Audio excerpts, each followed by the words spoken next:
Yeah. You wanna play with your Mario game? I had a big range as a big tame. Cause Mario might be super, but I'm super duper with a big tuber. Cause no one's gonna hit it like me, cause Mario has a big C. But I got the A+ on that test because it's a big mess. Mario might be a Superman, but I'm gonna have a big tan. He might have went to the past to the future, but I'm gonna make the new game have the future. Man, Mario can't play like the T-dubs on the Mac. Man, you wanna hit it down with the big town? Man, you can't be like the big brown. My boy Emo, he has a Simo. And Seth and Emo, once they get together, they're gonna be the team of the meme. You see, my boy Seth, he can rap like the meth. That's on the test. Man, you can't even hit it with a big nest. Man, you can't beat him because he's gonna see him. Man, he's gonna hit it down with a big town. I'm gonna make it round. I had a big town in A-town. I came from a place named Charlotte. My boy Kevin Bartolacci. He's gonna hit it down like a Bartolacci. He can skateboard like the top boy Tony Hawk. But you think Tony Hawk's so cool? Well, Kevin got some more of the follets. He's gonna unfold it like the toilet. Man, once that man made the toilet, everybody thought it was so awesome. But it's gonna be a toss-em up between my boy Kevin and that man. And see, today is the day that I'm gonna play the game with the big brain. I'm gonna show you what's up and what's not up, because it's going down in my town. You write me down in your books, cause I'm gonna have the hooks, or the big tricks. Man, all the ladies want me, but it's gonna be a game that plays the rain of the Mario. See, he is a princess, but I get all the others. Hot princesses. He wants one, I want all the others, because it's gonna be a southern. See, I'm the pimpin' man of the big rant, and you wanna be in the band. Well, I'll be your main man to get you out of that rant. Because it's coming down with the town. I feel Buddy Noses is gonna be found in the big round town. Play this, boys, cause it's nothing with the toys. Kinda quit playing with your toys, cause the Mario ain't even an Atario. You wanna play the Barrio? I have the toys and the moys, and everybody knows it's coming down with the toys of the boys. Man, my boys don't even play with games anymore. They're on the reins of the dames. Man, you wanna hit it down with the town. I had a big brown. I had a big town of A-bound. I rebound that ball and shoot it. I'm gonna make it because I'm the top dog. Man, when they want something good, they come to me. Cause I'm gonna be like the sea, fast and nice. But I make it, hit it up like a little spice.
Are we here? Are we here? We're here!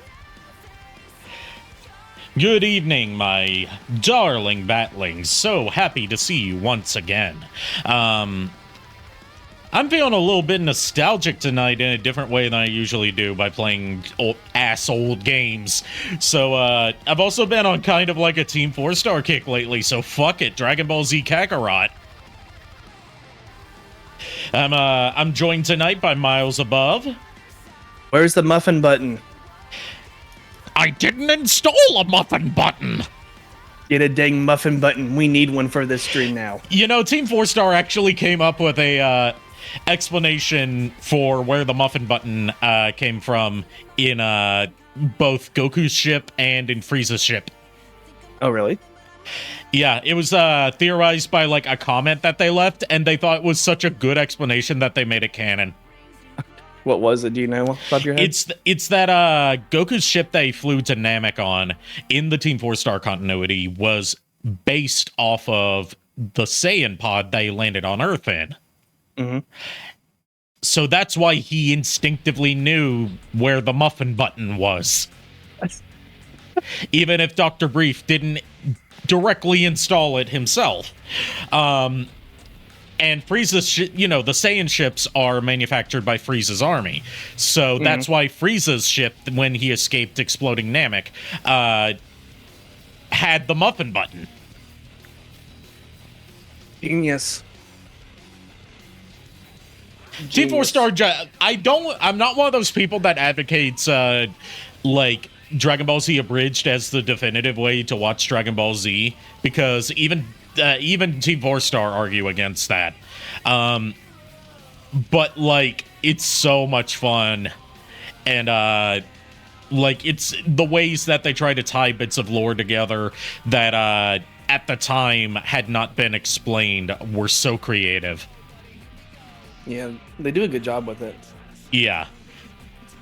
Hell, you can even find, some instances in, like, Dragon Ball Super, where they clearly took inspiration from Dragon Ball Z Abridged. Wait, really?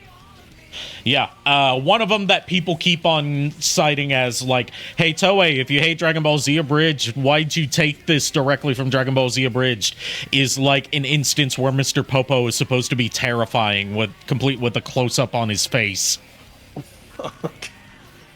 My right arm is twisting like a pretzel instead of moving normally. The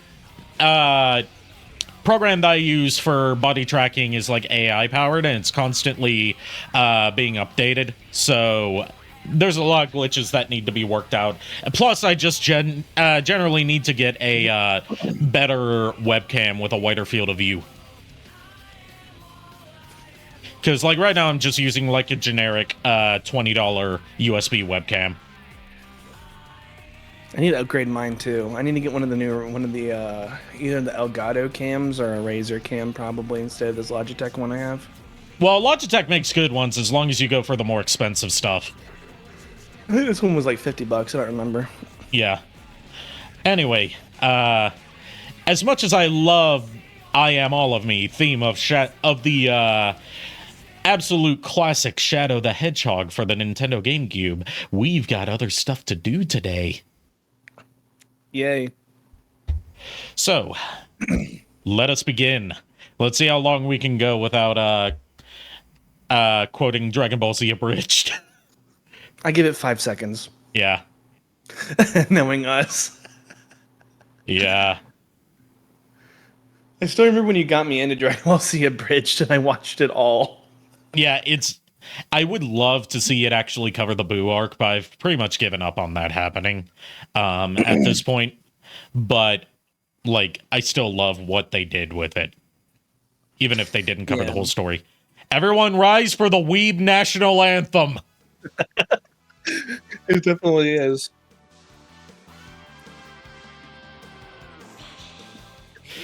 Seriously, this is why I think CyberConnect 2 needs to make more non-Naruto games, because they have such good production values for such low budget games. Oh, yeah. Like, they didn't need to recreate the Dragon Ball Z opening in Unreal Engine 4, but they did anyway. Hey, just let them do it. This reminds me, the artists who sang a lot of Naruto's openings, like Fighting Dreamers and all of them. Oh yeah, Flow. Yeah, they did a cover of this. Yeah, it was they used it as the theme for Dragon Ball Xenoverse and Dragon Ball Z Battle of Gods. Yeah, I loved their rendition of it. Yeah, but nothing's ever going to top the original by Hironobu Kageyama. Oh no, nothing will top that.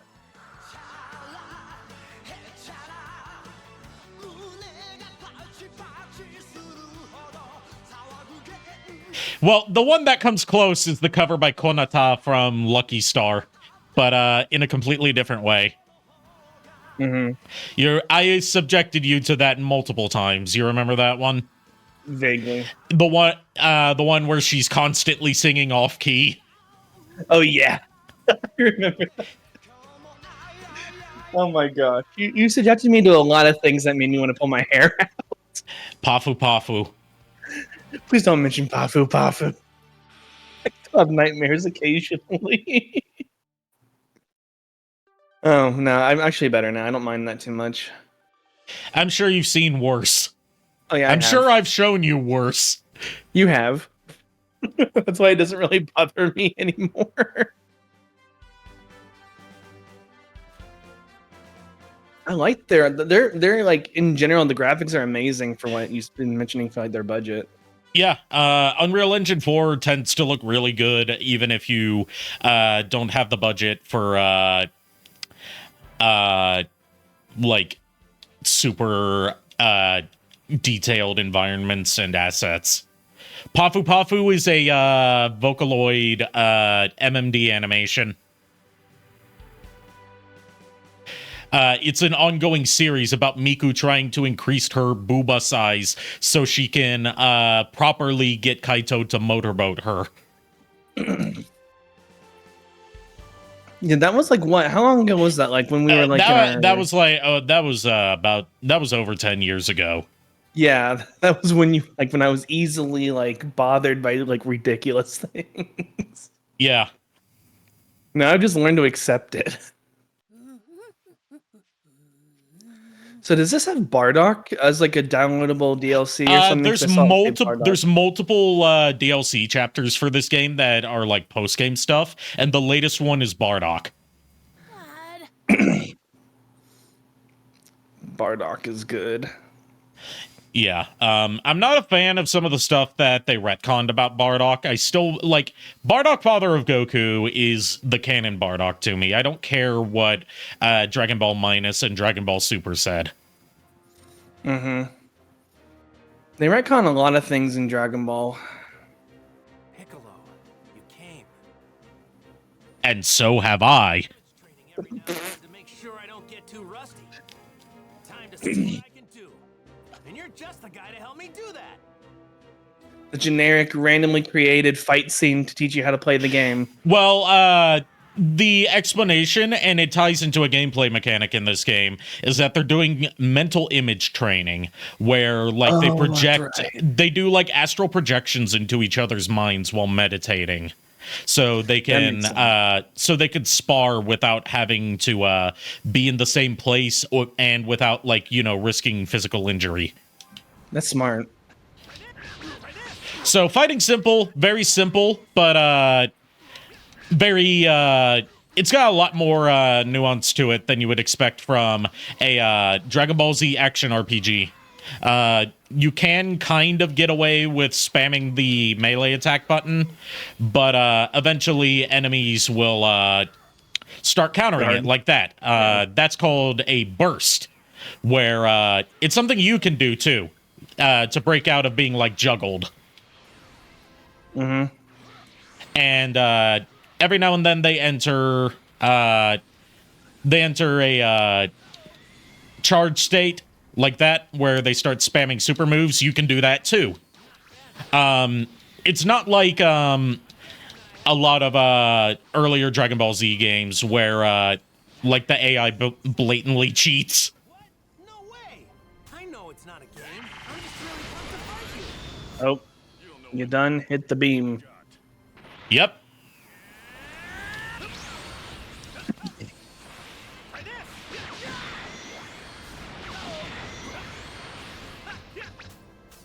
I remember in the older Dragon Ball games, all I ever saw the AI do is spam freaking key blasts. Yeah. All right, It's gonna so be to crazy. enter the like charge state, you have to have your stamina, which is that like flame shaped meter on the right, which fills up by dealing melee damage, and your ki at max, and then charge until you enter your charge state. Ooh. There's like skill trees in this game. I guess you could call it similar to like Final Fantasy X Sphere Grid. Oh. Also, beautiful pre-rendered cutscenes in this game. CyberConnect 2 is always really good at that. Yeah, they are. That's true. I played a lot of the Naruto games back in the day. And if you're playing this on either a next-gen Xbox or a PS4 or a PS5, you get like a choice between performance and quality mode. I would recommend performance mode because it runs at 60 FPS, whereas quality mode runs at 30. Like quality mode, you get 4K, but you get 30 FPS. And for a fast-paced game like this, you want a higher frame rate. And because of how resolutions work, while performance mode runs at 1080p, 1080p naturally scales to 4K pretty well. Sooner if you'd actually done your job, Raditz. Oh yeah, and we also get like a lot more fleshing out right here on like what led Raditz to Earth. You Raditz the runt. Gotcha. There's a lot of stuff in this game that fleshes out minor characters. Like, hey, we figure out what Launch has been doing since the end of Dragon Ball. Wait, really? Yeah. Wait, I just Oh my gosh. Oh shoot, they're shooting shit at Raditz. different planet. I'll bet he's still there. And I'm trying to think of what else. You know the filler episode where Goku and Piccolo have to take a driving exam? Yes. That is a side quest in this game, and it gives you the ability to drive in the overworld. Oh my god. What planet was he sent to? I think it's called Earth. There's a lot of side quests in this game. Like, there's stuff involving the Pilaf gang. There's stuff involving the Red Ribbon Army. Yeah, okay. How did I haven't heard anything about him taking control of it? Damn that Kakarot, what the hell is he doing? Now, one thing that's kind of misleading, despite this being called Dragon Ball Z Kakarot, you do not spend the whole time playing as Goku. There's most of the game you're playing as Gohan. Really? Yeah, because remember, in Dragon Ball Z, there's huge chunks of the story where Goku's not present. I mean, that's true, yeah. Dad, we better head home or Mom's gonna be really mad at us. Because, I mean, Namek is mostly Gohan for like 99% of it. Yeah, and remember, during most of the Saiyan saga, Goku's just dead. Yeah, it's true. The name of Piccolo. But this game does a very smart thing when it comes to, like, since it's an RPG, you want to make sure all of your characters are roughly the same level, right? Whenever the story switches you to another character, they automatically gain experience proportionate to how much grinding and how much story stuff you've covered. So they just match the level, basically. Yeah, they basically naturally level up, but they don't get applied that experience until the story has you switch to them. Oh, that's good. Like, Keeps it easy. Like, for example, Chi-Chi asked us to get that whole part where, like, Gohan is training on Earth, waiting for the Saiyans to arrive, and then they have to wait for Goku to arrive. Once Goku's revived and comes back to Earth, he gains, like, a huge bunch of experience. So That's he's good. roughly the same level, if not higher, than Gohan. Oh my god. can't find us a map. And you can form parties in certain parts, but mostly for side quest stuff. Gotcha. Gohan sure is full of energy.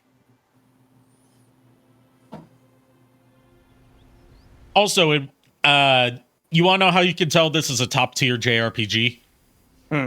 It has fishing mini-games, Oh no, not fishing mini games. and they're actually fun. He couldn't have gone that far. It's also got, like, you can cook meals to gain temporary stat buffs. Over here! Hey, What do you say? Leave it to me. Finds one apple, it's good enough as it is. Well, no, we have to find one more apple. No, I know, but one more. Like, how big are these apples? I don't know. The Dragon Ball world's kind of weird when it comes to like the size of animals and plants. Go wandering too far. Yeah. You can also hunt not just like, you know, deer, but also dinosaurs. That sounds about right with Dragon Ball. And of course, like all these little glowy spots on the ground are stuff you can pick up by just approaching it. Yeah. I saw Gohan, I think, pick one up and then go to you, I think. Unless I just No, it's just when you're in proximity. Gotcha. Yeah. Dad, over here! Over here! Wow, Gohan, you're a regular bloodhound. Never heard someone call someone a bloodhound. There's a Japanese voice option for this game if you're someone who prefers the original Japanese voices for Dragon Ball Z, which, like, now that I've been going back and watching some Dragon Ball stuff in Japanese, Masako Nozawa is my favorite Goku. Yeah. Not counting Masako X from Team 4-Star, obviously. But, like, it's the difference between, like, Sean Schemmel plays Goku. Masako Nozawa is Goku. Yeah. I've met her in person before, and she Oh, really? is super dedicated to how she plays Goku. I never knew that. You met her. I went, it was at Animazement one year. They had both Masako Nozawa and Sean Schemmel, the Funimation voice for Goku there, and they hosted a panel together, like a Q&A panel. And I got to ask them how they get in character for Goku. Because, you know, some voice actors have, like, little, I guess you could call them rituals that they do to get into the headspace of the character. And, like, the answers that both of them gave really show, like, the difference between, like, one of them physically embodying the character and the other one just seeing it as a role that they play. Hooray! Like, Masako Nozawa gives, like, this detailed answer about how, like, when she has to record dialogue for Goku, she gets into the recording booth, she takes off her shoes, and she walks around the recording booth until she can both mentally and, physically walk into the mind space and physicality that Goku would display. Great scholar. Oh. Sean Schemmel's like, I just do vocal warm-ups. Can't help you with your studies or anything like that. But if you're ever looking to toughen up, I'm your man. Also, Sean Schemmel's kind of an asshole. That's become a lot more apparent as, like, more specific Dragon Ball conventions have sprung up. Kamehameha specifically has been a constant sticking point for showing how much of an asshole Sean Schemmel can be. What are we gonna fish with? Like, he's someone that seems to think that he's the only person allowed to do an English voice for Goku, and has no real respect for the Gokus that came before him. No, he wouldn't. Like,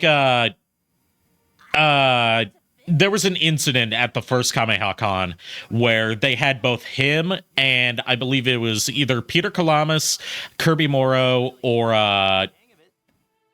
like one of the other Canadian Gokus from the Ocean dub that were going to be guests. And he was like, I'm going to boycott this convention if you don't uninvite the Canadian Goku. Okay. You gotta be kidding me. And since Sean Schemmel has a bigger international draw than any of the Ocean actors do, they kind of had to kowtow to his diva commands. Oh my gosh. All right, fishing minigame. Bulma made a fake tail for Goku to use as a fishing rod, since this is the only way he knows how to fish. Oh my gosh. Fake tails. Bayonetta's VA is another good example, yeah, but that's a whole other kettle of fish. Oh, big fish. And you can put out different kinds of bait to affect, like, drop rates or what kinds of fish spawn. Or, like, how much you get from each catch. Yeah. Mm-hmm. I bet Chi-Chi will flip when she sees this one. But yeah, I love that they implemented fishing this way for Goku, whereas with non-Saiyan characters, they just fish with a fishing rod. Because it's a callback to one of the first things you see Goku do in Dragon Ball is catch a fish using his tail. That's funny. I never remembered that. All the way back in episode 1 or chapter 1 of the original Dragon Ball, one of the first things you see him do is catch a fish. All right, now it's tutorializing how you cook meals at campfires. We are going to make some lean giant fish, which gives us a +1 to key defense for 3 minutes. Cool. You can also get Chi-Chi to cook you like larger meals that have some permanent status effects and some that are like more drastic and longer lasting temporary effects. Man, I'm stuffed. Is there anything better than some fresh fish in your belly? Ugh, I think I ate too much, though. Well, if you want to be as big as your dad, you're gonna have to eat a lot of this stuff. Right. Hot take here. I actually prefer Goku's Kid Gohan's voice that he's had since Kai over the original Funimation voice for him. Thanks for your help. Yeah, the Kai one's always been a little bit better. It sounds more like a kid rather than like a really raspy voiced woman. Yeah. But I don't feel the same about her name's Colleen Klinkenbeard. Fantastic voice actress. I don't feel the same about her Kid Goku voice. I still prefer the original dub Kid Goku voice. So here we've got something called the community board. It's basically you place different characters on the community board. You have different communities that you unlock throughout progression. Each character has their own like levels and strengths and weaknesses when it comes to different kinds of communities. Placing certain characters together like this gives you a bonus, and the higher different communities are, the more passive bonuses you get. Okay. You can also increase your friendship with characters and raise their community stats by giving them presents. Really know what it is, but here. Be prepared for a lot of really oddly long pauses because they couldn't change the timing of the animations, so they just kind of had to like stretch out some of the pauses in dialogue to make sure that everything fits the timing correctly. Gotcha. One of the downsides of dubbing a Japanese game versus dubbing an anime. Mm-hmm.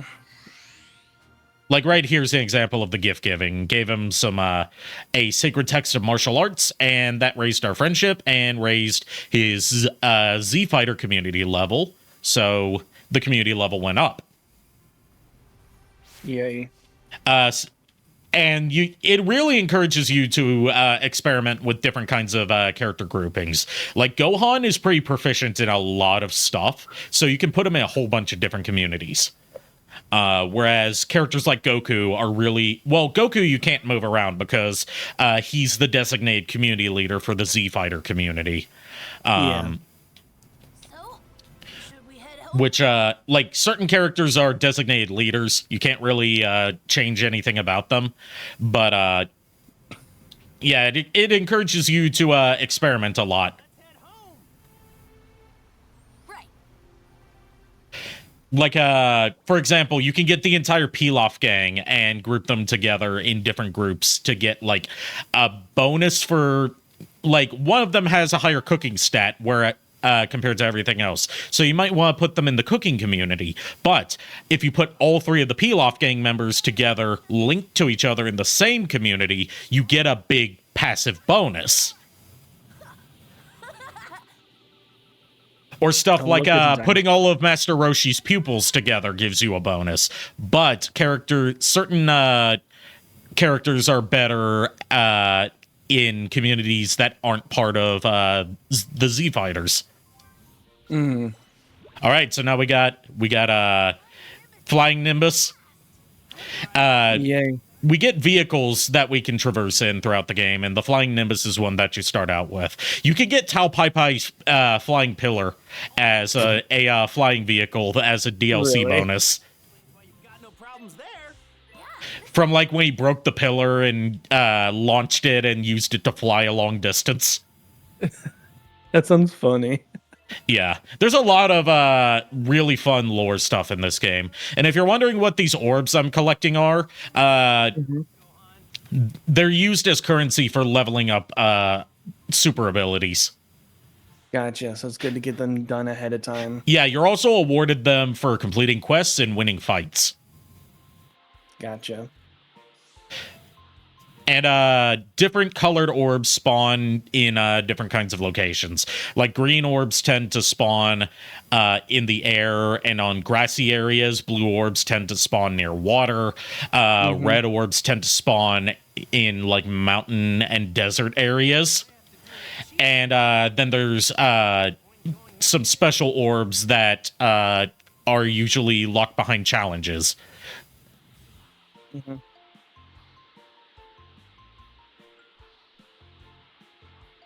Also, we get liberal use of actual TV show music. Like right here, we get the like cheerful instrumental version of Chala Head Chala that was used a lot in the Japanese score for Dragon Ball Z. Hey, Chi-Chi, we're back, and we've got food. Hi, Mom. You're late, Goku. It shouldn't have taken you so long to gather ingredients. Yeah, sorry about that. We did some training too. You're supposed to introduce Gohan to Master Roshi and the others today. Wait, Aw, but that means we're going to have to miss brunch, and brunch is one of the most important meals of the day, right next to dinner. There, I made the Team 4-star joke. Oh my gosh. I knew that was going to happen sooner rather than later. It took longer than 5 seconds. Yeah, there you go. We'll take that as a win right there. It took longer than 5 seconds. All right, so here's where it's tutorializing how you get Chi-Chi to make you meals. Just take these ingredients and whip you up something tasty. First, we can only make dishes, and then later on it tutorializes full course meals. Gotcha. We're going to make some boiled fish, which as opposed to like grilling some fish on a fire, plus 15% to key defense, with also plus 50 to HP and plus 1 permanent key defense boost. And it lasts, the plus 15 lasts for 3 minutes. Gotcha. And you don't eat these immediately. You can store them to eat later. That's good. As opposed to campfire meals, which you have to eat immediately. Also, these little things are mementos, where you find them in different iconic locations from the franchise, and they like give little summaries of stuff that happened in Dragon Ball. Oh, I Like this one's scene. about training under Master Roshi with Goku and Krillin, where they had to find the stone that had the turtle symbol on it. this is the stone me and Krillin used in our training. Me and him had to hunt this thing down. I remember that scene. Krillin beat me then, but only because he cheated. I had to go hungry that night. We also get a very extensive encyclopedia full of like pretty much every bit of Dragon Ball Z lore. Ooh, that's good. I haven't got the Bardock DLC yet, but I'm looking forward to getting it hopefully soon, because apparently part of the Bardock DLC also gives you like a little bit where you play as Kid Vegeta, where he was during the destruction of Planet Vegeta. That's exciting. Also, Akira Toriyama oversaw some parts of this game and created an original character who appears as a secret boss in this game, who's a like rejected 6th member of the Ginyu Force. Wait, really? Yeah, and the first female Ginyu Force member. Oh my gosh. She was rejected because she thought that doing all the dance routines and poses was stupid. I can agree with that. Later, Chi-Chi. We're off to see I always thought those were the most ridiculous things to watch. being Well, done. it's because the Ginyu Force are supposed to be a parody of stuff like Super Sentai. Oh yeah, that's right. Is this the iconic hat? Yep. That little ball on top there? It's a Dragon Ball. It's weird going back to the original Dragon Ball where, like, when you go to, like, the first 13 episodes, which cover the first hunt for the Dragon Balls, the peel-off arc as it's known, it's much more gag-focused than, like, actually trying to tell a coherent story. Because, like, something that people who are only familiar with Dragon Ball Z as their entry point to Akira Toriyama don't really know that he's mostly a comedy writer. Dragon Ball is, like, the outlier in terms of everything he's written, where that's the more action-focused thing. You both home by supper, you got it? Like, prior to Dragon Ball coming out, his most popular franchise at the time was Dr. Slump, which is just straight up, like, screwball comedy. Oh, really? Yeah. I didn't know anything about anything that was done prior to Dragon Ball. Well, that's partly because Dr. Slump hasn't really been localized in the West very well. Partly because it's a very hard thing to localize because a lot of its humor is based specifically on puns. And puns do not translate well from Japanese to English. Makes sense. Like, Akira Toriyama, he just loves wordplay and puns in general. Like, Bulma, her name is supposed to be a pun. Because in Japanese, she's called Buruma, which is like the Romanized way of saying bloomers, which is a kind of underwear, which also leads into the naming scheme of her family. Her son Trunks, her father Dr. Brief, her mother Panchi or Panty, and her daughter Bra. That's funny. There's also a woman I know named Bulma. See, she was looking for the Dragon Balls when she ran into me, and we ended up going on adventures together. If we hadn't done that, I probably wouldn't have met Master Roshi and the others. I see. Goku's supposed to be back for supper. Too bad he won't make it. But he might be back in time for Dickfist. Goku! Which is it's like the brunch of dinner and breakfast. Meet my son. Another Dragon Ball Z abridged reference. I'm sorry. I have to. It's too hard to resist. Too much nostalgia right now. Oh, nice to meet you. If Bulma sounds different to you, it's because starting with Kai, they replaced her voice actress. Yeah.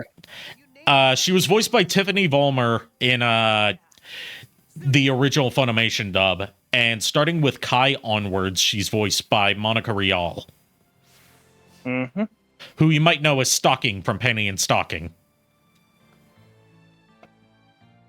amongst a whole bunch of other roles. Like, really accomplished voice actress. Not as much as I want to.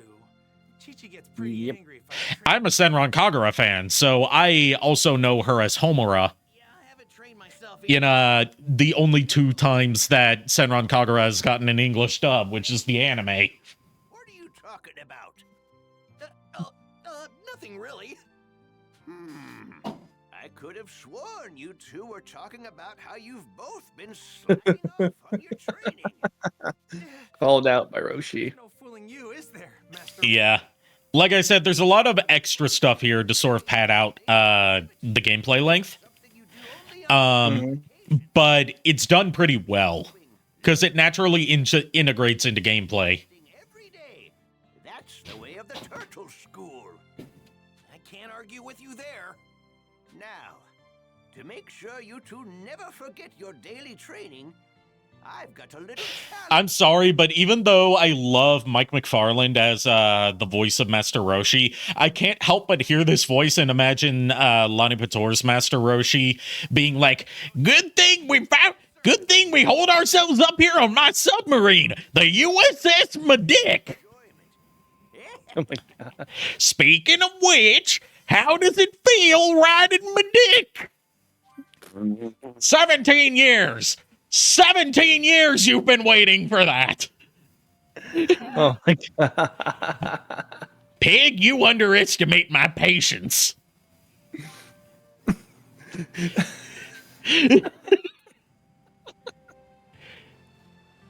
Like, Master Roshi really doesn't get much to do in Dragon Ball Z, so I love that Abridged just, like, gave him his whole, like, thing where he's like a drug dealer.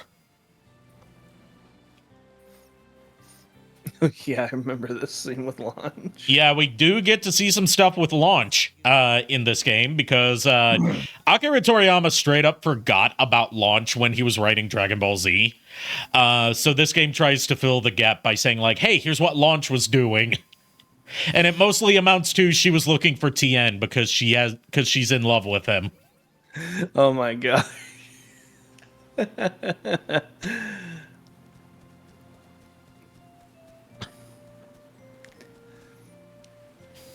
All right, here's where it introduces side quests, with our first side quest being pretty simple, where it's like Turtle hid one of Master Roshi's dirty magazines and we have to find it. Oh my gosh. Now, side quest stuff is usually not voice acted, apart from like these kind of grunts. Dagnabbit, he went and hid my book again! Oh no. Greetings. Hey. Huh? They actually keep some of the running gags that were exclusive to the Japanese dub of Dragon Ball in this script, which I appreciate. Because, like, the English dub of Dragon Ball Z added a lot of its own shit that was not there in the original. To the point where, like, it completely changed how you perceive Goku as a character.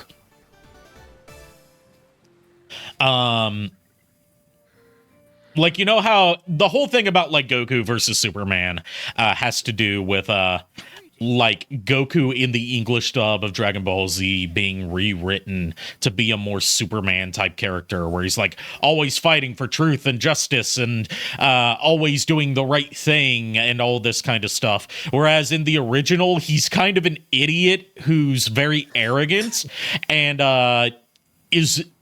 like, yeah, he's always looking out for people, but he's so obsessed with, like, proving his strength that he's willing to put the planet at risk if it's if it's a good challenge. Like, key example, giving Cell a sensu bean. Oh gosh. Like, that's something that doesn't make sense in the English dub, but it's perfectly in character for the original Japanese script. Yeah, that makes some sense. But yeah, the running gag that I'm talking about here is, like, ever since Turtle debuted in Dragon Ball, Goku, because he's kind of an idiot, in the Japanese version, has always called him Tortoise, even though he's clearly not a tortoise. Yeah. Everyone else is like, it's Turtle, man. Yeah. It's Turtle. He also speaks completely differently in the Japanese script versus all the English dubs. English dubs just have him kind of speak, you know, kind of neutrally, not any specific kind of dialect. Maybe a little bit of slang in there. Whereas in the Japanese script, both him and Chi-Chi speak in, like, very thick country dialects. Because they both grew up in the mountains, like, as hillbillies. Gotcha. But at the same time, I'm kind of glad that they didn't translate that bit of Goku's speech patterns into the English dub, because I can't imagine Goku sounding like a country bumpkin. That'd be so weird. In English, at least. It'll be like, howdy, y'all, my name's Goku. Oh my god. I wouldn't be able to take it seriously at all. Like, they decide to do a more accurate redub of Dragon Ball Z, and they hire fucking Jeff Foxworthy to voice him. Oh god, that'd be way too country for me. Oh my gosh. Just go, like, and then, like, maybe, like, I was gonna say jokingly, if they're, like, older, like, country, you can go like Willie Nelson style. Willie Nelson would be a good Goku because he has that, like, don't give a fuck energy. Like, all he cares about is making music and smoking obscene amounts of pot. Oh my gosh, just imagine. Yeah. Oh man. Are they mental training again? Yeah, this is mental training is used as a way to learn new techniques. Like when we complete this battle, we'll learn the consecutive energy blast super move. Okay. And these are mostly optional apart from the tutorialized one. Oh wow, that's point blank freaking face, man.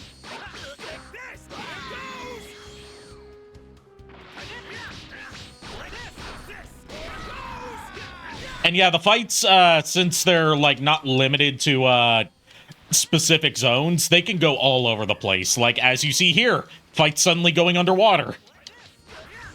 That would kind of throw me off with the color change because of the water, you know?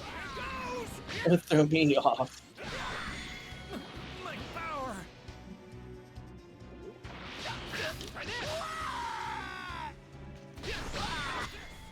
Add one to the Krillin own count. Oh my gosh. All right, so now we've learned consecutive energy blast, and we should probably equip that right now. Also, just check out the skill tree so I can show that off to you. Okay. Every character has similar looking skill trees. It's just what skills you learn that's different. You also get passive abilities like this that are called know-how, where you can slot up different amounts of know-how depending on your level to provide passive stat boosts. Like this one, it's plus 5% damage dealt to a stunned enemy. Gotcha. And I like that Goku starts off with his rock, paper, scissors punch technique, which he really only used in early Dragon Ball. Yeah, I remember it vaguely, but like after that one time, I just never saw it again. Like the most memorable time I think I can think of where he used it was in the first fight against Yamcha. Yeah, that's all I remember.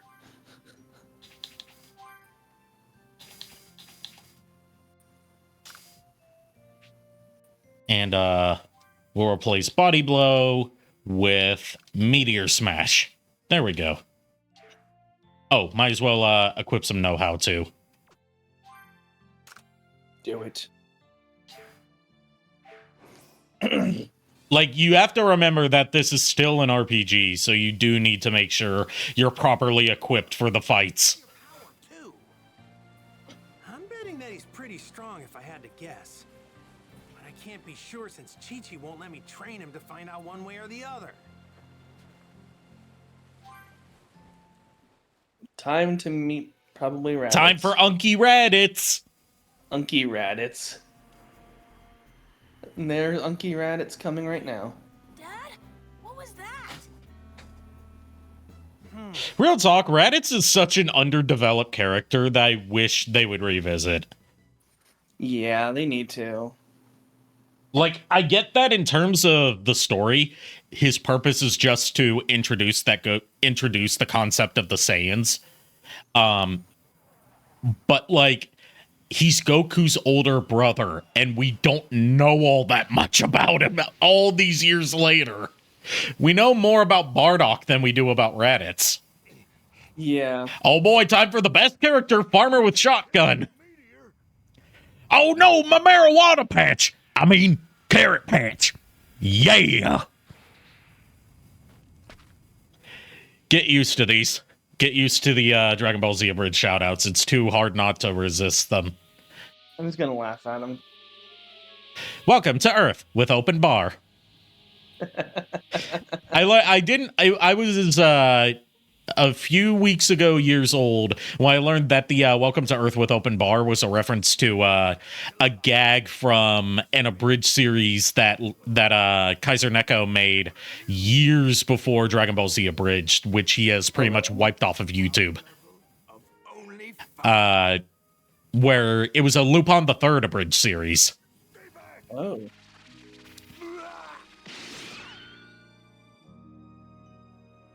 Grabs the shotgun shell.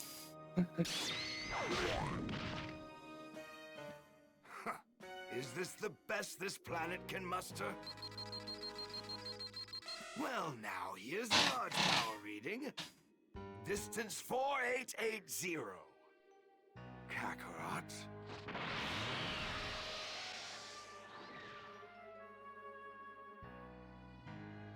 This should be Piccolo. Yep. Here's our proper introduction to Piccolo. Mm-hmm. What in the world could that have And now we get to play as Piccolo. never felt Yay. before like this?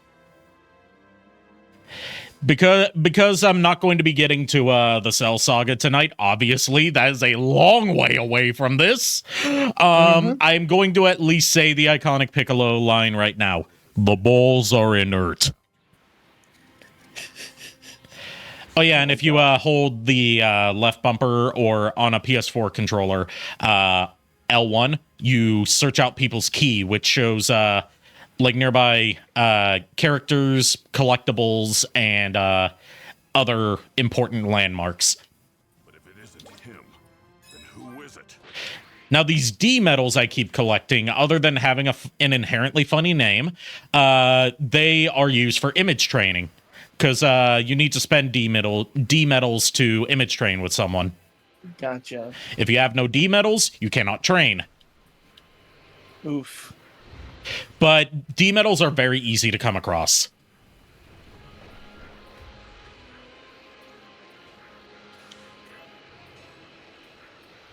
This power. It's unlike anything I've ever felt before. All right, time for random encounters. Because you can't just fight against... they couldn't just have a game where you fight against only the story-relevant characters, of course. Yeah, not enough level grinding. So, while you're on Earth, from my experience, most of the enemies you fight are going to be like these, like leftover Red Ribbon Army robots. And then when you get to Namek, you start fighting Frieza Force soldiers. Yeah, that's fun. Well, now, this could be fun. I'll make quick work of you. Time to do level grinding. Yeah, might as well level grind. Yeah. You gotta have to fight rabbits after this, and you don't want to be too under-leveled for it. Because, like, not this fight with Raditz, but, like, the proper fight with Raditz is where it's like, okay, you've learned the basic mechanics, we're gonna test you on it. Is that launch? Yep, that's launch.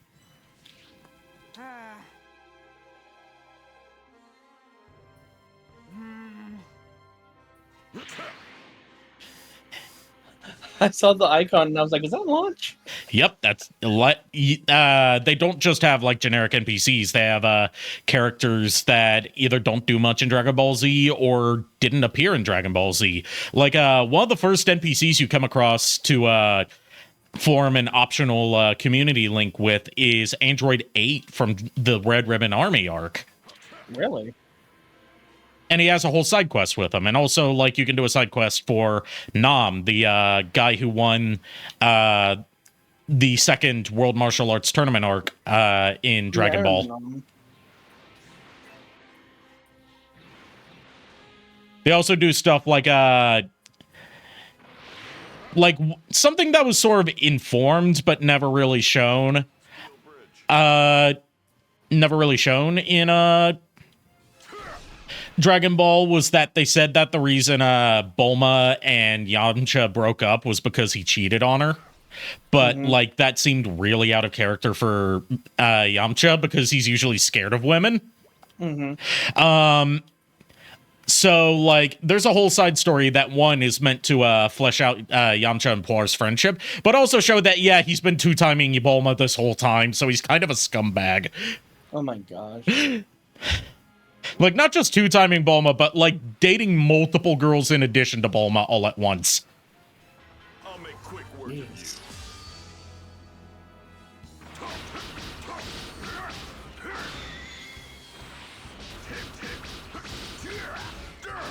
And I guess all the random enemies scale up as you level. Gradually, yes. Something I do like that more RPGs need to do is if you're like obscenely overleveled compared to an enemy, you'll just instantly win the fight without having to actually battle them. Wait, really?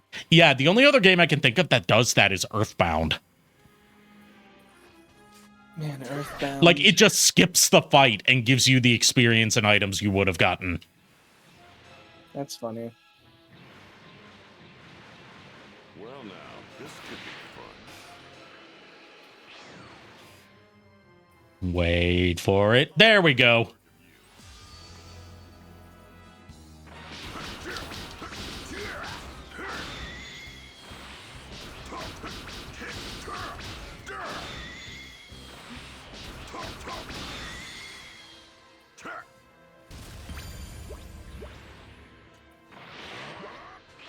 Oh, there's a dinosaur.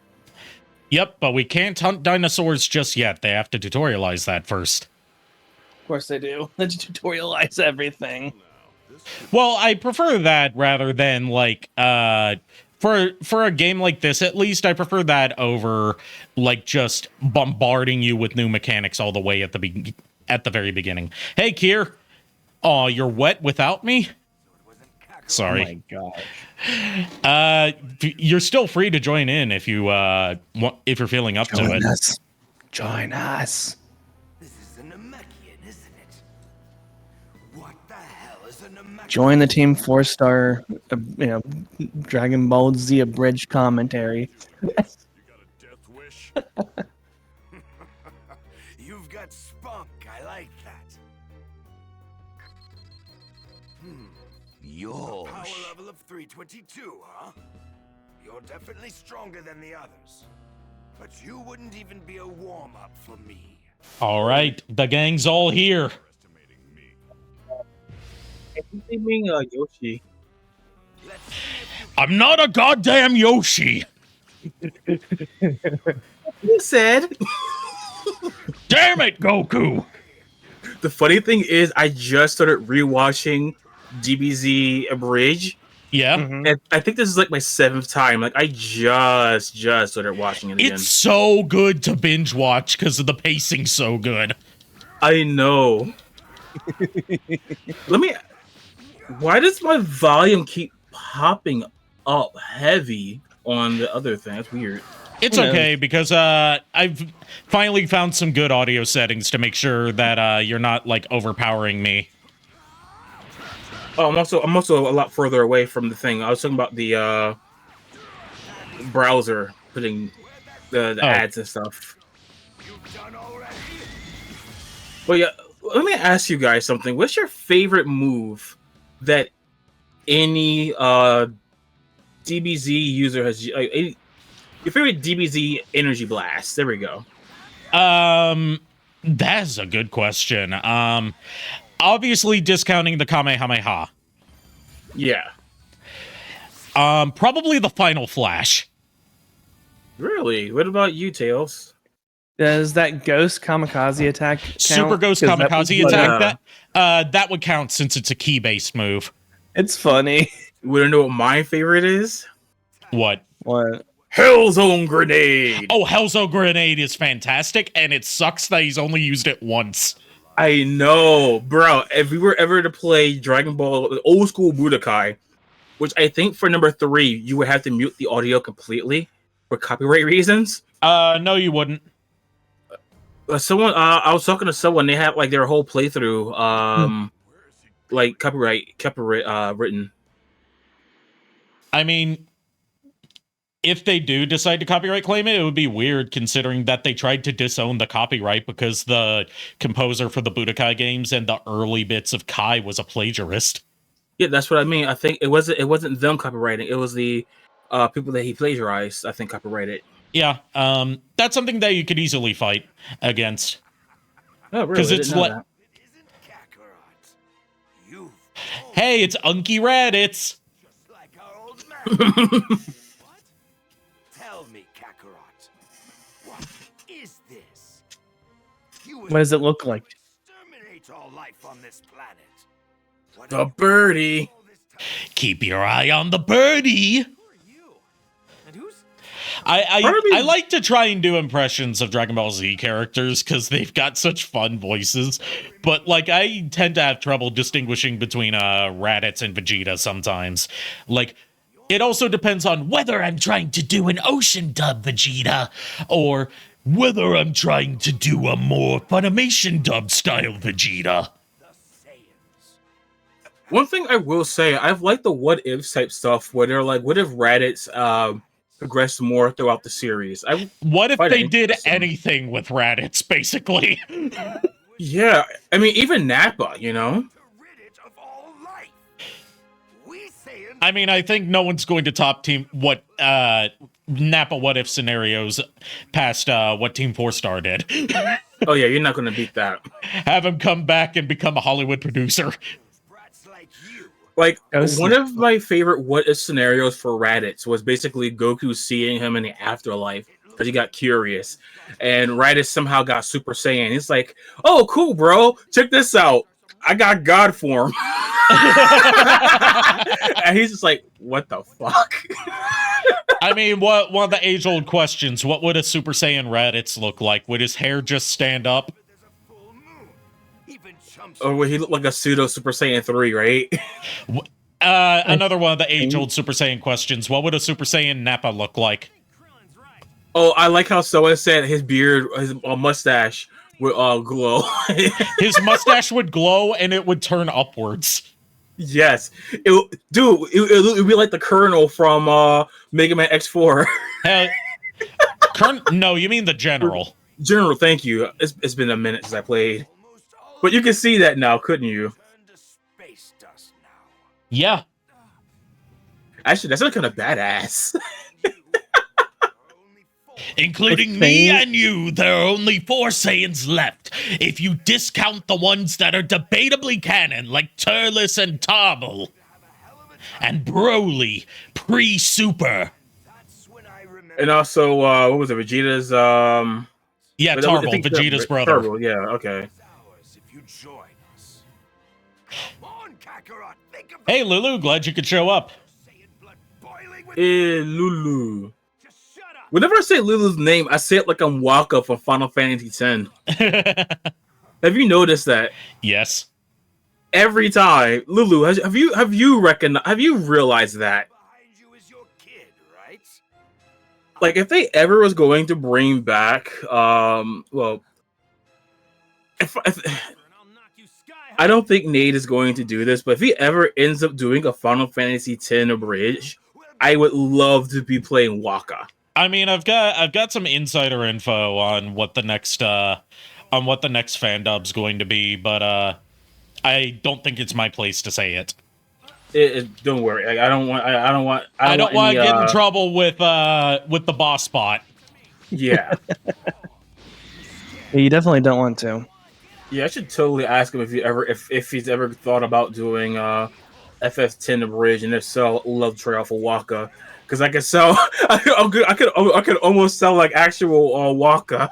I think it's okay for me to say that for going forward, I'm going to be assisting with the editing of the improv fan dubs so we can speed up production. Nice.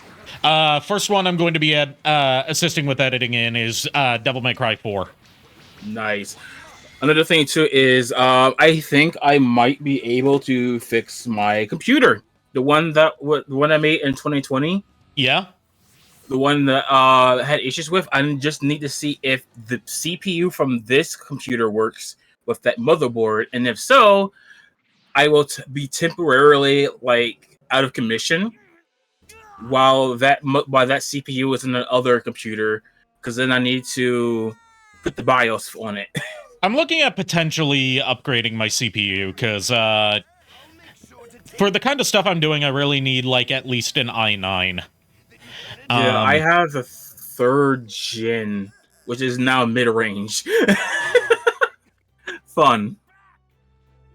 Like, I've got an i7, and a lot of, like, more recent PC games are more CPU intensive than GPU intensive, so I need a more powerful CPU to avoid, like, the problem I keep running into where, like, my avatar starts lagging.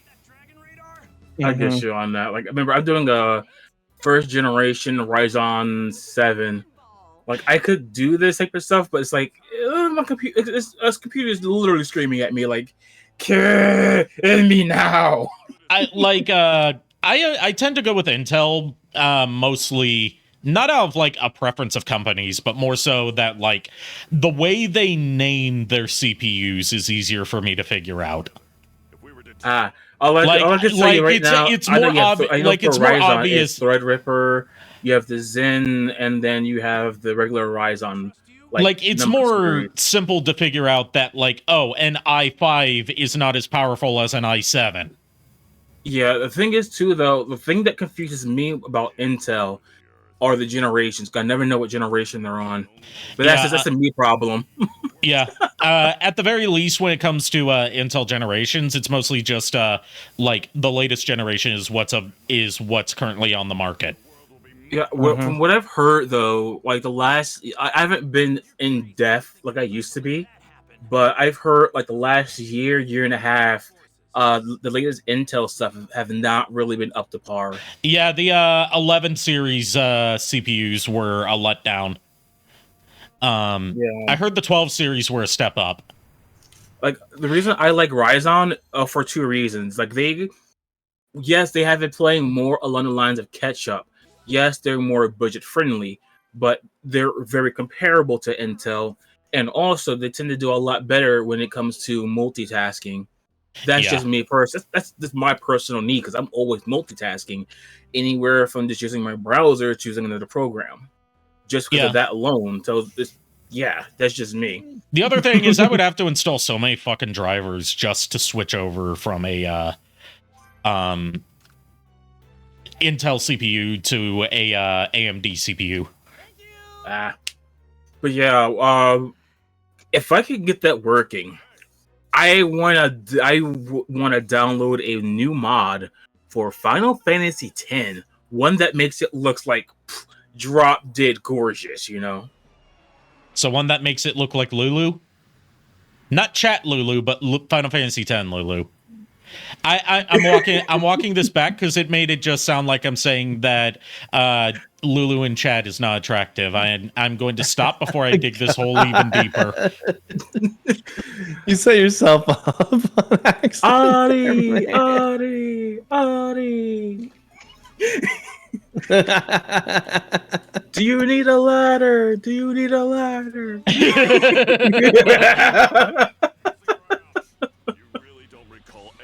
Are you good there, man? Yes. No, none of it rings a bell. It's crazy. I had no idea I had an older brother either. Oh yeah, and Tails, to answer your question, without going into detail because I don't know what's going to be happening. There was a fight where I work at, and I had to break it up. Yeah. That's ridiculous, man. It was not. It was. I'll just say it was very uncomfortable. That's probably the best way to put it. Yeah. From how you described it to me, it sounded very uncomfortable. Like, having to break up a fight in general is uncomfortable to begin with. Yeah, I'll give you the details afterward, Tails. Yeah, it's fine. You don't want to get canceled on Twitter.com. I mean, I technically wouldn't even get canceled because I was genuinely uncomfortable with the whole situation. If anything, I'm the victim. Let me guess. Twitter's gonna victim blame me. Victim shame. How'd you know? It's Twitter. It's Twitter. So what are these orbs? I look at other. The orbs are their components used for advancing on the skill tree. Oh, so they're like EXP then? They're not. They're separate from EXP because EXP is used for level ups. Orbs are used for buying new super abilities.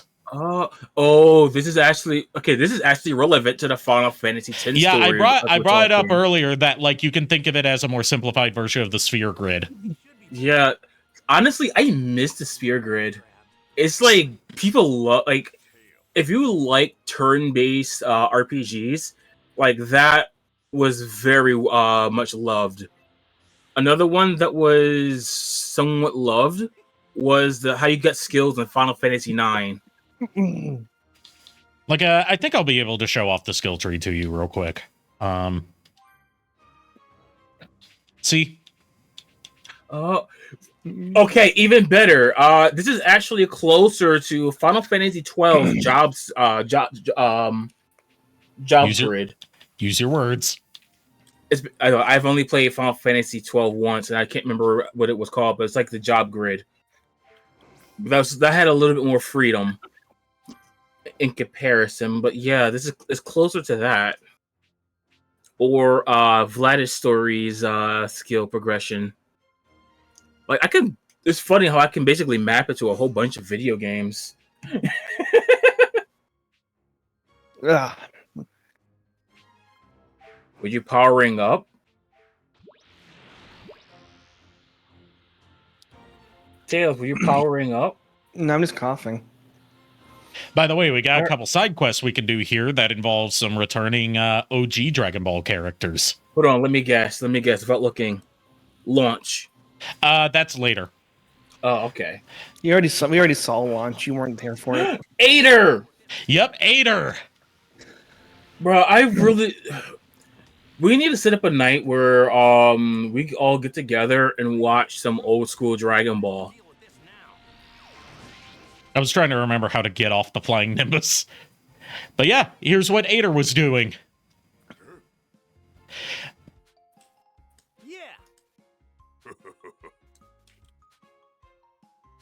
Aider was a real homie. Yeah. I like the scenario where they say that people ask, what if Goku turned Super Saiyan as a kid, and it would have been Aider's death. Yeah. That triggered it, and I could definitely see that.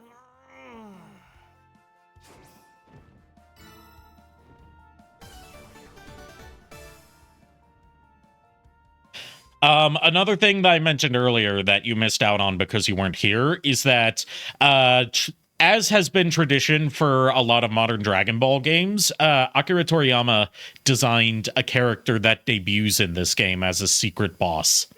Is it the Ginyu member? Yes, the rejected 6th Ginyu member. Oh, and Archie's like really hard. Yeah, she's a secret boss, so she's going to be hard. Like I read like a summary of her whole thing on the Dragon Ball wiki, and you want to know why she wasn't in the Ginyu Force during like the events of the Frieza saga? I think you told me, but I completely forgot. I don't think I've told you about this because I just found out about it a couple days ago. Really? Yeah. Who told me? She was rejected from the Ginyu Force because she didn't want to adhere to their strict rules about like poses, because she thought they were stupid. And now they're dead. Yeah. Well, no, the true reason should be not enough talk about Space Australia. Well, she's of the same race as Jace, so she has a matching accent to go with it. Oh no! I have a question now. Yeah. Has she ever tried a Space Australian Wagyu beef? Good question, right? Oh. Speaking of Wagyu beef, right? A YouTuber I watch a lot is having a contest. If he gets 50,000 likes, right? Basically, a subscriber at random will get to cook off against his nephew. I'm hoping I win. I'll be right back. I'm gonna get some yogurt. No problem. Getting yogurt while we're talking about the Ginyu Force. It makes sense. Because all the Ginyu Force's names are puns on dairy products. Oh my god. Hell, Goldo's name is a pun on yogurt. Because his Japanese name is just Gert. Is any of them based off like pudding? Because pudding can't have dairy in it. No. But no. Because pudding's more of a dessert than a dairy product. But this new Ginyu Force member, I'm trying to remember what her name is, but I can't remember exactly. But it continues the trend of Ginyu Force members being named after dairy and milk products because her name is a pun on breast milk. Oh god. Which also ties into her design being like busty. Busty. I kind of figured. Busty and like a little thick.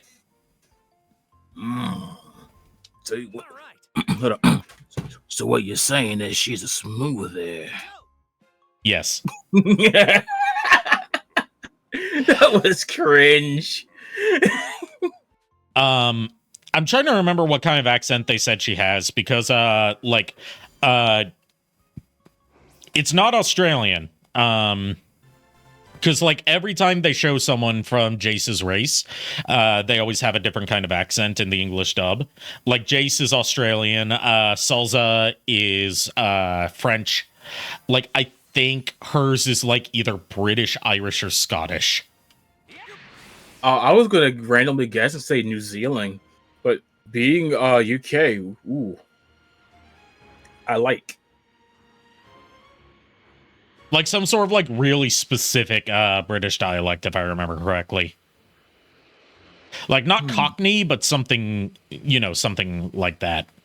Because like remember, Jace wasn't always Australian. In the Ocean dub, he had like a British accent. Yeah, like a more like lower class British accent, but still British. Wait, behind you, that was that's Nam from the World Martial Arts Tournament. Yes. And over there's Poir. Yo, this is a blast from the past. Yeah. So guess I found the name of that Ginyu Force member, or quote unquote Ginyu Force member. Yeah. It's Bonyu. Bonyu, yeah. Which is a Japanese word for breast milk. There's multiple words for it. That's Bonyu. Yeah. No. Don't do that again. Don't do what again? I don't know. Just brain tired. Bonyu. Yeah, don't do that. Don't do what? Continue this for like 5 hours. I will smack you.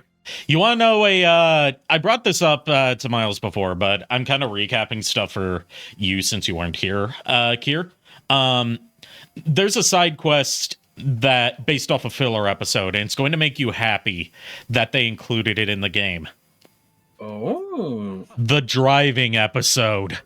Oh, God.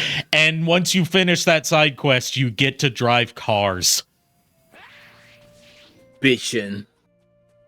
Also, you remember that bit during the fight with Tao Pai Pai where, like, he broke a pillar and used it to travel long distances by, like, launching it and landing on top of it? That's a DLC bonus, like, flying mount in this game.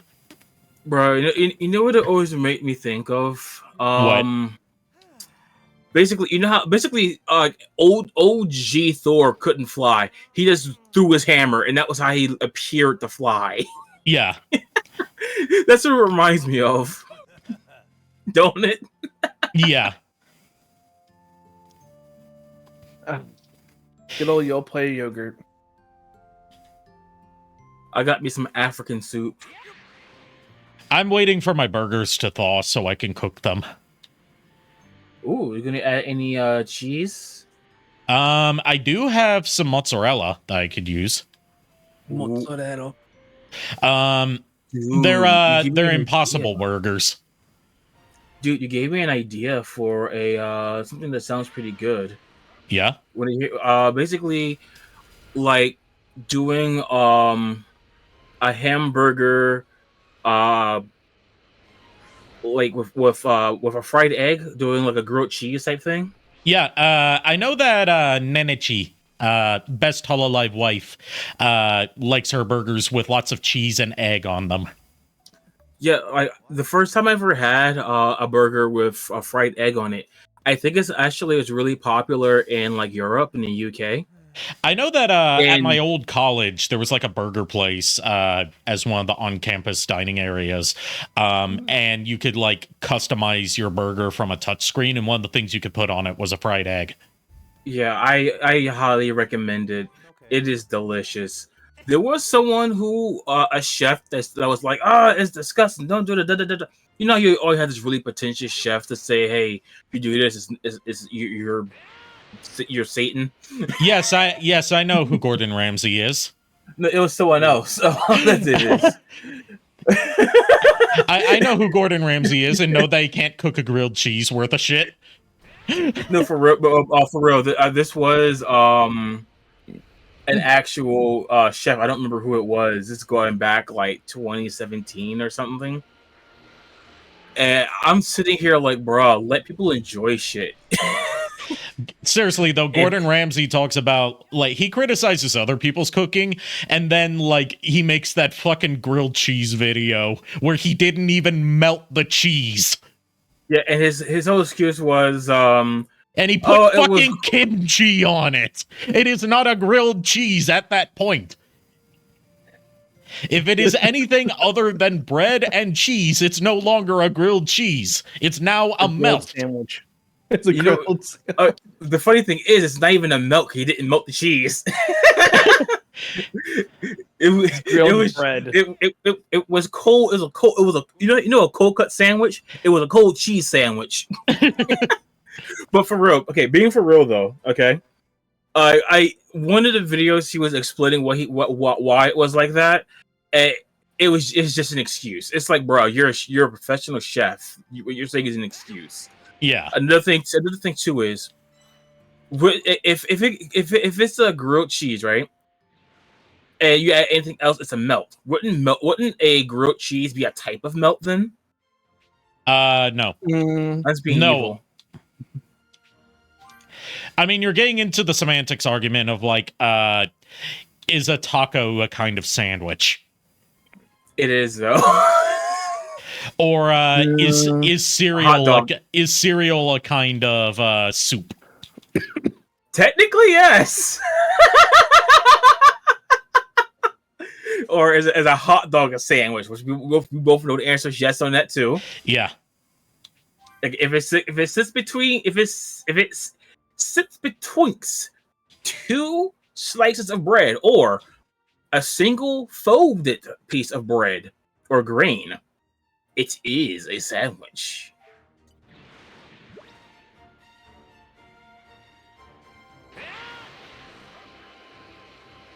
But the funny thing is, arguing semantics is fun sometimes, though. Yeah. They get so dumb. Like, they get incredibly dumb sometimes.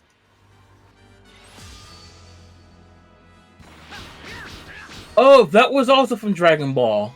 Yep, these are leftover robots as like your common enemies for this part of the story. You also start encountering some Red Ribbon Army leftovers as like common mooks. You know, it'd be kind of fun to see. Like, I know they're pretty much done for, but like General Blue, we already know he's dead. Yeah. But like, that would be kind of fun to see. There's Launch over there. Launch. She gets her own side quests dedicated to her as well. Because CyberConnect 2, being the absolute gods that they are, decided we're going to do what Toriyama couldn't and give Launch something to do. I like that. There is some canon, I believe, in a manga where she and Tien dated for a little bit. It didn't work her out, whole but like she has an friends. ongoing arc in her side quests where she's looking for Tien. Yeah, it's like an on and off type thing. Like like it didn't end up working out, but they're like still real close friends. So there's a chance, you know. Also, Pilaf Gang. And they get their own side quests too. Oh god. Blow up their ship. Do not let them leave. They're not hurting anyone. They're harmless. Dude, imagine we got a Dragon Ball Z, excuse me, a Dragon Ball version of Kakarot. That's honestly something I would like to have seen, but, you know, Dragon Ball Z is the most popular internationally and the most profitable internationally, so we're just going to cut straight to Z and keep skipping the original Dragon Ball. Yeah, it's like, I can actually speak for a lot of people. There's still a lot of people who don't know the roots of Dragon Ball Z, how it was originally a Journey to the West story. Yeah. And I honestly like Dragon Ball would be a much more difficult game to adapt into a singular coherent narrative game because of all the wild tone and genre shifts that it has throughout its run. But it would also be really interesting to see that attempted.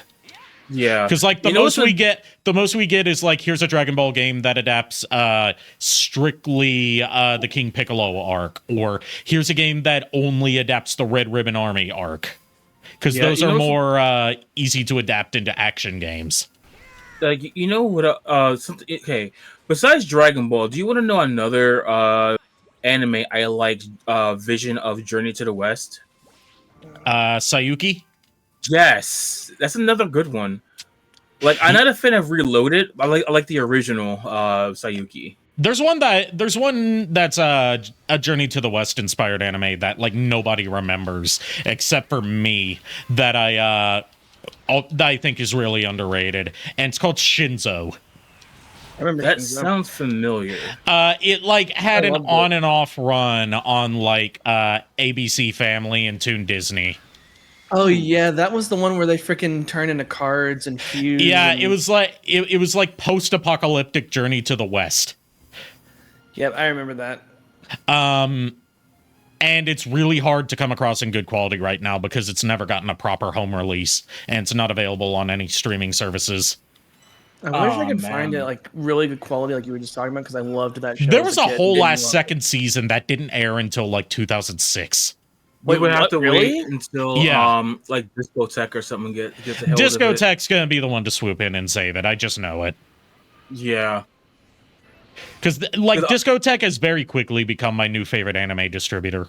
Not just because they put out like these really good collections of out-of-print anime, but also because they don't overcharge for what they're putting out there. Like, I don't know, Funimation or Aniplex. You know what we have to do, right? Petition Discotech to do a Blu-ray release of Shinzo, both cut and uncut. Yes. But I was also going to say we need to do a Journey of the West-a-thon. Well, I mean, Discotech's also working on the first home media release of Shaman King. Yeah. You told me about that. The original Shaman King, and they're going to include the handful of uncut dubbed episodes that 4Kids did, and then like the entire 4Kids run, and then a separate release for the uncut Japanese run. Gotcha. Because the only home media release that Shaman King's original series has ever gotten in the West is like one 3-episode DVD of uncut 4Kids dubbed episodes. So this is a big deal because that thing was so hard to find, and it sold so poorly that it bordered on lost media. And it's honestly one of 4Kids' better dubs. Like, yeah, it has a lot of changes to it that I don't like. But like Jellyfield Donut intensifies. No, it's not to that extent. It's more so like they tried to dance around the fact that, you know, death is going to be a big factor in this since it has to do with ghosts. And then there's also just some localization changes where it directly conflicts with how it was supposed to be in the Japanese original script. Like, one that comes off the top of my head is Amidamaru's sword's name was changed in the dub, where like the name of his sword in the original Japanese was, I can't remember exactly the Japanese name, but it translated to Spring Rain, whereas in the 4Kids dub they changed it to the Sword of Light, which is an actual Japanese treasure that exists in the real world. And that creates an issue of like, so you're saying that this like Japanese priceless artifact that's tied to their culture and history and treated as like a sacred monument of like their national religion is just a sword used by this one samurai dude. Like, it's low-key kind of disrespectful. Yeah. Like, the Sword of Light is one of the 3 sacred treasures of Japan. So 4Kids were not really thinking when they made that localization change. Where is he? You're hiding him somewhere, aren't you? His screaming was giving me a headache, so I locked him up in there. But forget about... Speaking of screaming, giving people headaches, I watched the Power Rangers 30th anniversary special last night. It was damn good. It was. Like, really good. They did a good job with freaking bringing back Rita. Yeah, bringing back Rita and not getting a sound-alike to voice her. Bringing back Barbara Goodson. Well, the cool thing is they still kept the lore with Rita getting turned good and then still found a way to make her... Yeah, because they've been using a lot of like stuff that was previously fan headcanon as actual canon, because it makes sense. Because like the current showrunner under the Hasbro era that's currently going on is someone who grew up with Power Rangers and was part of the fan community. So he's really receptive to like adapting fan headcanons that have been real popular for a long time as official parts of the story. I like that. Yeah, I like, because I don't know if like last time you guys watched like Power Rangers before. You're gonna need to speak up, my dude. I leaned back. I don't know when the last time you guys watched Power Rangers was. Last night. It's been a long time. Besides that, last time I watched it, like, wait, do you mean like most recent series that I've watched? Yeah. I haven't really watched much past the Disney era. I've seen like one episode of Megaforce and that's it. I need to double check where. The last one I saw was probably back when I was in high school or something, maybe? I don't know. Did you guys ever watch Mystic Force? I watched a little bit of Mystic Force with my sister because back when all of the series were on Netflix, I watched like the first couple episodes with her because like she was really big into Power Rangers and she didn't know that there was like decades of Power Rangers stuff before like Samurai. And she was also really into Harry Potter at the time. So I was like, Mystic Force, perfect choice for her. And she got so into Mystic Force that she had me make her a Mystic Force Blue Ranger helmet. By the way, I say, excuse me, Arikado, remind me when I go into work tomorrow to get a picture of, I think they had one of the Power Rangers in Space action figures at GameStop. Nice. Please pick that up for me because In Space is my childhood. But I gotta see if they still have it. That's the only thing. If anything, well... Sorry. I know what you're going to say about Mystic Force. It's the whole Mystic Mother being a reborn Rita Repulsa as a good person. It is Rita Repulsa, yeah. Yeah. Like, originally, that was fan canon because it was the same actress. Yeah. But they, under the new leadership, they made it like, yeah, that is actually what happened to the purified good Rita. She became the Mystic Mother. They had to make something. But yeah, I'll see if my guy is working tomorrow, because if so, I can ask him to hold it. I'll take a picture, and on the Hika report, I'll take a picture immediately. And you let me know if that's the one you want. Yeah. This fight right here is where like it starts taking off the gloves and it's like, okay, we're going to test you on all the combat mechanics. If you can't beat this fight, then you're not going to beat the rest of the game.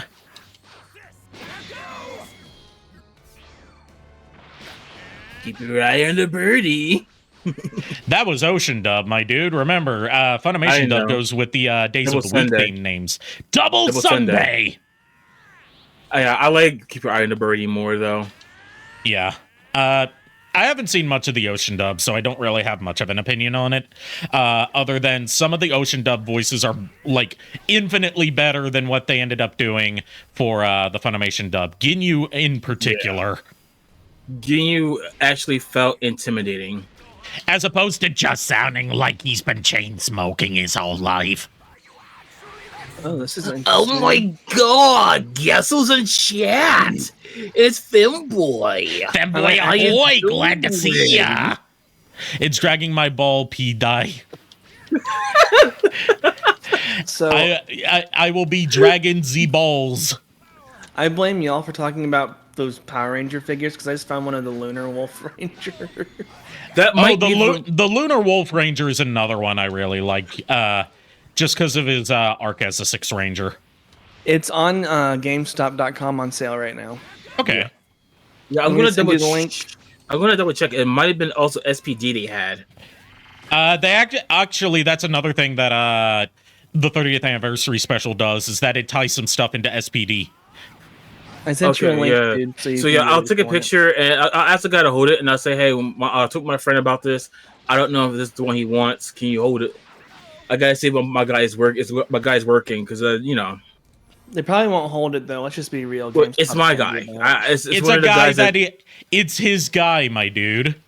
It's his guy. It's his guy. If he's working that day, I can guarantee 100% I can get it held for the day. Oh, hey, they have Power Rangers in Space Ecliptor. Ecliptor. They have him on clearance too. Cool.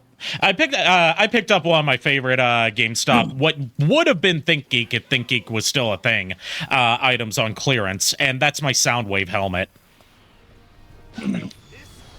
I'm looking at them right now because I might have to buy one or two of these just because of. I haven't bought like the last Power Rangers bit of merch I bought was the Deluxe Dino Megazord from a few years ago, but now I'm looking at getting into the Zord Ascension project stuff because that is what I've been wanting this whole time since Hasbro took over the Power Rangers franchise.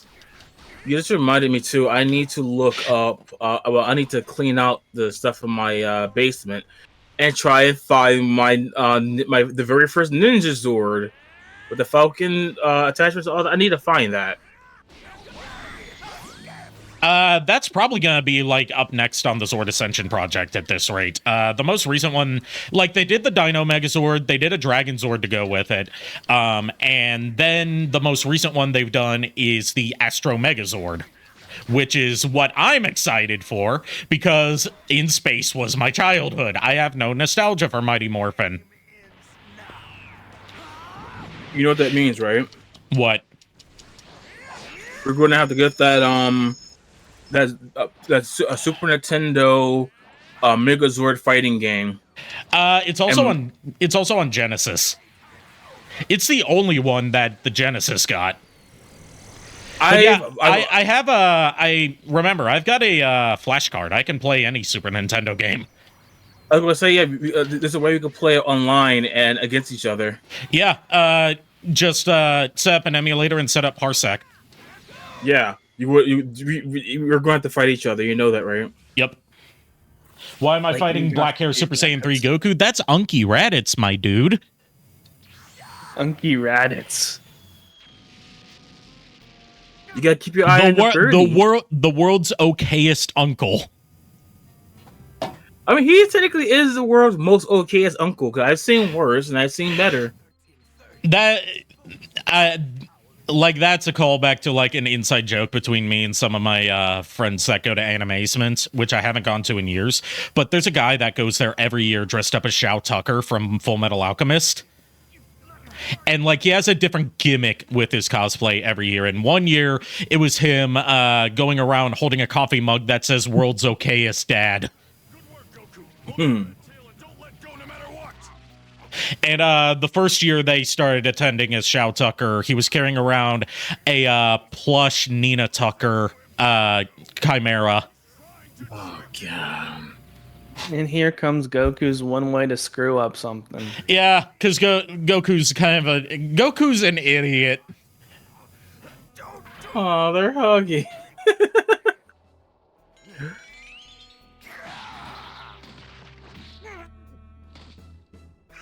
I can't believe you fell. Do you hurt my daddy? Nah, that's not happened yet. We're almost there, though.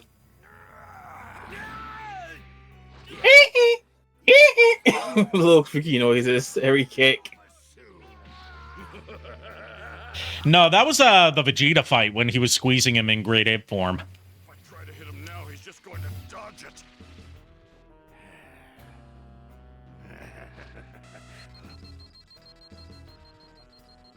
Here we go. Hype. Real talk, though, these cutscenes are great considering this is undoubtedly a low-budget game. Mm-hmm.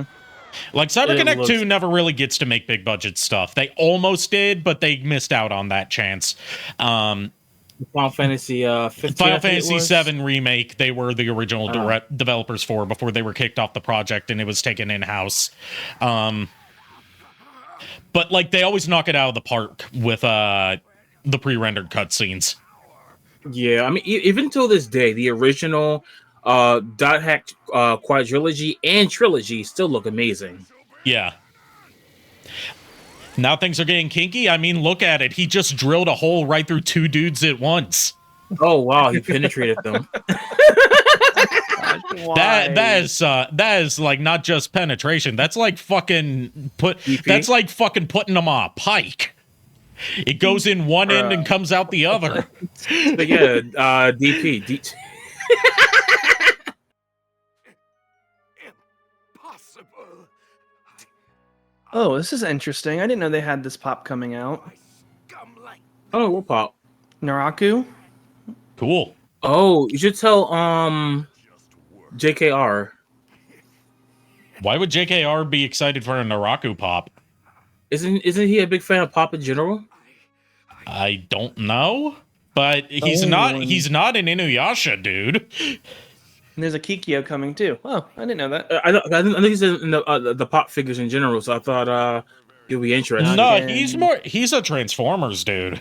Well, I know that because you remember I'm like I'm Transformers in DC Comics. Like if there's pops of characters that he likes, he'll get them, but he's not like a big pop collector.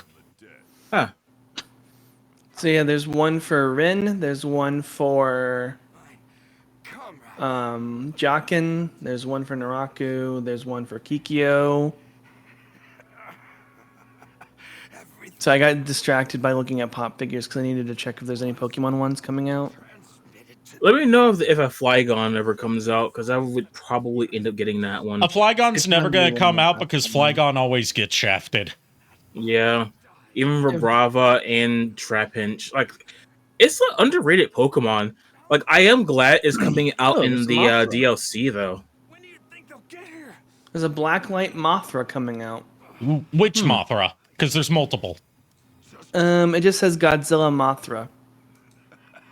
Again, which Mothra? Is it Monsterverse Mothra? Is it Showa Mothra? Is it Heisei Mothra? Is it Rebirth of Mothra series Mothra? Is it Millennium Mothra? Here. It looks like it has like the original Godzilla font for the... But again, I don't know. I should be able to tell by looking at it. I'm the resident Godzilla expert. That's why I posted it in our little chat here. It's gold with... okay, that is gonna have to figure out a way to look at this while streaming.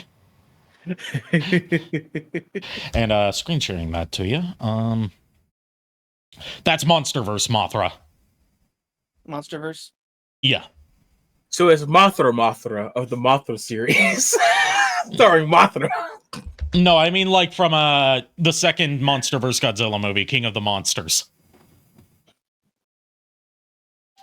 So I know you liked Godzilla, so that's why I saw it. I was like, I'm gonna post this here just to be I safe. still haven't seen King of the Monsters, but I'm getting ready to soon because I just bought a digital copy. I technically got a free digital copy a while ago because JKR tends to give me like his free digital copies that come with Blu-rays that he buys, but I always forget to redeem them before they expire. Yeah, Gohan would have needed an adult. I am an adult.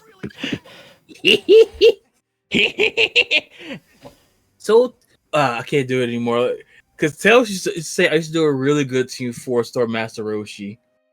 I've been working on my Team 4-star Master Roshi. So I can't. How's it feel riding the USS Medic?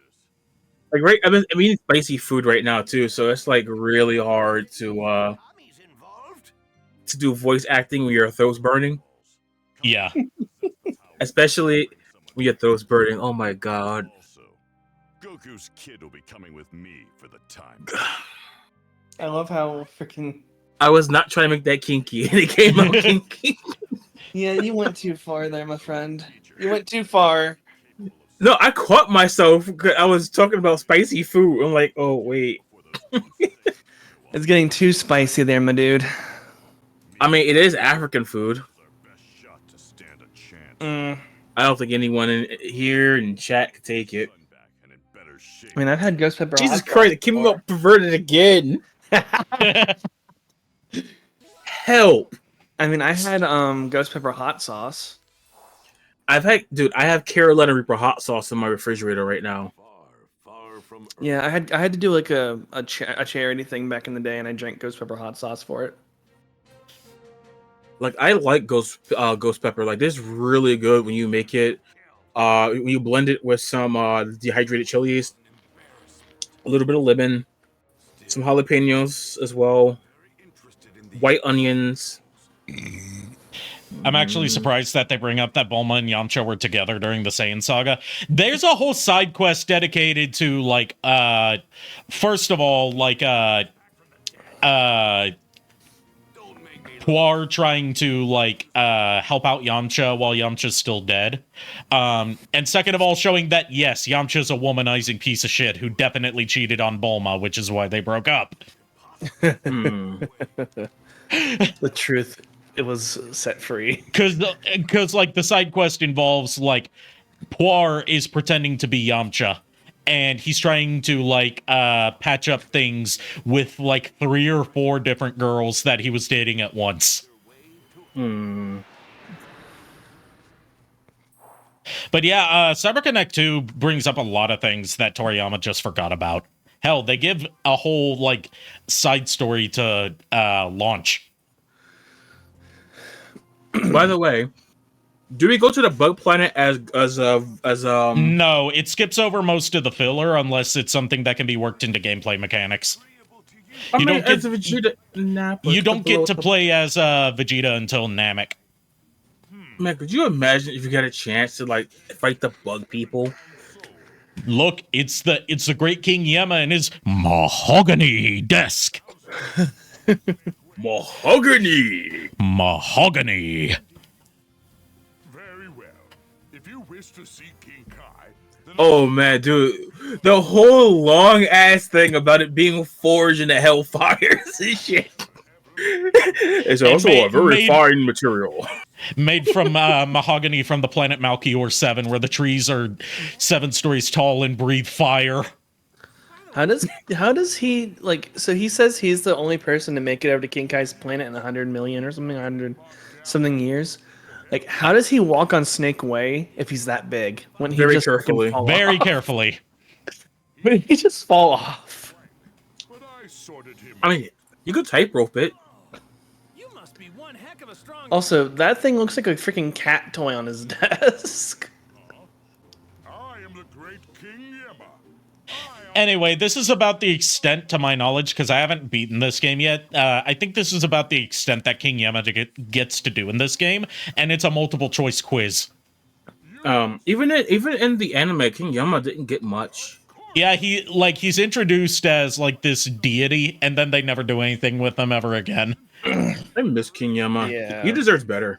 Like, he's introduced as like the judge of all souls, but what he really ends up being is like the secretary of the afterlife. Mm-hmm.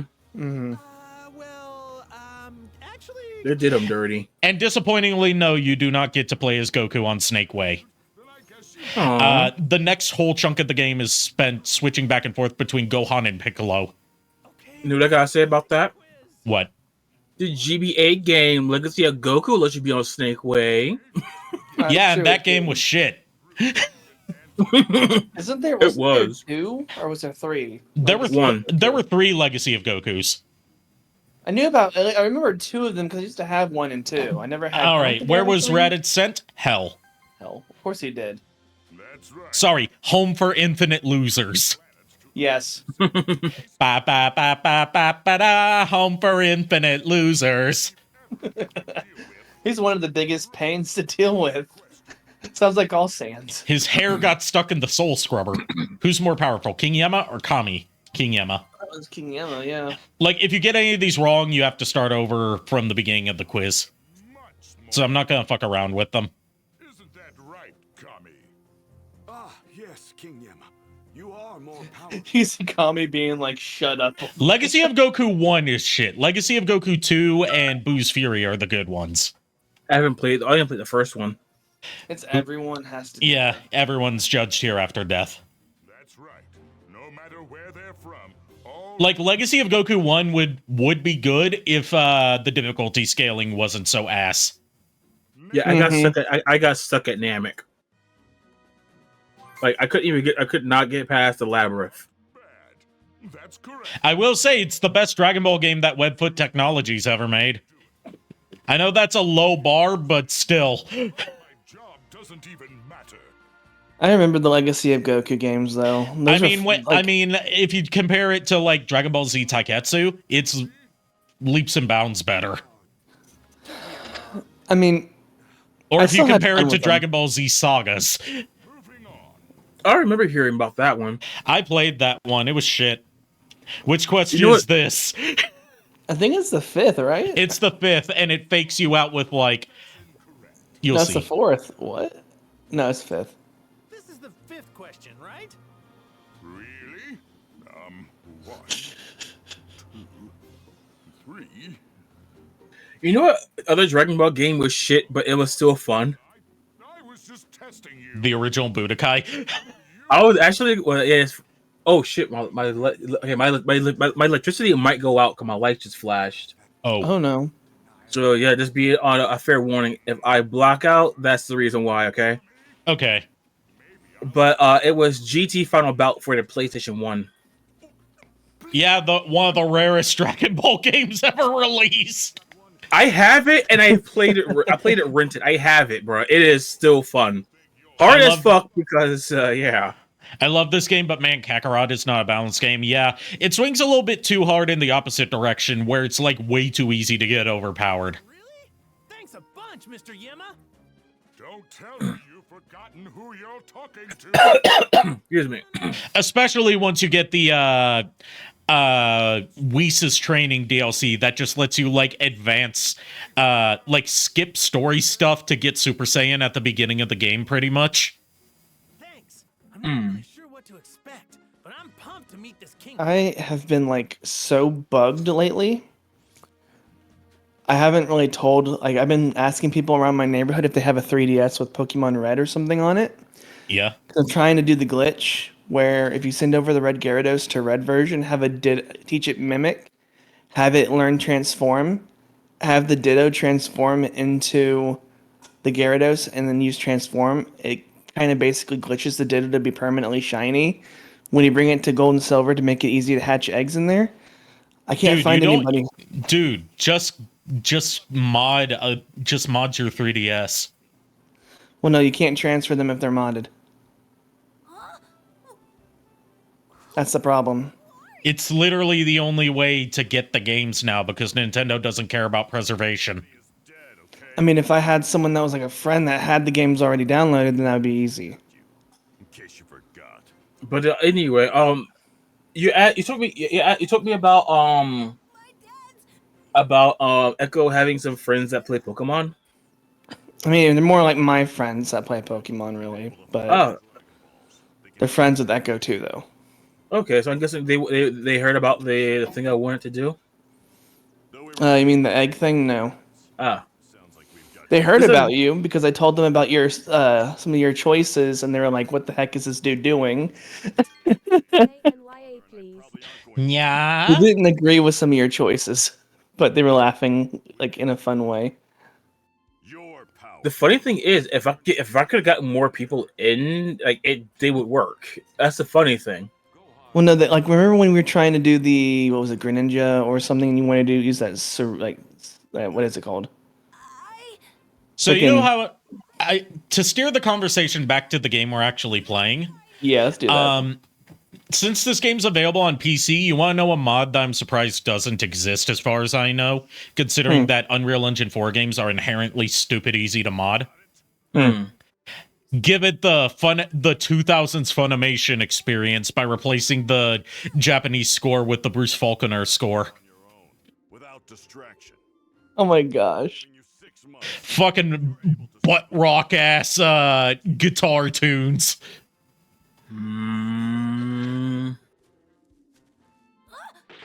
That Big low tears. Like, as much as people shit on the Falconer soundtrack for being like really limited and repetitive and yes, that too. His theme for Cell is iconic. Oh no, poor Gohan. Oh, and his Final Flash theme is also iconic. I can't imagine the Final Flash scene without that music playing. You know what I got a taste for? What? Strawberry milkshake. I fixed the command for that. Oh shit! Hold on. I mean, we did just have a character die, so. Oh gosh. Hey, Eddie, I had a lot of strawberry malteds in my life. You know that? Of all of them I ever had. Boy, Eddie, this one's the best. Rest in piss. Rest in piss forever, miss. But seriously though, I could go for a strawberry milkshake or a strawberry smoothie. Femboy says, I've never watched the OG Dragon Ball Z anime. I've only seen Kai. Good, you've seen the better way to watch it. As someone who grew up with Z, Kai is a better way to experience it because Z is just a lot more talking, a lot more filler, and a lot more of this. Well, Z is punching. so. The reason that Z is so slow paced is partly due to like it being made at around the same time that the manga was still ongoing, so they had to do filler every now and then. As all anime adapted from ongoing manga have to inevitably do. But the other reason is because of like the way they decided to adapt the manga into episodes is that to try and cut down on how many complete filler episodes they had to do, they instead decided we're going to adapt one chapter per episode. So like in the original Dragon Ball Z, that means since they only had 20 pages of material per episode to work with, they had to pad out the episode length with a whole bunch of unrelated bullshit. Like the first episode of the original Dragon Ball Z takes like 15 minutes for them to get to Goku visiting Master Roshi. It is agonizing.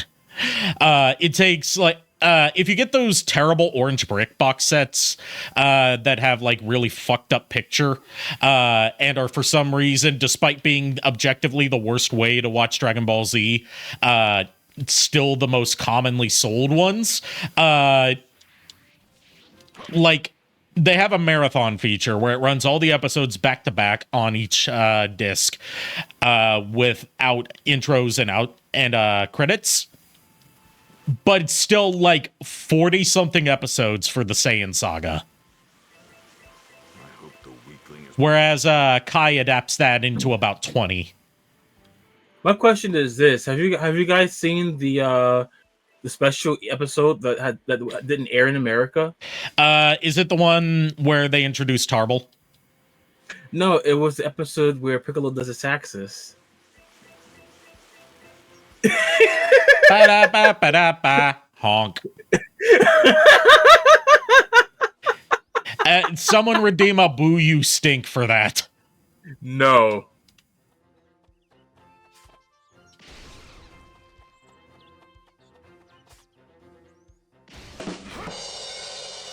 Close enough. That was me.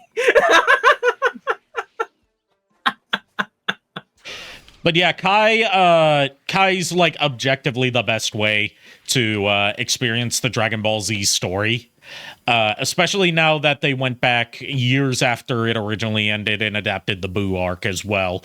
But like Dragon Ball Z in its original form is still kind of worth checking out just for like the cultural and historical impact it had on the Western anime scene.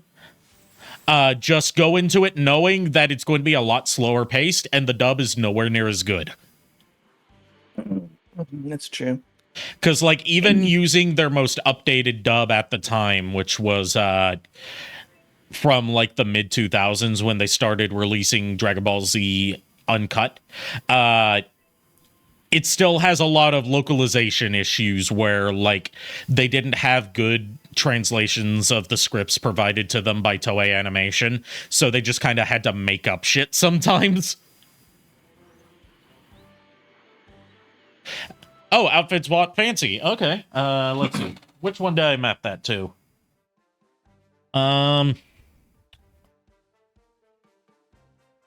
Let's see. Is it... Come on. You can do it, you can do it, VTuber Plus. I believe in you. Cooperate, please. Oh, it's because this is still always on top, duh. Always oh my. Oh my. There we go. Oh my gosh, y'all. There we go. What is it, Tails? There we go. Fancy outfit acquired.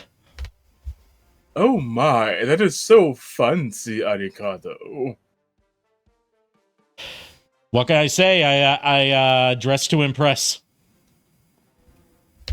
I dare say.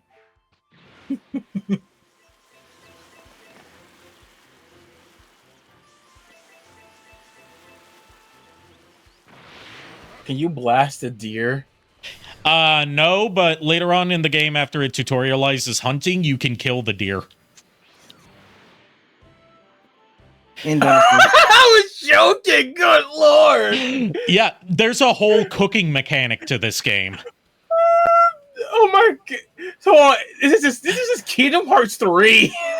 There's a cooking mechanic to this game, and there's also a fishing mini game, so you know it's one of the best JRPGs ever made. Bruh, this is Kingdom Hearts meet Final Fantasy 15 with flying and yelling. You know that, right? And if you're fishing as either Goku or Gohan, then they fish the way that Goku did in the first chapter of OG Dragon Ball, where he uses his tail as the fishing rod. Except since he doesn't have his tail anymore, he uses a fake tail that Bulma built him. And I don't think it's more like Kingdom Hearts. I think it's more like Breath of the Wild meets screaming and flying and yelling. I would not compare this to Breath of the Wild in any way. Well, the cooking mechanic. Well, the thing is, the reason I mentioned Final Fantasy 15 was because you got cooking in there and you also got fishing in there.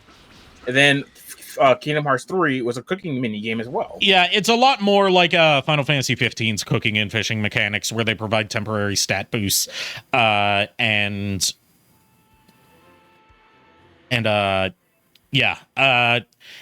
whereas Breath of the Wild is more like throw shit together and see what happens.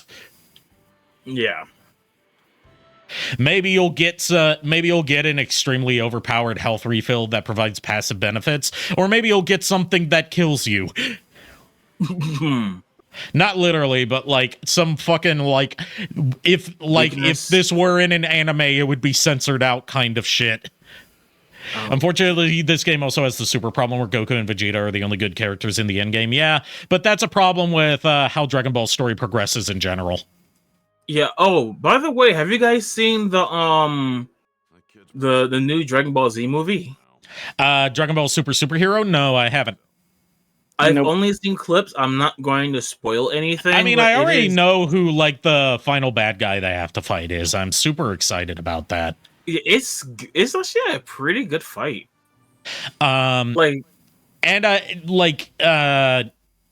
It's cool that they revisited some stuff from OG Dragon Ball instead of continuing to suck off like Frieza saga.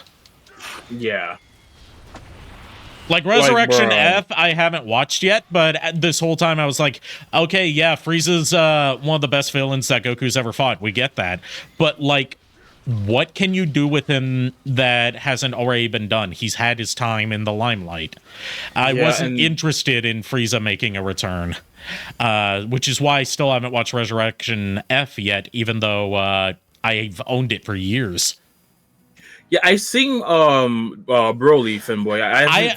I haven't watched Broly yet, but I have a digital copy of it. It is good. Like, I was interested in Broly. I was more interested in Broly than I was in Resurrection F, because this is the first time we've gotten like a Toriyama-fied look at Broly, like a more canon Broly, as opposed to being like basically his creator's self-insert character. Yeah. Like, the fight is, bro, it is fucking hype. Being like, instead of being like this comically overpowered OC.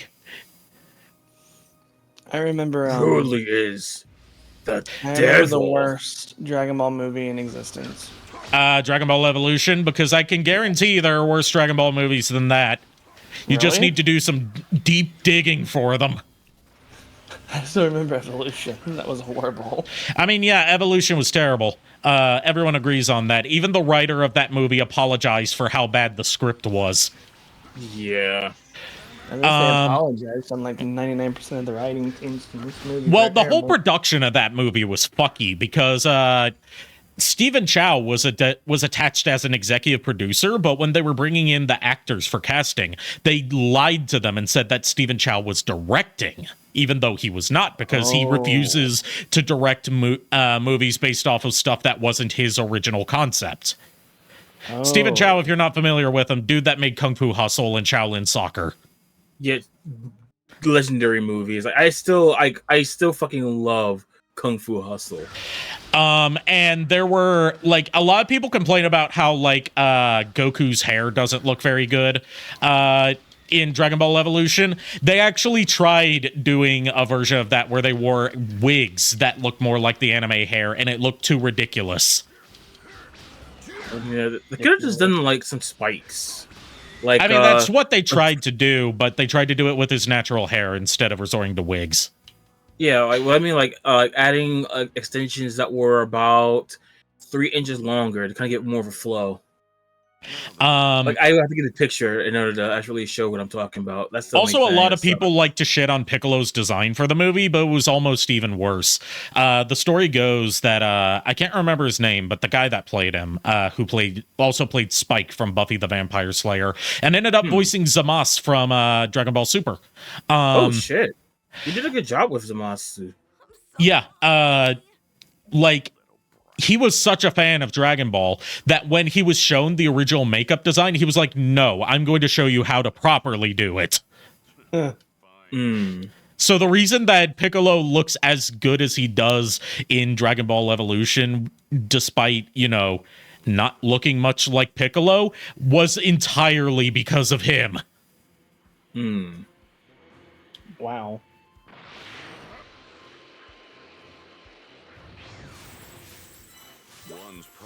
This Resurrection of F is bad, but bringing back Frieza. Yeah, Resurrection F is to my understanding, it's a bad movie on its own, but at the very least, the fact that it reintroduced Frieza as a character that, you know, has stuff to do in the story leads to better stuff later on in Super. Yeah, the reason why it's more so okay. that like it's not good in the context of how it was originally released, which is as its own standalone movie without people knowing that Dragon Ball Super was happening at the time. Yeah, and then basically, when the anime came out, it was basically just doing Resurrection F, but in episodes. Well, And they adapted Battle of way. Gods and then Resurrection F into their own arcs. And honestly, that's a pretty bad way to start off a new series because it's retreading stuff that's already happened. Yeah, that's what I meant to say. And the animation was super sloppy for that whole era of Dragon Ball Super, to my understanding. So it really was. didn't give. And the fact that they tried to adapt some pretty like compact movies into longer arcs by adding in all this extra filler stuff just made it like a really bad start. Yeah, if they should have kept it to at least 2 episodes and leave it at that. Like Battle of Gods easily could have been 2 episodes, but it didn't need to be its own entire story arc. Exactly. Oh no, the moon. Moon! Oh no, he's mooning us. Yeah, now we actually get to beat the shit out of Gohan. Hey, I'm gonna spank the monkey. I go spank the monkey, Piccolo Rose. What's going on? Gohan's level 10 now magically. Yeah, well, it's because he's in Great Ape form, and remember, that boosts his power level. Yeah, I remember. Yeah, it's a times 10 multiplier, I think, right? Yes, increases their power, I believe, 10-fold, or maybe it's 1,000-fold. It wouldn't be 1,000-fold because that would be like Super Saiyan, I think, or Kaioken. Power leveling scales is annoying and difficult. Trying to power scale Dragon Ball Z is just a fruitless endeavor because there's so many things that you just have to disregard because they're jokes. Yeah, not only that, a lot of that stuff ended up getting retconned as well. Like, the biggest mistake that official Dragon Ball media has tried to do is try to make sense of a lot of the stuff that was either filler or one-off gags.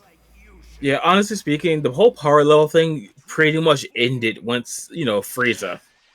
After that, they just stopped. Stop mocking me! Destroys the moon. Here at Channel News, the moon has exploded. What was it? The Sailor Moon thing. The moon has suddenly been destroyed. The resulting tidal disasters have left death tolls currently estimated to be in the hundreds of thousands. For more on this, we turn to our lunar science expert, Sailor Moon. Sailor, how do you thanks, Sailor?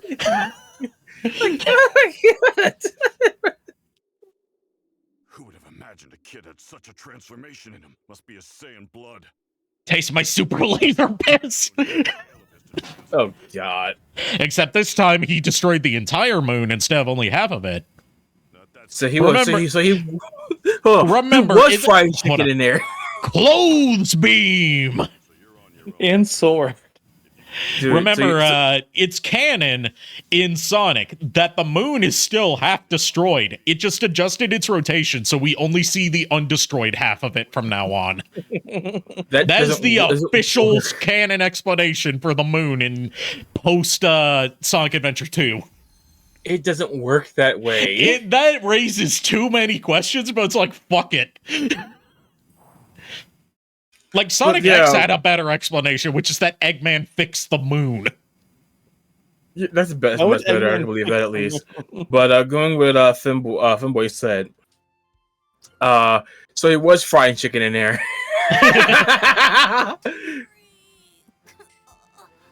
Bro, he immediately goes, I'm so hungry. We're taking a piss of frying chicken in there. I'm so hungry. The Saiyan blood is strong. How am I supposed to get myself some meat? I guess I could catch a fish or something. You can't. You don't have a tail. I really want some Grandma Mom's meat dumplings. Yajirobe. Here's where Yajirobe comes into play. Because remember, when Goku first met Yajirobe, he was a hunter. Excuse me? Mm-hmm. He teaches him how to hunt, doesn't he? You have 23 hours until the piss droppers hit the fucking earth. Now get out my fucking sight before I piss on you too. Wait a second. Are you his... So the story behind Yajirobe's creation is actually pretty interesting, as well as like what the casting for him in the Japanese version was. Basically what it amounted to was that, like, you know, at the beginning of the King Piccolo arc, King Piccolo's minions kill Krillin, right? Yeah. Mm-hmm. Toriyama realizes, oh shit, I've killed off one of the main characters. What am I gonna do now? Goku doesn't have anyone to play off of in this arc. Introduce Yajirobe, who is going to be the new like sidekick for this arc. And in the anime, they make it even further for him to be a replacement for Krillin by having Krillin's voice actress play him. And correct me if I'm wrong, but Yajirobe is also a pawn on wardrobe, right? I have no idea. Well, this meat here is mine, so can't just give it to you. Instead, I'll teach you how. So now we get to kill some deer. Yes. Oh dear. Oh bother. Oh dear. We also get to you can it's not just deer that you get to kill. You also get to kill wolves and dinosaurs. You get to get you get wolf meat. Oh bark. Yajirobe and Korin are a gay couple. Yeah, that's one of my favorite like sub stories that Team 4 Star did.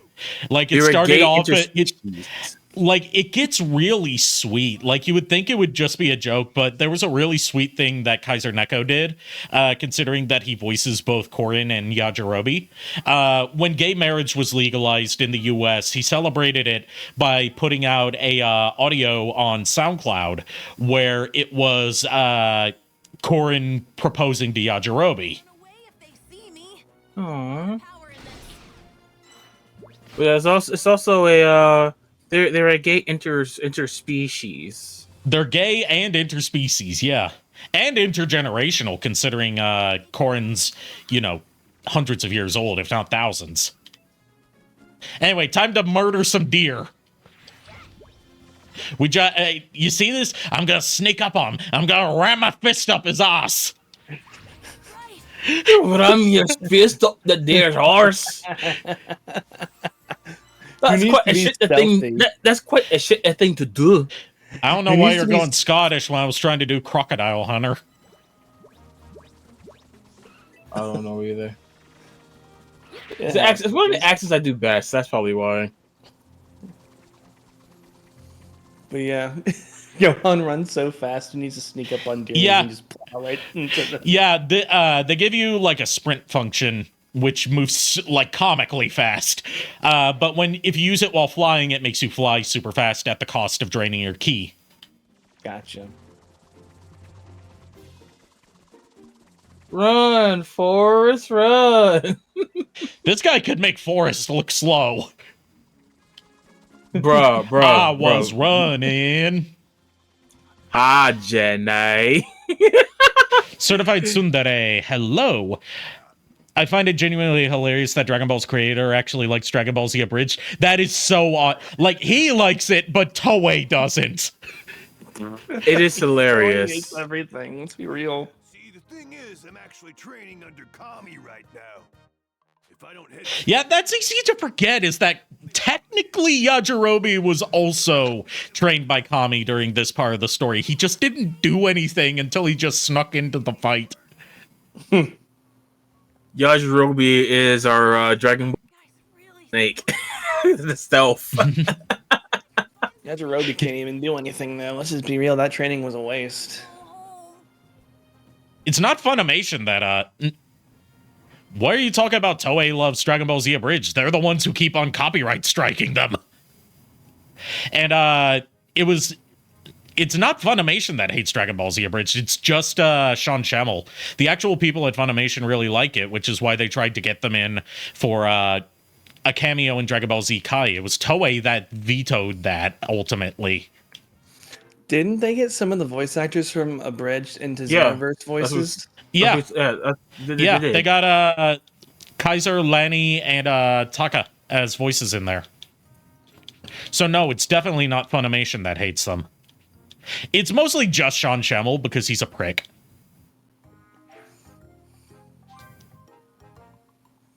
Yeah, because you said there was a when they had the Ocean dub, Goku's voice actor, he basically like he threatened to boycott if they didn't uninvite whichever Ocean actor was going to be there.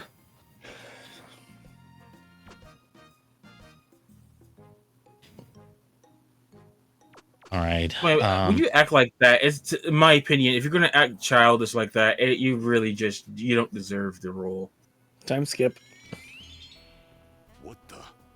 No way the Saiyans are here yet, but I'm sensing incredible power. Nah, this isn't a time skip. It's still going on during Gohan's training. Or at least the survival portion of Gohan's training. The only reason I was saying is because it said several months. I thought since.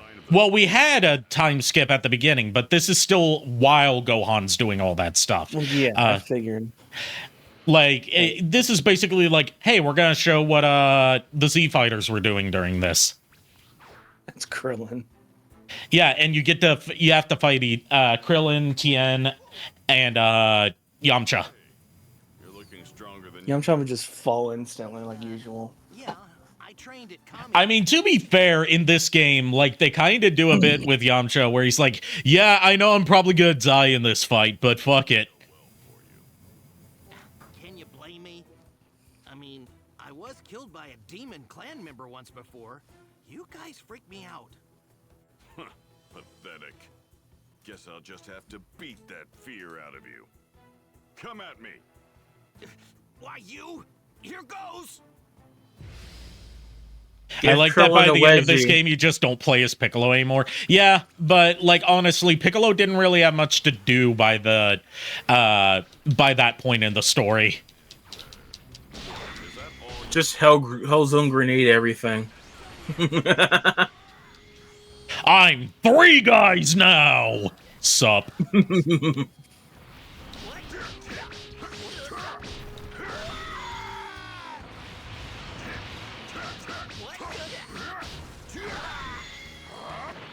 You're kicking his ass, literally. Yep. Teasing So, Krillin wants you to finish quickly, huh? He doesn't like being edged. Oh, God. Y'all are gonna just kill me throughout this. Welcome to one of my streams, Miles. I know, but still. Dude, it's nerf for nothing. It's horny or nothing. Holy crap, why do I sound like Cell? Oh. Bro, why did I sound like Cell when I said that? Mr. Sandman, bring me a dream. Make him the cutest that I've ever seen. Oh my God. Give him 2 lips like roses and clover. And tell him that his lonely nights are over. Oh, hello, friend. What are you?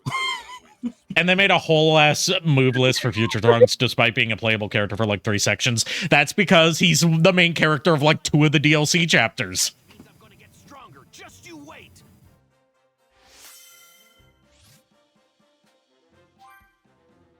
Why is voicing Cell just fun? Like, voicing all of Cell's forms is really fun. Like, you get to really play up the creep factor with Imperfect Cell. And then for Semi-perfect cell, you really get to let the jowls do their work.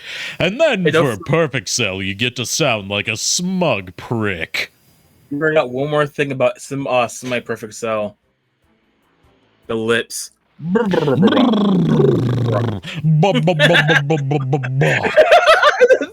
literally the best part about semi-perfect cell. Like how can you be semi-perfect? It's either you're perfect. You're either perfect or you're not me.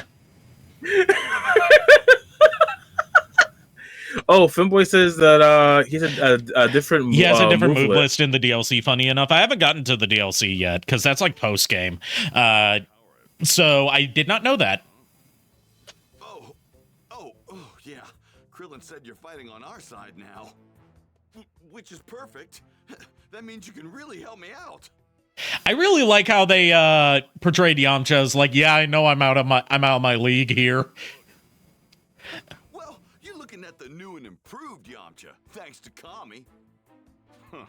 Is that? But yeah, going back to like terrible Dragon Ball movies, like if you want to see some real shit, look up the unofficial Dragon Ball movies, like Dragon Ball the what's it called, like Dragon Ball The Journey Begins or something like that. And there's a Korean one called Dragon Ball Fight Son Goku Win Son Goku. Oh, you just reminded me too. I've been getting recommendations for a certain specific dub of Dragon Ball Z. Is it the big green dub? I am King of Saias. Oh no, the speedy dub. No. I am King of Saya, people. Oh, I've never heard of We need to sit down and watch. Okay, so like the speedy dub is like an anomaly because no one knows whether it was even officially licensed or not. Like the company that made it is so obscure and hard to find information about that we don't know whether that's an actual official dub for that region or whether it was like some bootleg hack fraud shit. Like, I have something in my history. I will send it to you, Teo, so you can watch it later. Like, it was a English dub for the Malaysian market, but like it was translated very literally from the Japanese script without regards to like proper sentence structure. So you get stuff like Saiyajin, which you know how Japanese works, being translated as Saya people, and stuff like Krillin's name being translated as like Thousand Hands or something like that. What? Because like they, like to my understanding from what little knowledge we have, they did like a translation from the Chinese translation of the Japanese script. Oh my lord. You're gonna need a different approach to your training. Then it sounds like a terrible Google Translate thing. And they're among some of the hardest Dragon Ball Z dubs to find in their entirety because they were only released in Malaysia, only for a short period, and only on video CD format. Like, I'll give you an example of what Vegeta sounded like. He sounded like squirrely almost. Like it's a dub done by a very small cast of people who clearly don't have much range and are very clearly not fluent in English. Yeah, I just sent it to you. There's also the World Martial Arts announcer over there. Yes, it is.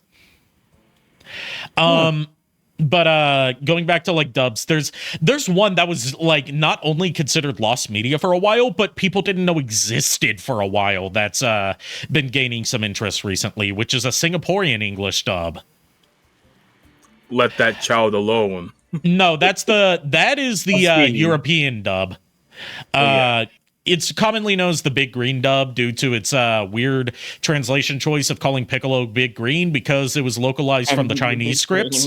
But like to my understanding, the reason that dub exists has to do with like the very confusing history of English dubbing of Dragon Ball, where like a different company called AB Group had the rights to Dragon Ball in all of Europe.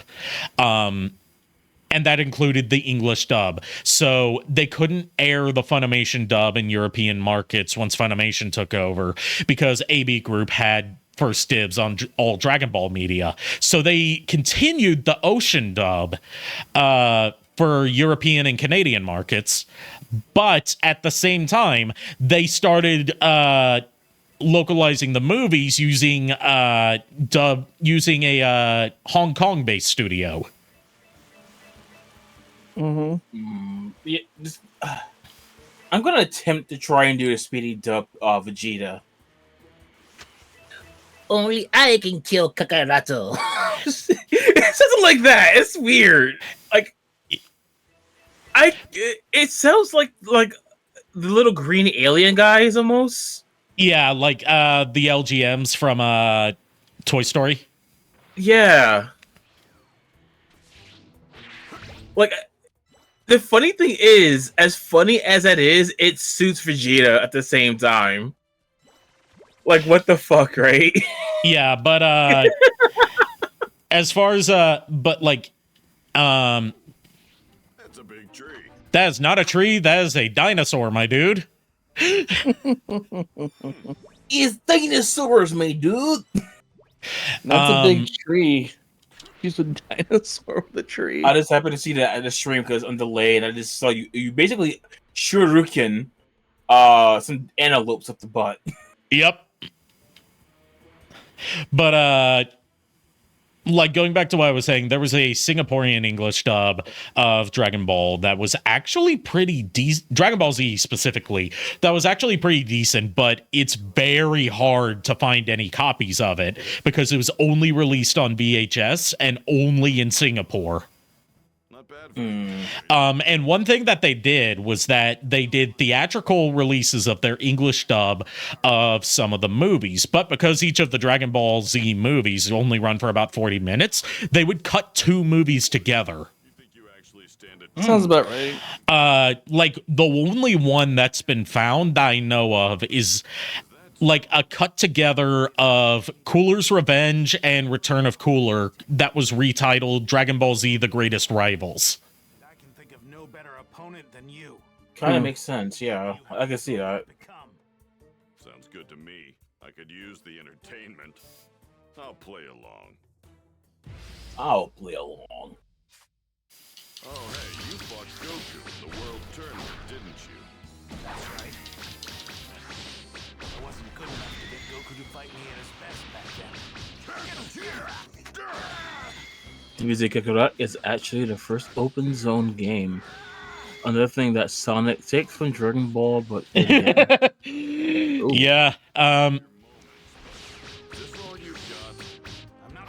yeah, everyone knows that Dragon Ball Z Kakarot invented the idea of explorable hub worlds.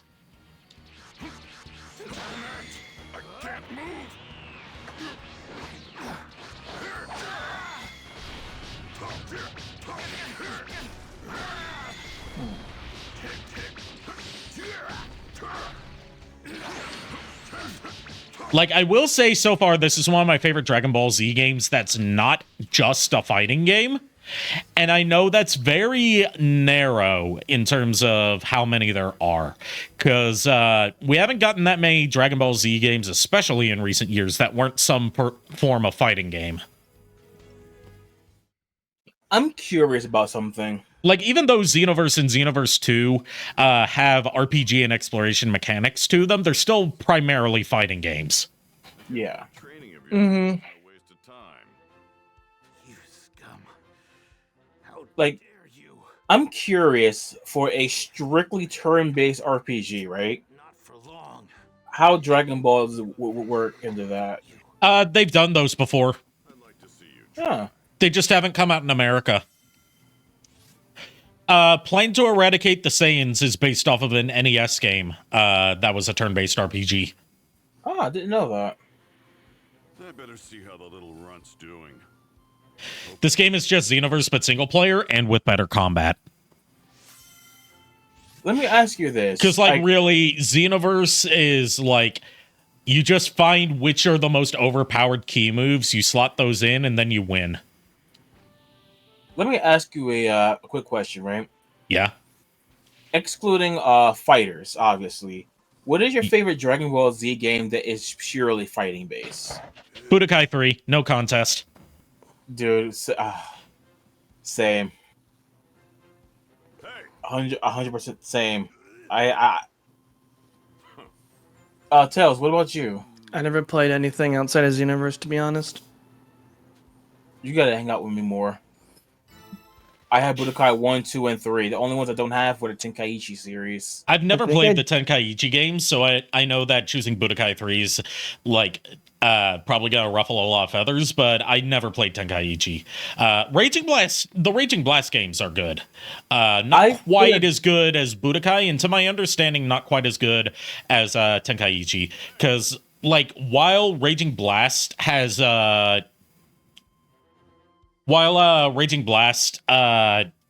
like a lot of characters and a lot of fan service stuff in it. They're very much like mindless button mashers. Like, bro, I know for a fact there is a quest in there where you get to fight Super Saiyan 3 Broly or Super Saiyan 4 Broly or some shit. Do I have the New Power Awakens DLC? I don't know. I just know that when I bought this, it came with the first season pass. Thank you for following, Manny. So there's a real chance you might have died on me. Yeah, whatever comes in the first season pass is what I have. I haven't bought the second season pass yet.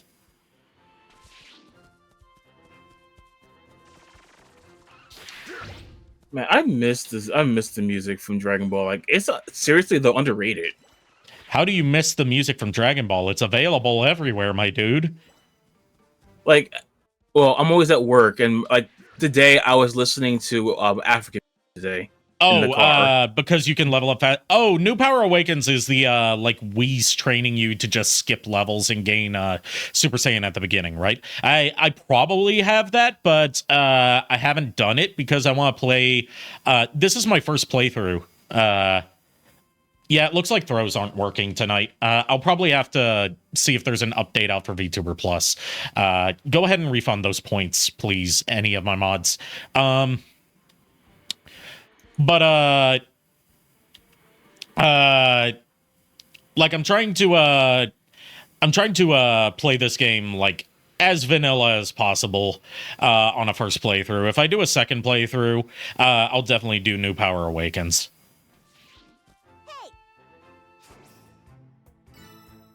Look, a Pokemon. I remember that from Abridged. Look, Vegeta, it's a Pokemon. Look, Vegeta, a Pokemon. No, I'm Chatsu. See? It's a Chaozu. So in order to refund, I would hit it as you have to go into mod view. You have to go into mod view. Oh, yeah, see, right. Refund points back to user. Yeah. There we go. Android 20 will be a pain, don't cry. I'm looking forward to it. I'm okay with wait, I'm thinking Android 21. No, I don't want to have my ass pounded by Dr. Giro. Oh my. I mean, if it was Dr. Giro as voiced by Chris Guerrero, that would be a different story. Oh my.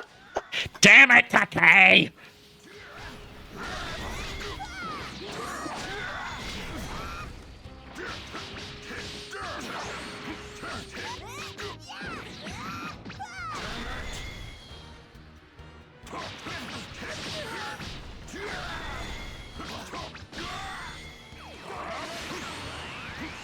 Is this game any good? Bro Dirt wants to know. Is this game any good? You gotta go into it with like, if you're expecting like some revolutionary game, you're going to be disappointed. But as a sort of like B tier action RPG with the Dragon Ball license, it's way better than I would have anticipated. And it has a lot more, it has a longer lifespan in terms of post-launch support than almost any Dragon Ball game except for Xenoverse 2. Like, even Fighters stopped getting supported before this game did. Or at least stopped getting new content instead of just balance updates. I have not played Fighter since release. There was a really good deal on the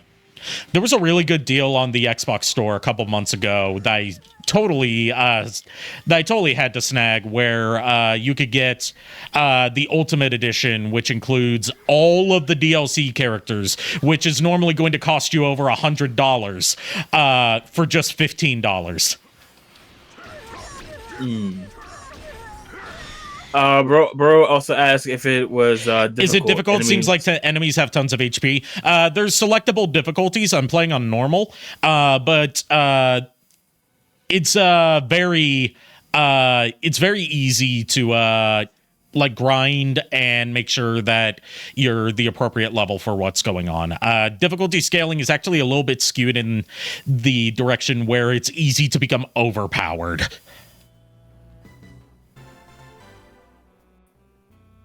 And Manny also said, "Don't cry against Don't Vegeta." cry against Vegeta." I've already I've played a bit of this game. I played up to Namek, so I know about the difficulty spike when fighting Vegeta. You just gotta make sure that you're properly prepared with enough healing items, and you'll be good.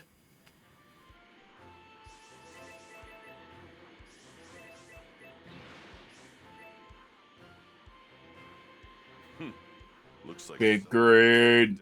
Big green. Get it in here.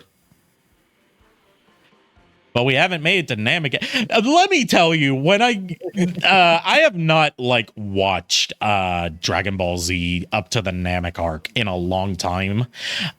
So it gave me whiplash to like play an official English dub thing that includes Guru and have him not be a monotone, unrepentant, evil asshole. Like to go from I saw a bird, it was pretty, kick its ass, to it pains me to see such strife brought to the people of Namek. Like, it gave me fucking whiplash because Super Kami Guru has supplanted the actual Guru in my mind. How do you think I get so far? Speaking of, I am thirsty. Looks like someone wants to. Yeah, I think VTuber Plus might have a. It's a little weird to chuck for updates now because it's been officially discontinued on Steam, but it's continuing to get support through itch.io. But because of how itch.io works, you have to manually check the website for updates rather than it being automatically fed into the program. Yeah, point redeems for VTuber Plus seem to be broken, so avoid like head pats and throwing items. Yeah, because I think the Let's Party didn't go through either, I don't think.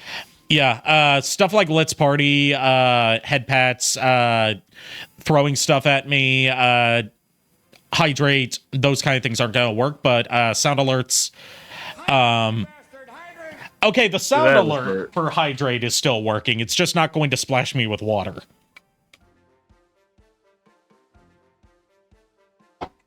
Yeah, I am very sorry about that, everyone. I'm going to have to look into that after stream. Like, things happen. Like, the reason that these things happen is because it entirely relies on the Twitch API, developer API, and that thing is constantly being updated. Yeah. So it's very easy for stuff with integrated programs for VTubers like this to get just broken out of nowhere. But seriously though, I wish it was raining like crazy, bro. Like my suit is soaked, right? Yeah. I want to have a strawberry smoothie, strawberry banana smoothie. Hydrate, you bastard! Hydrate! Okay, I'll hydrate again.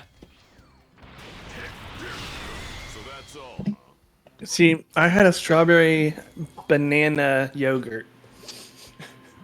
So you're telling me you want me to fight you then, huh? Nah, dude, I don't want to fight anybody. Was it the best strawberry yogurt you ever had? Yes, I just want you to drink a whole like gallon of strawberry milkshakes at this point. Speaking of strawberry milkshakes, I think you know what this calls for. Oh no. Hydrate, you bastard! Hydrate! No, not that. Why? Why are you so intent on wait, overhydrating me? You spelled fucked that strawberry up. wrong, my dude. Starberry. I spelled it wrong. I was spelling it the same way again. Starwellberry. There we go. Starberry. I'll say fuck. Strawberry milk in my life. You know that? It's so well with strawberry. This one's the best. This one's the best. And then he fucking dies. Rip. I want seconds dies. Yo, bro, I wish I had my my instrument nearby so I can do. Bruh, if only I could get my trombone out of storage. Like, I need to learn. Okay. By the next time either one of us stream, I should know how to play it on the metal. The melodica? Yeah. So whenever we do that, I could actually do the. Like, if I ever get my trombone out of storage, I'm gonna need to take it to like a place to get deep cleaned, because that thing has not been touched since 2011. Ooh. And there's sure to be like a whole colony living in there by now. Some like a colony of undiscovered sentient life that I'm going to be the first to document living inside my trombone. It's our Lord Arikado, Lord of the Bone of Drum. Oh my gosh.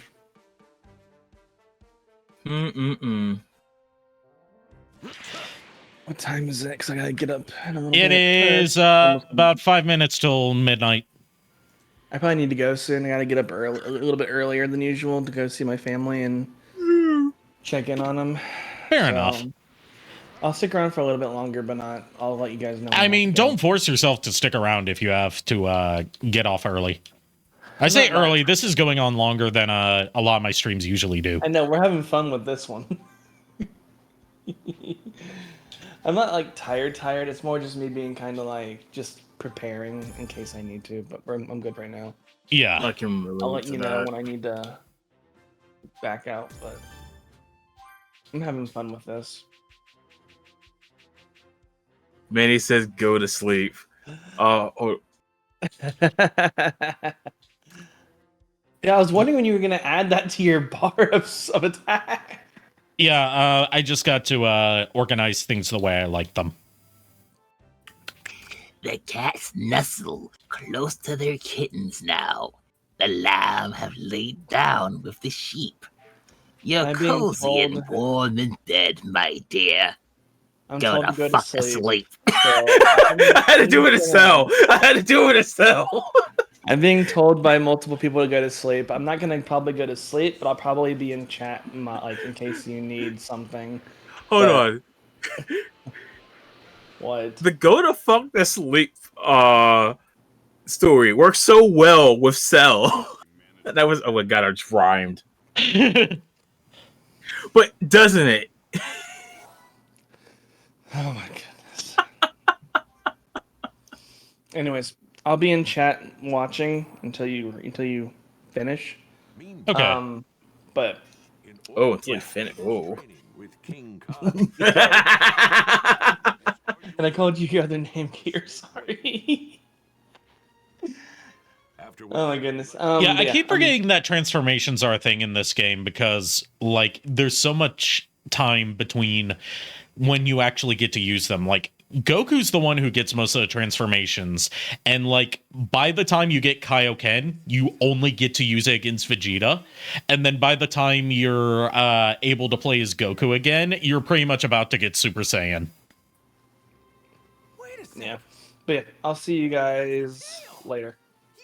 Skipped right Thanks. over Princess Snake. Of course it did. Manny said, enjoy your night. Tails. Have a good night, Miles. I'll see you. We also miss him falling down. Yeah, him falling into the home for infinite losers. And ended up in King Yama's desk. made of mahogany. Mahogany.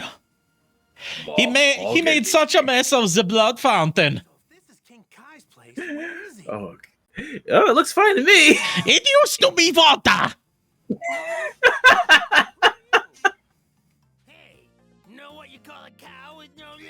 I'm so glad that they kept the pun thing from his first time meeting King Kai. Oh yes, Pun Kai. Oh my gosh, it's like Bun Kai. Oh fuck me. Don't answer that. I've got a joke to tell. Huh? No one's there. Guess I better tell the phone. What's King Kai? Okay, I know we took the power levels before, but what's King Kai's power level? I have no idea because we never actually get to see him fight. What's wrong with you? Why are you even here? Well, King Kai should have honestly been in one of the Budokai games, because that would have been fun. How do you come up with a moveset for someone who's never seen fighting? He has one of his specials could be him throwing a hammer or throwing Gregory.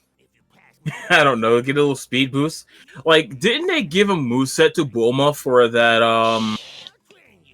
whatchamacallit game? The one where Frieza and what's his name are hunting you?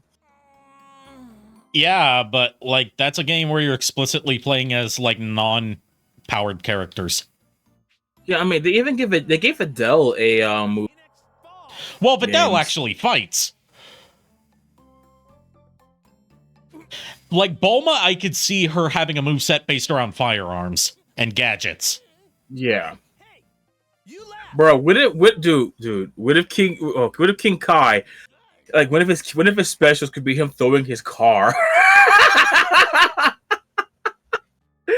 Bro, you know, if they put King Kai in fighters, he will be like probably an OP joke character that people end up loving. I mean, if you want to talk about OP joke characters, that would definitely fucking words. Nah. It would be Zeno. Yeah. You know, the I know. Omni King. I was doing what's the Nickel Arts. There we go. Dude, Nickel Arts versus Zeno. But in you. Nah. I also forget you can make a party in this game during the intermission. Yeah, but you can there's make no parties, but you can only choose parties during the intermission segments. But there's like really no reason to. I will train you. This guy just might actually have what it takes. He might be able to handle the Kaioken. This right here is okay. The pronunciation of Kaioken is one reason why you should always, if you're going by English dubs, you should always watch Kai over the original Z, because it took them until fucking Kai to figure out how to pronounce the Kaioken. I don't remember too much of how they were pronouncing it. How are they pronouncing it in the original? Starting with the Ocean dub and into the entirety of the Funimation dub of OG Dragon Ball Z, they always pronounced it Kaioken. Wow. It goes to show how much of an impact it had on me. I completely forgot. Green, teaching machine. Mean. Big Green. The teaching machine. Alright, so now we get to antagonize a dinosaur. Oh, this is the scene where he chases dinosaur. Oh. Maybe I can hunt some dinosaurs in this area. They can be pretty dangerous, so I need to be careful. Just blast his head off. I am no better, ain't I?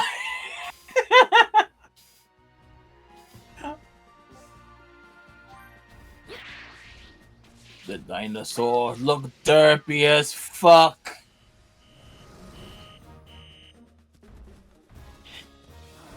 Like, good on CyberConnect 2 for remembering that dinosaurs are a thing in Dragon Ball. Because Toei didn't. Hold on, you just shot it in the nutsack. Yep. And we got its meat. It's the nut.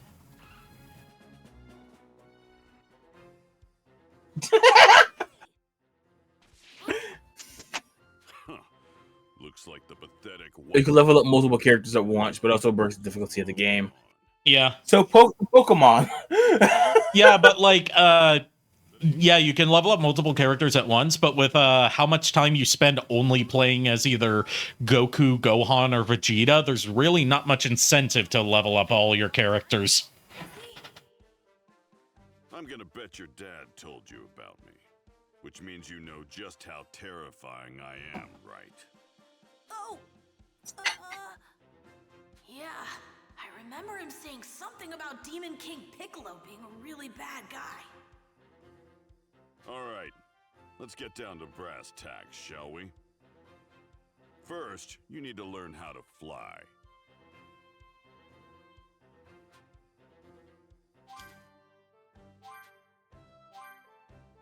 And he learns how to fly in the span of 3 text boxes. Don't you wish life was that easy? Yeah. It gives the same vibes as Eggman conquering the world in the span of 1 Premiere Pro text box. Now get ready to spar. Come talk to me once you're ready. There's no point in leveling as characters either. Yeah. Yeah. Yeah. Yep. I think I'm getting the hang of this flying thing, but I'm still kind of scared of sparring with Mr. Piccolo.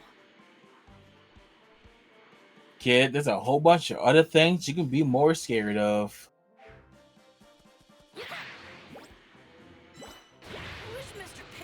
Shinron, Baby, Mr. Popo.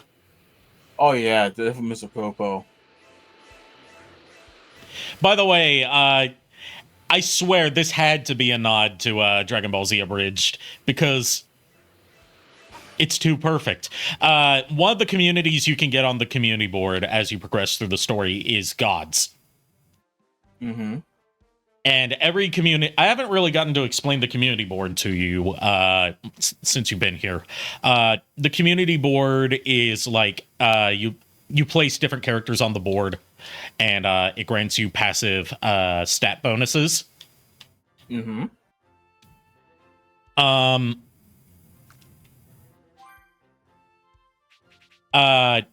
On the god, and like every community has a leader. Like this is the Z Fighters board, and the leader is Goku. Excuse me. Mm-hmm. On the gods board, the leader is Mr. Popo. Then there's definitely a nod. It has to be. It's too perfect. Yeah. Hi. Hi. Shut up, maggot. Oh man, Goku's light years ahead of me.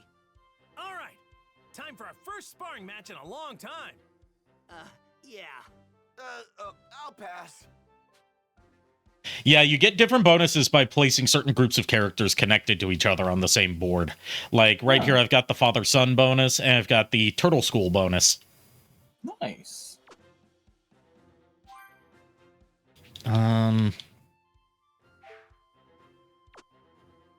Let's see, then I'll do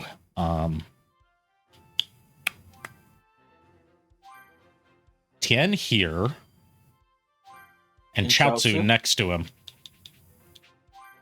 Because there's some community boards you don't unlock until after the Saiyan Saga. Makes sense. Okay, no bonus for oh, they're probably with Crane Hermit, Master Shen, who you can get in this game as a community board member. Mr. Popo probably gotta be hung. Yeah. Oh. Undoubtedly. Oh. Hurry home. Oh, goodness gracious. See, we'll put we're close to getting the gods board, so we'll save King Yema and Kami for now. What in the oh yeah, you already got him on the board. Yeah, we'll put Nam here. Well, Nam's already there. So for the adult board, yeah, there's really no one to put here right now. And we'll put King Yema and Kami here for now. And we'll move them later. Ader's, like, really only specialized in the tech board, and you don't get that until, like, right before the Namek Saga. Ah. Guardian never lies. Dodoria. Dodoria. Yeah, I think... Oh, yeah, and I also need to start giving gifts to my soul emblems to power them up. Like, for the adventure board, give him a bronze compass, and it levels up his adventure level. Hmm. And the higher each individual character on the board's level is, the more of a stat bonus you get. When you said the adventure board, you know what first came to mind? Adventure Time? Yeah. Adventure board, go ahead, go on. Add your friends.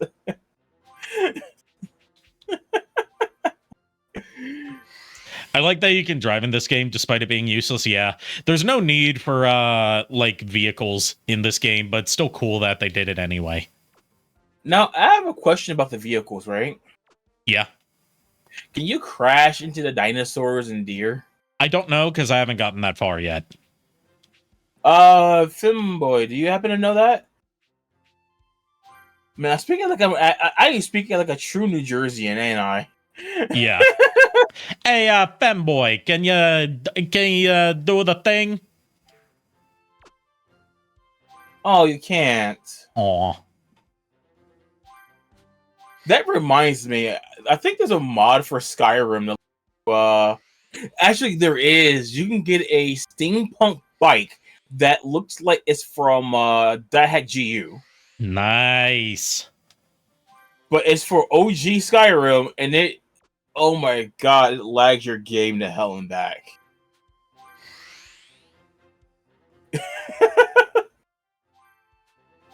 I'll take a screenshot of it later on the workshop.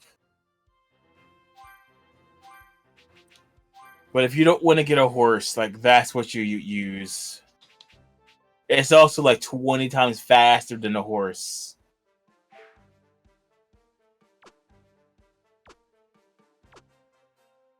Let's see, and we will give the book for grown-ups to Master Roshi. Oh my. I mean, you missed out on the side quest where we were looking for one of his dirty magazines that Turtle hid. That is literally the first quest you get in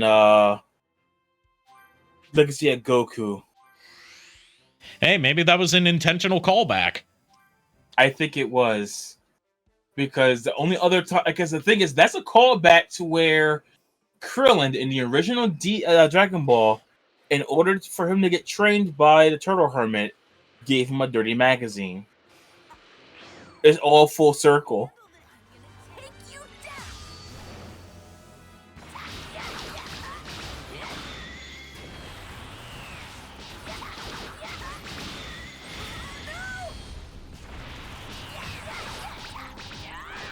But yeah, for me, the most iconic scene in Dragon Ball history, right? Yeah. For me personally, was Gohan turning Super Saiyan 2. Hell yeah. Like, I know everyone hypes up Goku turning Super Saiyan for the first time. Yes, it's iconic. Yes, it's one of the most iconic things in all of anime history.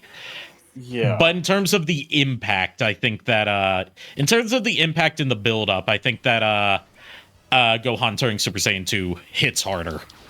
It does. I mean, and don't get me wrong, I like the lung capacity in order to go Super Saiyan 3 for that scene was magical. Don't get me wrong on that too.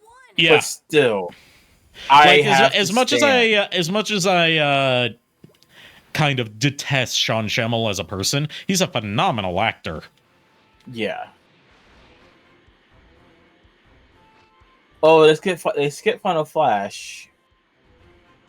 They skip Final Flash in this game? Damn. 0 out of 10. Worst game ever. Yeah, apparently, they took a lot out of Legacy of Goku, so a lot of stuff I was saying is accurate.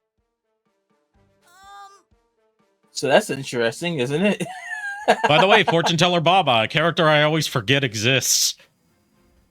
I sometimes forget about her. They don't use her as much as they should. Like, after her introductory arc in original Dragon Ball, they just never really do anything with her. The only thing they really did was use her to communicate with Goku one time, and then to bring him back for before the pre-Buu arc. Yeah, she was so inconsequential that Team 4 Star didn't even cast an actress for her. Yeah. Apparently, the idea was that Lonnie Pator was going to play her, using his Genkai voice. I love Genkai, by the way.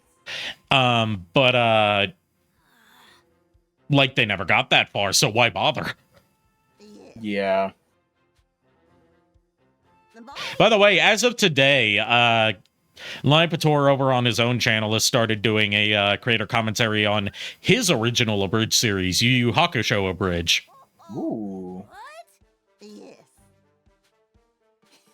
I haven't seen that, so I would want to watch the abridged before I watch. I think he said that a lot of it was taken down. Vampire Vitali, been a long time since I've seen you here, my dude.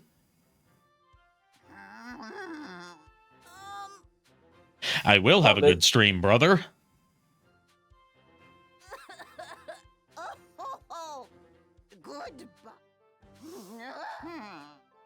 Like, because you said the whole Genkai thing, you know what I would love to do as a couple cosplay?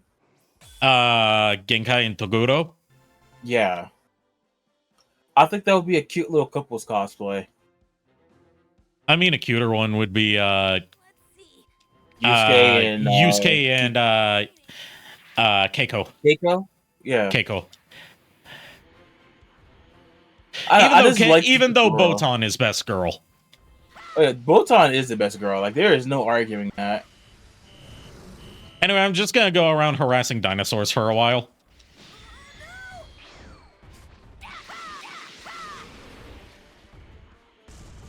I am going to be the meteor that exterminated the dinosaurs. What killed the dinosaurs? The Ice Age! A pissant kid with a sword. What kind of accent was that? I don't know. You can also kill the pterodactyls. You can kill Pterosaur from Beast Wars. You know, everyone's favorite character. The one that everyone loves so much that they killed him off after the first season.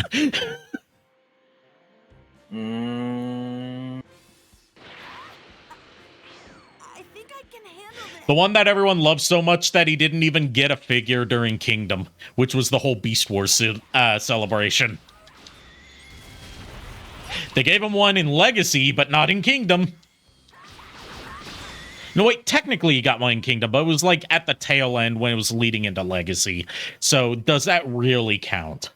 It's like saying that Astro Train got a Siege figure when the bulk of his available units was sold during Earthrise.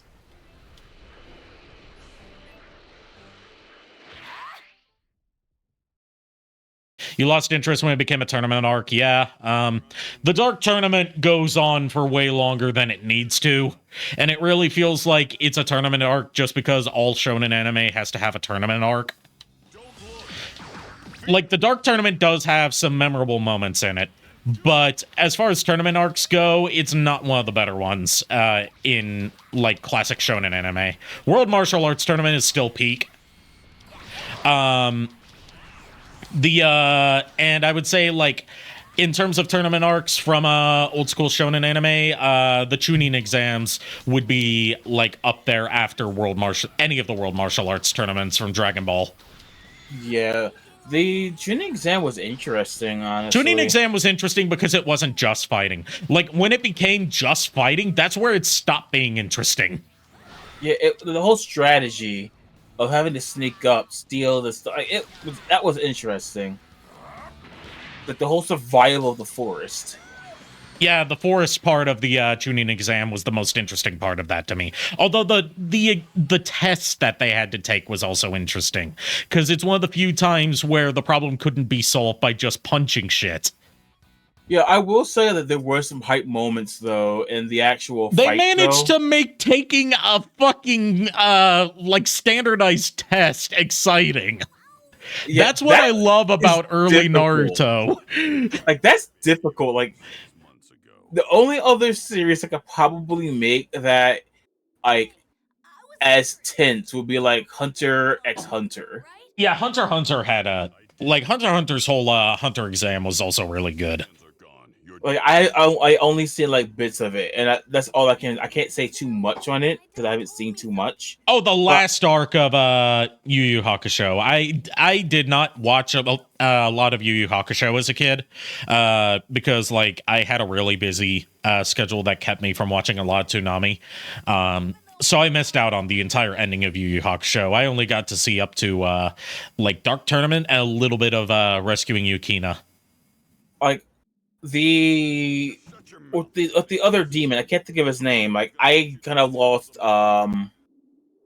interest, and I also found out there was a movie. I never seen the movie. Yeah, there are a couple movies, and it's weird because they were not dubbed by Funimation. They were licensed by a completely different company, so you have a different cast, and they had to change the title of them so they would be legally distinct from Funimation's license for Yu Yu Hakusho the series.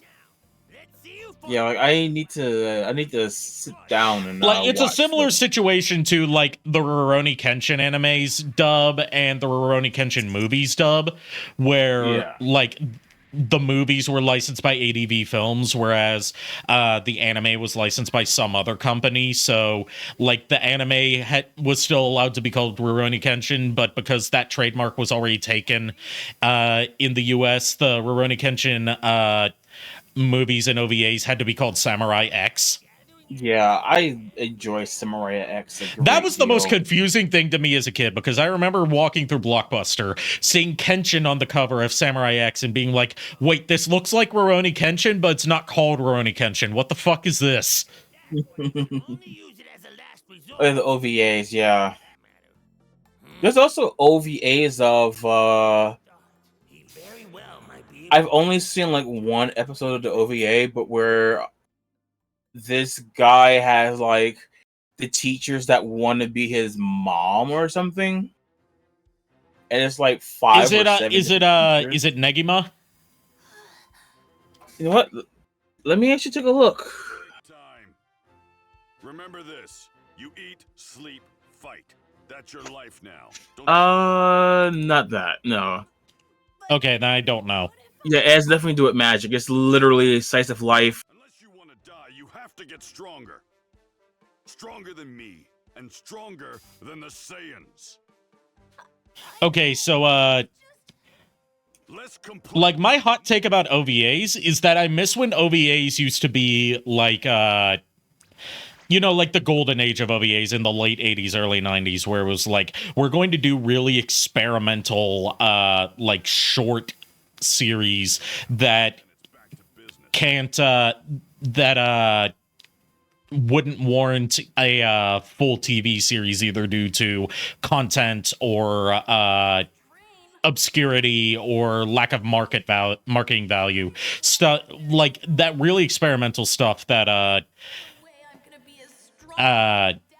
like you wouldn't see on TV because it was too graphic, but like that allowed it to like really do whatever the fuck it wanted. Like you Dream Hunter Rem, Vampire Hunter D, Ninja Scroll. I oh my god, looking back at this, they have soulless eyes. Oh god. But yeah, I missed that era of OVAs, because when you think about OVA now, it's like, oh, it's the fan service episode. Or the one, or actually some blue disc been going by it. It's the episode that borders on hentai, and that's what OVAs are now. Yeah, I'm gonna run to the bathroom real quick, and just so you know, it was Happy Lesson I was talking about. Okay.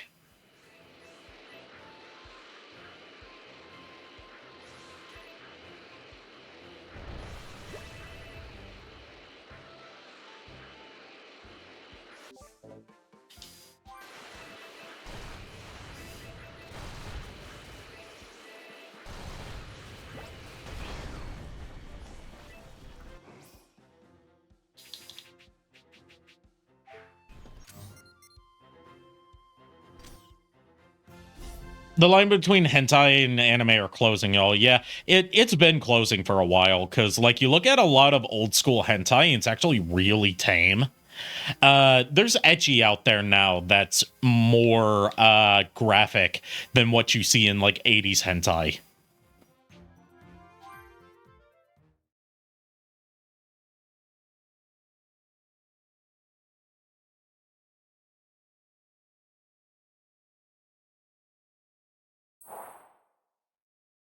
I wonder how Mom's doing.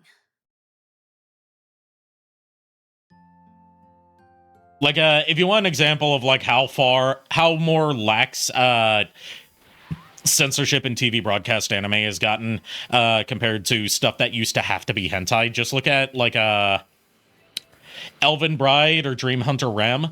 Well, Dream Hunter Rem was OVA, but still, versus, like, Manyu Hikencho or, Kagaku na Yatsura, which is also an OVA, but, like, still considered ecchi rather than hentai, even though it really should be hentai. Or, hell, like, I know a lot of people say, like, oh, High School DxD is basically hentai, but I'm like, no, it isn't. It's still really tame. Watch Valkyrie Drive Mermaid. That's literally just lesbian hentai with an an excuse plot.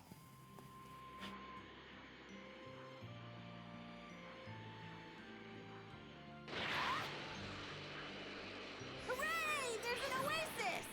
Water! An oasis!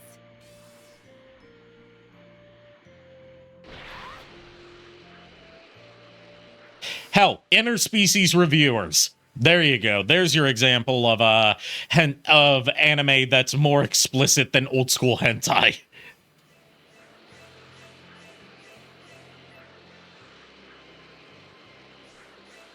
Oh yeah, that show. I saw a clip from that that Fifi posted. You know, the whole thing that Fifi does where she posts, like, out of context ecchi and hentai clips.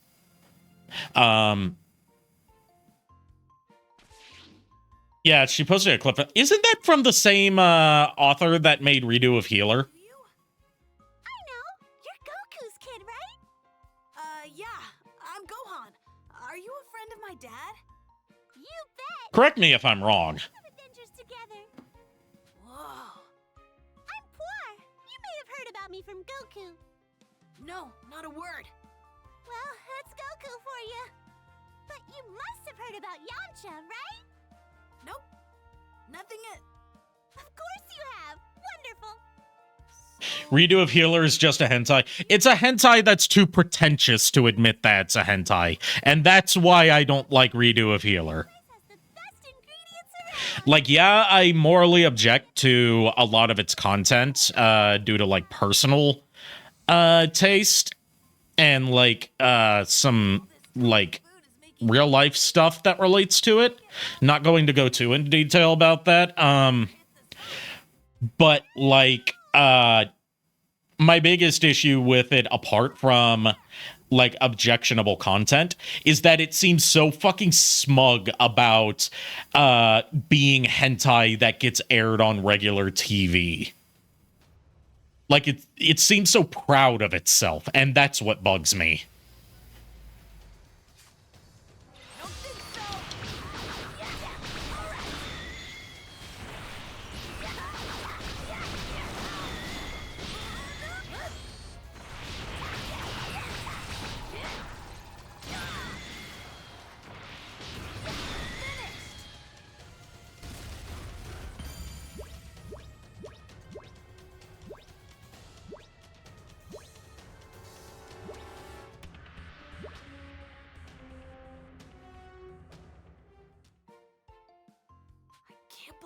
Someone that bad actually exists. I might run into them again.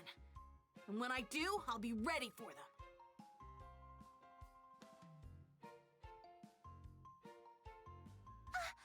Japan really doesn't give a fuck. They do give a fuck in some degrees. Like, without getting too much into discussions of content that could be TOS violating, a few years ago, they passed a revision to their child protection laws that now affects what kind of content can be shown in mass-distributed anime and manga. Where basically it extended, it's like a law that is supposed to protect children from exposure to harmful material, and they, within the past few years, passed a revision to that law. So now that protection extends to protecting fictional children from exposure to harmful materials. Look at the time! I'd better get back and start preparing. Thanks for the help, Gohan. See you around!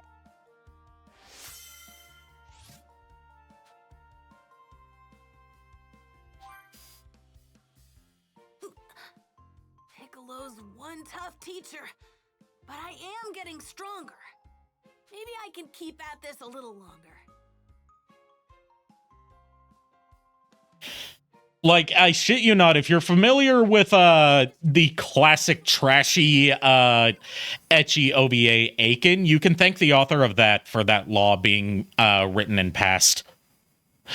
Didn't they also reach their age of consent? I hope so. It was too low. If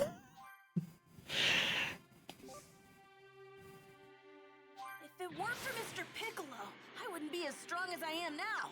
And if I keep up my training, maybe I'll get even stronger. All right, better keep at it.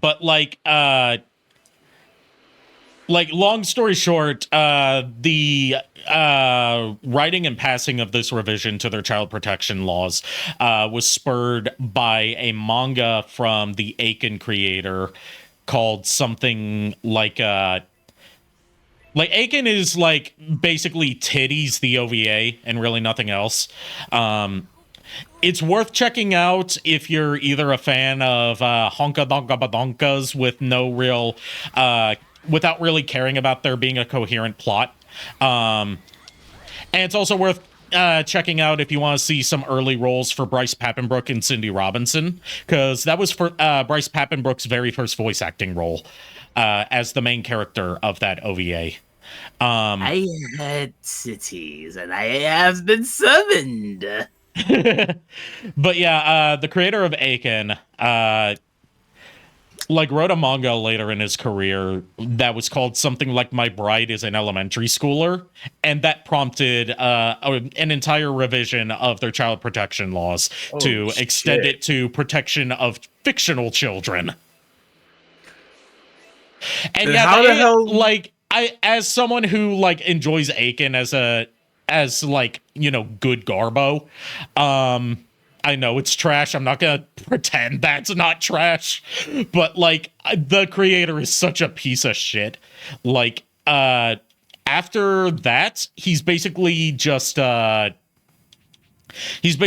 spending his day arguing with people on Twitter and then getting his accounts banned on Twitter because he keeps on sending death threats to people that criticize him. So he has to keep making new accounts.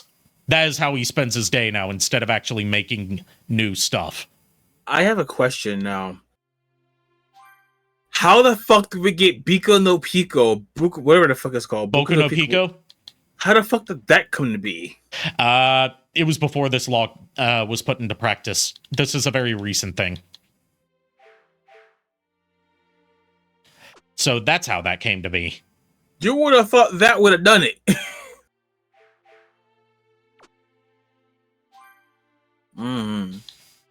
Apparently Boku no Pico has this really convoluted production history behind it that involves some people that worked on some pretty famous anime, including Full Metal Alchemist.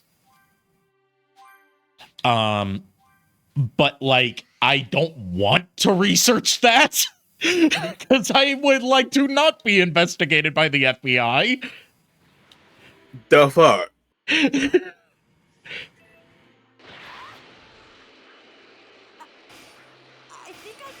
Oh, you need to know it is not something I could definitely put you on the FBI wanted list.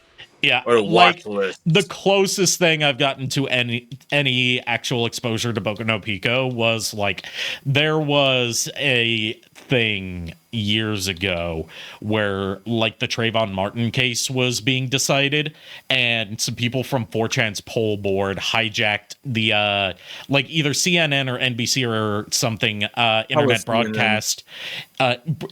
broadcast of the trial and started playing Boku no Pico. Like, to give you the safe for work version, it's about. Oh man, I'm trying to figure out. There the best is no way to do a safe for work version. Like, here's the thing: if I was to try to explain it, I would just be Sneeko. yeah, you would just be Sneeko talking about how Cuties is a masterpiece. Well, excluding the masterpiece bullshit. Like, I think the explanation they came for the anime was young boys exploring.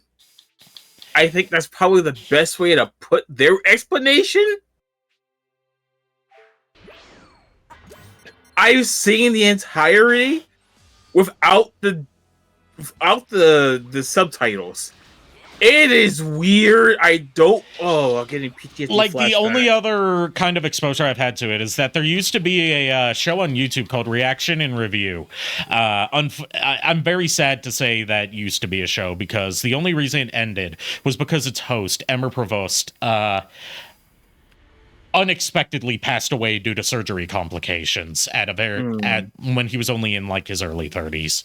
And one of the first, like, his whole format, which is what made it a popular for the time review show, was that he didn't show the content that he was watching.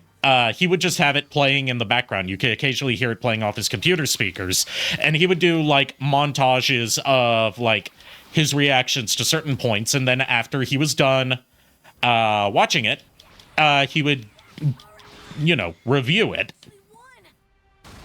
And one of the first episodes he did was on Boku no Pico, because people dared him to watch it, saying it's the most disturbing thing ever. You know what the funny thing is? I've actually seen worse. Like, a lot of people a lot of the stuff on Reaction Review was like infamously banned or quote unquote disturbing shows and like OVAs in movies, because people wanted to be like, oh, this is something that's finally gonna phase you, Emmer. But he eventually got to the point where he like automatically rejected any requests for stuff that's supposed to be disturbing, because like, he's sort of like me, where he has a very particular taste in what disturbs him. And it's like, there's a difference between something being shocking and something being disturbing. Yeah. So, like how I am, like how I have very thick skin for a lot of shit, right? Yeah. Like you struggled with this. Like, dude sat through like Cannibal Holocaust, and that disturbed him. But then he watches stuff like and Cannibal Holocaust is very much a disturbing movie, and one that I would not recommend watching the uncensored version of due to moral objections. But then people would be like, oh, watch Guinea Pig 2, Flower of Flesh and Blood. That's the most disturbing thing ever. And he would be like, no, this isn't disturbing, it's just gross. Yeah. Like I said, I've seen the entirety of Boku no Pico, but I've actually seen worse.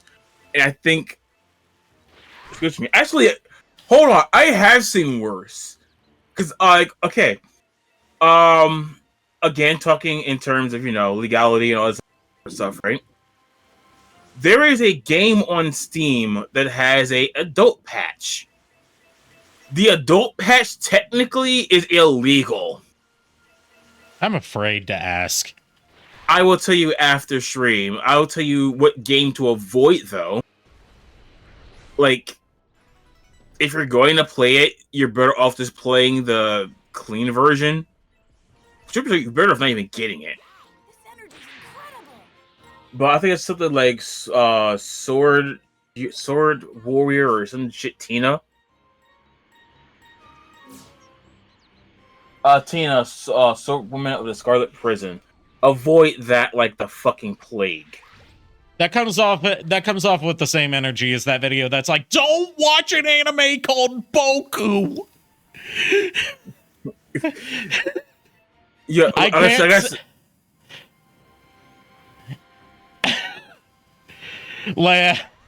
I can't say anything from that video because I am not black. All I'm going to say is it will put you on an FBI watch list. Like, I have the patch on it. I want it off my computer. I don't know how to get the patch off. Yeah, like, I actually won. Trust me, this is not something you want to be curious about.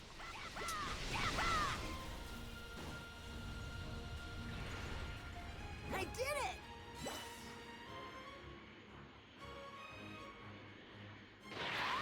Oh yeah, I should probably switch up Gohan's super moves, because I have not done that.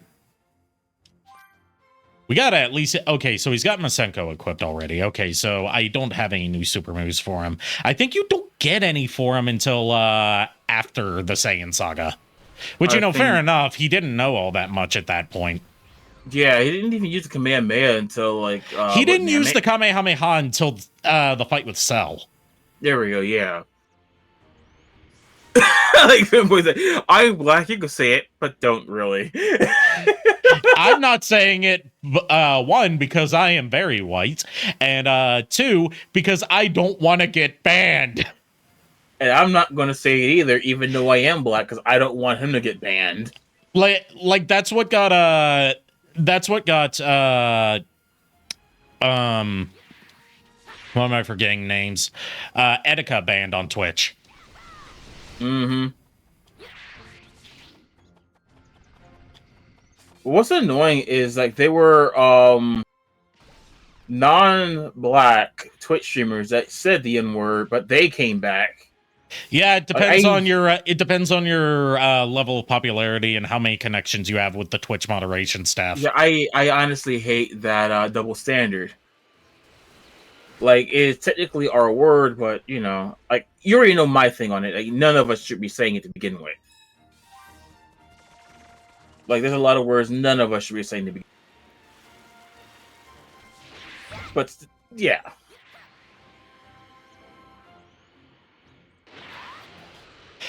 You saying not until Namek? Not... I thought you were saying don't say that word until Namek. Damn. I read that too. I'm like, wait. Don't say what till Namek. No, you're saying he doesn't get any like new techniques until Namek. But I was thinking like that reminded me of like this old video from this old like defunct Dragon Ball fan channel called I'm a Vegeta. Where it just posted like out of context clips related to Vegeta, and he would sentence mix stuff sometimes and use it as like mic spam in Team Fortress 2. And there was like one thing where it was him and a friend playing a heavily modded Team Fortress 2. Where like they modded a whole bunch of sound effects, so it was like every time you fired a shot from like one of the automatic weapons or semi-auto weapons, it would say "balls" from "the balls are inert." So like this video is probably not on YouTube anymore, like a lot of classic YouTube stuff. But like what I remember was like him mic spamming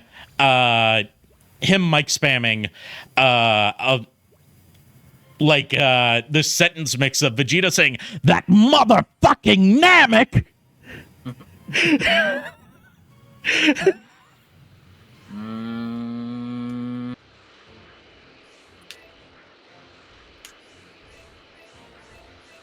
reason Frieza could say the N word is because no one can stop him. Except for Goku. And Vegeta, Beerus. Well, I know why he's saying Frieza can say the word now. It's because in the latest chapters of Dragon Ball Super, he got a new transformation where he turns black. Basically, he makes Super Saiyan Blue look like a bitch. Yeah. I'm looking at the arm movements. It's a little sus. Oh, that's down to me needing a camera that has a wider field of view, so it just like fucks up. The arms don't know what to do when they can't be seen within the view of the frame. It's a little. It was. Did I ever show you that drink I got from Starbucks? No. It is sus as fuck. You want to talk about sussy stuff? There's a place in Las Vegas called Omega Mart.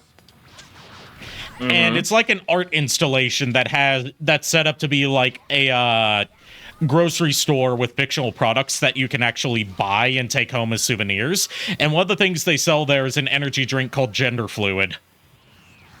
I've been told about that. Yeah, I'm the one who told you about it. Okay, yeah, I think it's on my other profile. I think I showed Proto this.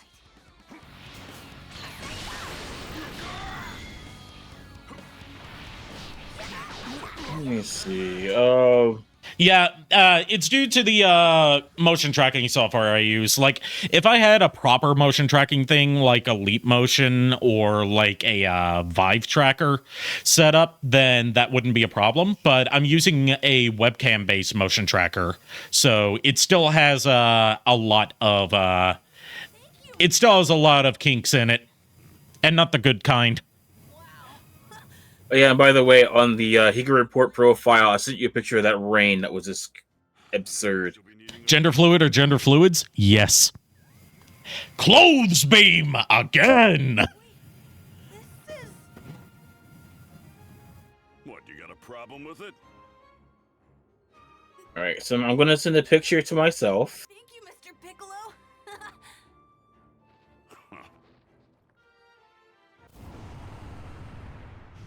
I forgot I made myself a perverted Switch dock.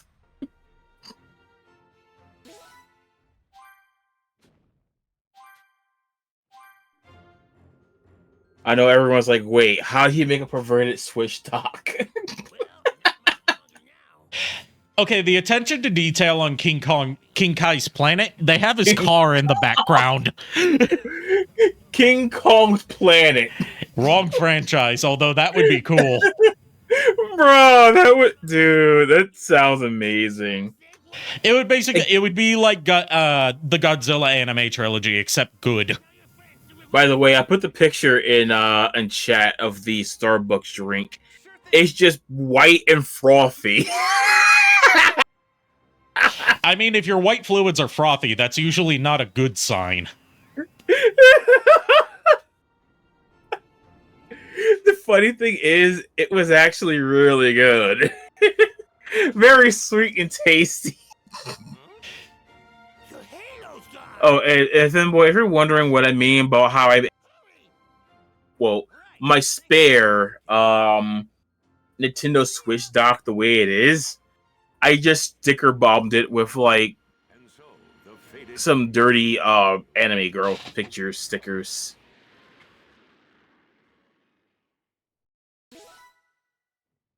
Oh, King Kong X Godzilla X Yuzuru form. The Ozoru form, you mean? Yeah. Well, I'm reading what Femboy put. That was directed at Femboy. Oh.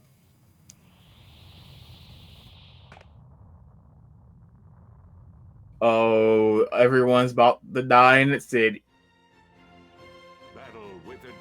Speaking of which, I need to get some more. When I get a PS5, I want to get a spare 2 shells, right? Yeah. I want to make a perverted one and one just to stay like a nice sleek black, you know. Yeah. Nice dark matte black, maybe. Just so we're about fingerprints and scratches.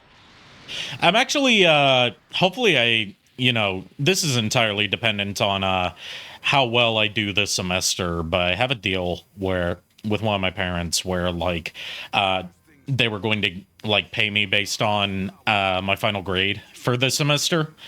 And if everything goes according to Keikaku, then I should be able to afford, at the very least, a all-digital PS5. Like, I'd be okay with getting an all-digital model because I really don't have that many physical PS4 games. I do, so I would benefit from the disc one, but they're also supposed to be coming out with the digital, with the USB disc drive separately, which I already told you, I kind of like that. Well, you say supposed to, but like a lot of things, it hasn't been confirmed by Sony. Yeah. And a lot of times they have these rumors about Sony coming out with stuff that would actually be good. It ends up not being true. Yeah, like that would be wonderful, you know? Yeah. But I forget what I was about to say. I just realized that dinosaur is horny.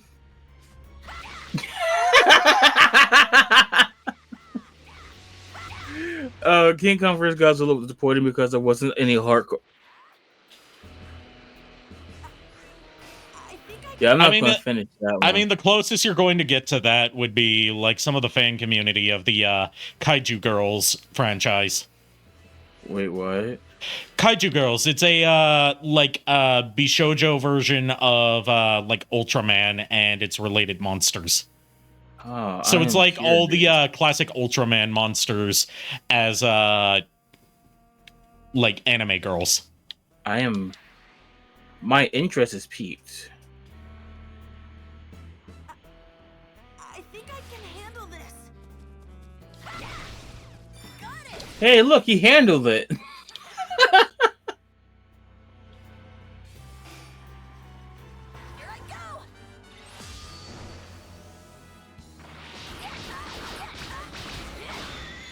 Also, when you think about it, with these rogue robots, right? This gives you this gives the cell the droid that was following the battles, right? Oh, the insect nanoborg. Yeah, it makes more sense too to the story when you think about it, you know? Yeah, because we actually see that the Red Ribbon Army is still somewhat active here. And Yeah. Dragon Ball, I know that Dragon Ball Superhero confirms that the Red Ribbon Army still does exist in some form. But obviously this came out before Superhero did. Yeah, and basically everything's just giving it more validity, and I love that. Don't you? Yeah. It's like, it's not massive. It's for us who are like OG fans. It's just that little nod, you know? Yeah. Anime Godzilla was underwhelming. And why did Hiro knock up one of the Moth's? What? I haven't watched the Godzilla anime trilogy because, like, I don't think that Godzilla needs to be in anime form. The whole appeal is suitmation or occasionally CGI. I'm going to give back Ethereal Curse. Some of the I'm going to give you back your point because the stuff isn't working tonight. Yeah, yeah. A lot of the redeems are not working tonight, apart from like sound redeems. Oh wait, where? Feel free to browse. Gotta stock up on healing juice. Oh, I guess Tails did it. Ah, crap baskets.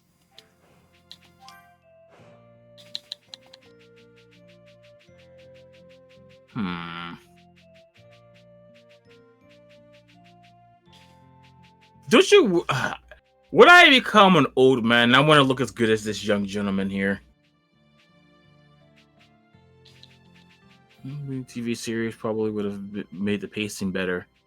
Yeah. Yeah, it's just weird that like outside of MonsterVerse, we really not had much Godzilla content. I say this as someone that like didn't get into Godzilla until like end of the Millennium era, but like starting with the Reiwa era, we've really not had much apart from Shin Godzilla.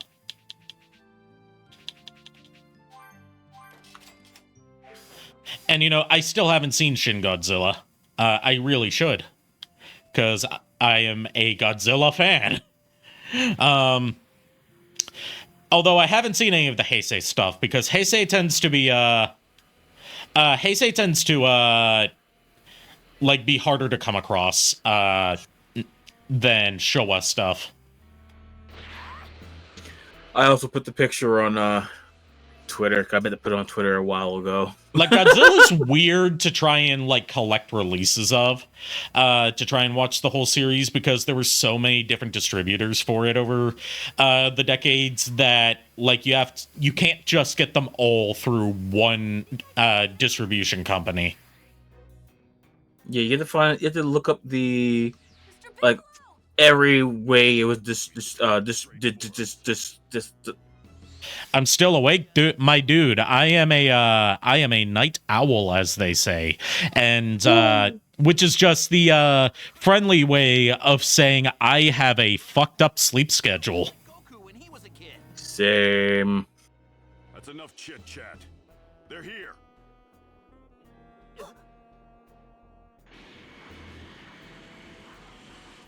Are we there yet? Well, well. Looks like you've been expecting us. You got that right.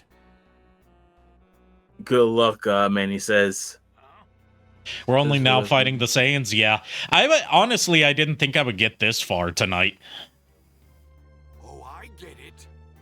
It's been So what you're saying is you got lucky tonight. Yes. What I'm saying is, I'm up all night till the sun. I'm up all night for good fun. I'm up all night to get lucky. This is Vegeta. He was a prison bitch. Damn it, Nappa. Good old goddamn it, Nappa. My specialty is destruction. And if I'm a fly, then just try and swat me. Very well. Let's see what Famous last words. But yeah, assuming I can last through this part of the game, that's probably where I'm gonna end it for tonight, because I also have not had dinner. Yeah, your burgers. I've been thawing burger all day. Like, since I've been cooking them in the air fryer, I could cook them frozen, but the problem is they're frozen together. Wait, did Island 2 finally came out? Yep. Oh, God. Like, they just, like, announced its release date out of nowhere, and then it just kind of came out, and no one seems to give a shit. I'm pretty sure they have the Yamcha part. That's, Yes, they have the Yamcha part. Nice to meet you. My name's Gohan. The Great Saiyaman, you mean? The Great Saiyaman! Yeah, we already know that the Ginyu Force traumatized Gohan. Show them what you can do. Right. Count me in too. I've done my fair share of training. Famous last words. Cybermen.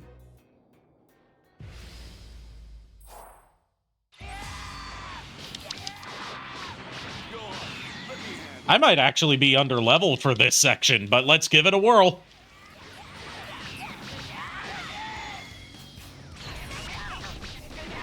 She's in the boss. She's in the boss.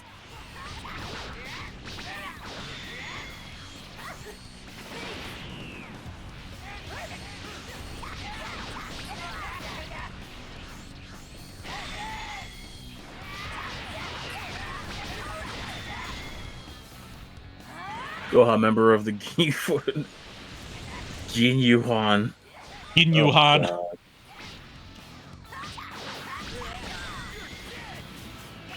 Gohan has to legally change his name to a dairy pun because otherwise he wouldn't fit in with their dynamic.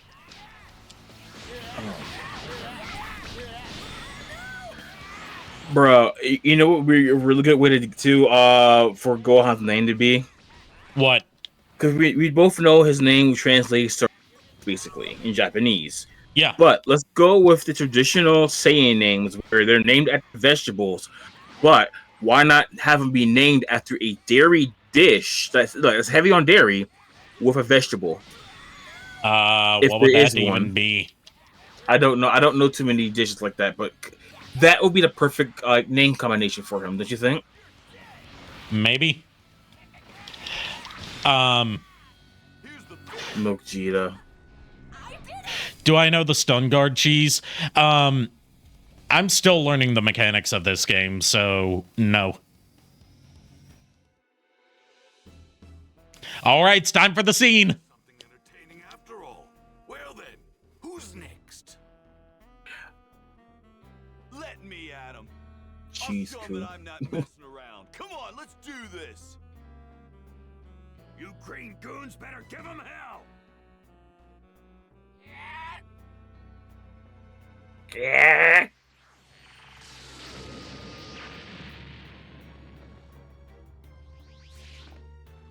Well, I guess those little monsters weren't as tough as you thought they were. Keep your eye on your opponent until it's dead, Yamcha. Double tap. And you see what happens when you don't follow the first rule. I thought the first rule of Popo's training was do not talk about Popo's training. Well, this wasn't Popo's training. This is from Zombieland. Oh, Like the first rule is a double tap. I haven't seen Zombieland. It's an alright movie. I haven't seen the sequel Actually, yet. despite being a horror aficionado, I haven't seen a lot of zombie movies. Like the first one is decent. I haven't seen the second one yet. The second one seems to have just kind of came and went, even though a lot of the fans were hyped for it. And I don't know whether that says something good or bad about it. Like, I need to... I might end up getting the DVD and watching the first... Like, getting both movies, right? Because when this is one of the movies I saw with one of my best friends. So I'm thinking, you know what? I should watch it with her and her husband. Get a big thing of popcorn, a giant thing of ice cream, some cake batter. That's what I heard about Zombieland 2. I still want to see it though, you know. Chi-Chi inspired. Cheesecakes inspired by pancake. Chi-Chi pancakes actually would be pretty cool. Are you serious? Arikado, get this. You dodge back. You dodge back and attack. And you just repeat that. Not to mention, body blow does the most stun damage. Noted. I'll have to practice that on my own time.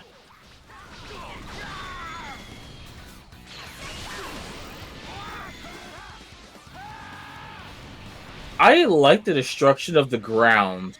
Yeah. That is such a nice little touch. I also like how you can knock opponents through like mountains and stuff, and it actually damages them. Yeah, I saw one of the clips like was on the street. I just realized Nappa is minus an ass. He has got some thick thighs, but he's got negative booty. Mm-hmm. Also, can we talk about how brutal it is they punched off an arm? Chaozu, you self-destruct. What are you doing? It's not very effective. It's not very effective. You go sweet Dragon Ball, my friend. But Chaozu, we already wished you back with the Dragon Balls. We can do it a second time. Wait, what? Bro, it's actually the what is actually timed on the other screen. Chaozu, I will avenge you. Didn't Chaozu do more damage when he did the self-destruct? Not really. He mostly just like left some scratches on Nappa's armor.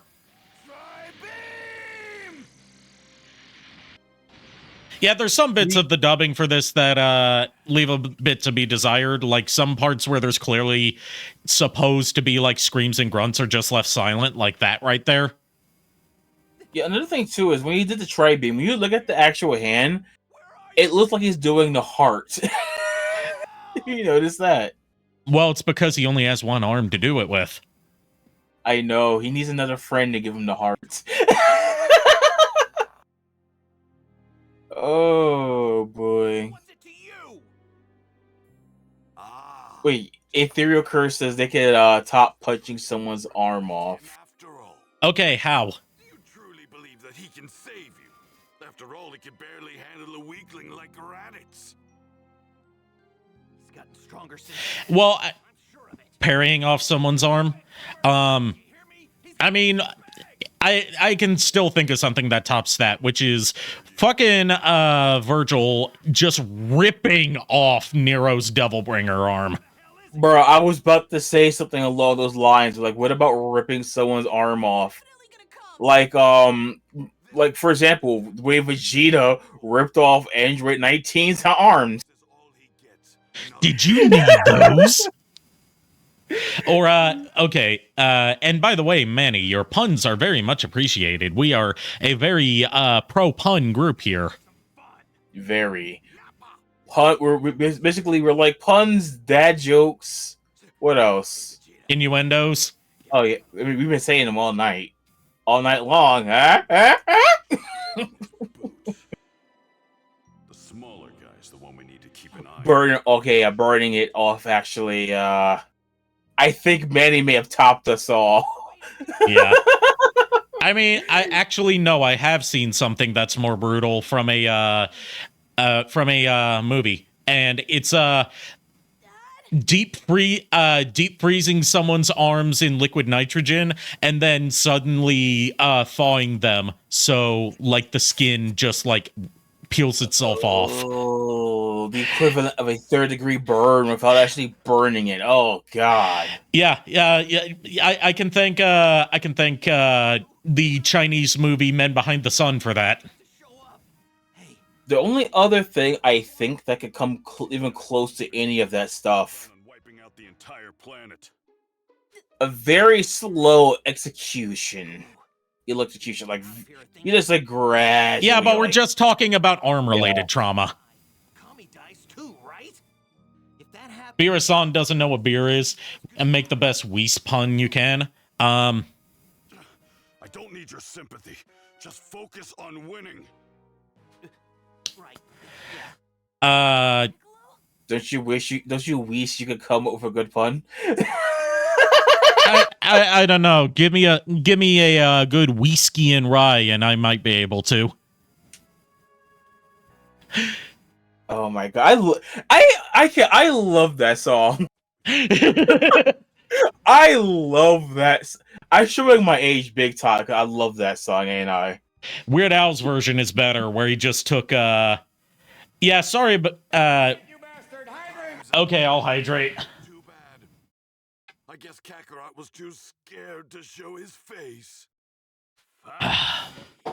You twerps are in for a world of pain. I remember in a Spider-Man comic where Spider-Man clone did the Mark of Cain. He basically attacks his hand to the guy's face and rips it off. Was that from the Clone Saga? Because that sounds like some kind of stupid shit that would happen in the Clone Saga. Oh yeah, I think I said this in the last stream I was in. I want to see the Spider-Verse 2. It looks so good. I want to see Spider-Verse 2 just because they keep just because of the potential for Japanese Spider-Man to be in there. One of the things, they're showcasing like a whole bunch of the Spider-Man. Like they even did the pointing meme. Yeah. Like if you go through movies and you'll see the trailer, they do the pointing meme, and I was literally keep in mind this is just part 1 of a 2-part movie. Dude, I was so giddy when I saw that scene, bro. If we get through parts 1 and 2 of Across the Spider-Verse and we don't see Japanese Spider-Man, we riot. Bro, what if Japanese Spider-Man and Penny team up? 2 fucking mechs, bro. a mini mech and a giant mech, right? Change, Leopardon! You die, we'll definitely lose Kami and the Dragon Balls. A runt like you can't handle them all alone. You just said to Goten, you look like Kakarot, Goten. I'm not a carrot, I'm Goten. Anyway, time to beat the shit out of Nappa again. Except this time he's level 13. Gohan's gonna be brave, then I will too. Either way, you're all dead. He's floating towards you, menacingly. Watch out, he's coming right for us! Coming, more like coming. I think the chat has turned into a pun battle. The chat's just like gone full like brain off mode. Dude, one pun to rule them all.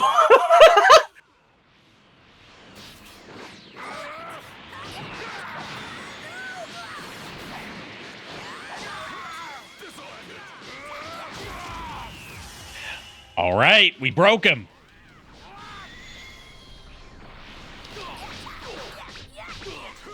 That is too fucking easy. I'm not easy. Well, I mean, you could also go back, continue with the Team 4-star jokes with please don't break my butt. Please don't break my butt. Or if you wanted to go Lord Slug with it, please don't break my arm. No.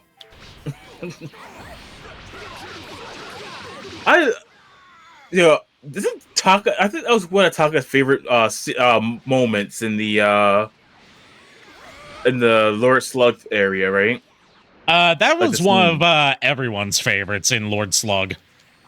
And also, here's how smart I am. I spent so much Zenny buying health items just to not equip them. Oh my. Where we're going, we don't need no health. All right, so we're going to have to reload to fix that. Otherwise, I have potentially screwed over my whole save file. Professional streamer. Professional streamer. Hey, there's a reason I don't call myself a professional. I'm a professional idiot, like Stephen Colbert. The funny thing is, you did the professional streamer thing to do, and that's messed up. Like, bro, have you seen my last Pokemon stream? Looks like we got to the root of the problem. Yeah, I now that I've actually played Resident Evil, the original PS1 version, I understand the reference. Kim the king of the worst food ever. He is king of the science people. He is king of the Saya people. Oh, so, Manny. Before you came into the chat, I believe about Singapore dub and the big green dub. Was the It wasn't the Singapore dub. It was the Malaysian dub. Yeah, you mentioned it too. It was a bunch of dubs but we're that talking specific reference is from the Malaysian dub, also known as the Speedy dub. Yeah, Speedy dub. I've been getting a lot of the dub stuff in my recommendations. I'm just sitting here like the Speedy dub is a bizarre anomaly that no one can explain. I can explain it. It just happens. Why say no one can explain? I mean, we don't even know whether it was an officially sanctioned dub or not. As far as we know, it might just be a bootleg. Because no one's able to find any information about the company that made it.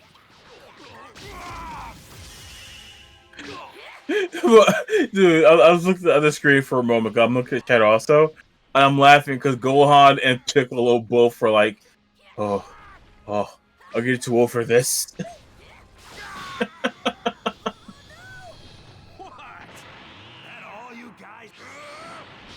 That's all you guys go.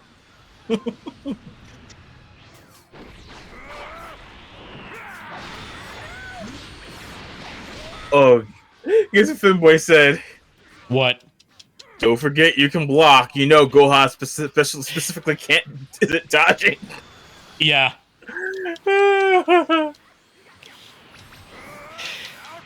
Speaking of, I need to get, once I get some money, I need to get some of the Team 4-Star shirts. Like, the Android shirt that they're selling now. But there's, like, 2 shirts in particular that I really want to get my hands on. One that's only sold, like, seasonally. And one that I can get anytime. Well, I have the seasonal one already, but it doesn't fit me anymore because I do be a fat fuck in real life. Like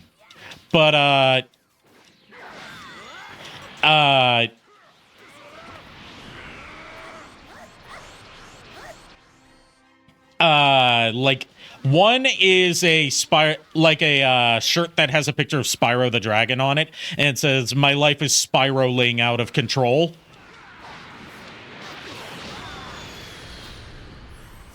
And the other one is one of my favorite t-shirt designs that I've ever seen, courtesy of the absolute webcomic genius known as Flork of Cows. Oh, I love Flork of Cows. Yeah, and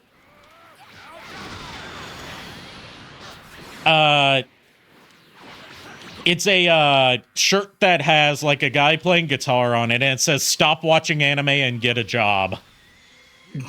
And I specifically like to wear that shirt to anime conventions. It always strikes up a good conversation. Have a good night, Manny. Do I ever play Legend? Do I ever play Legends? Nope. I also have something related to that shirt to say. Yeah. This. Did it go through? There we go. If you know, you know.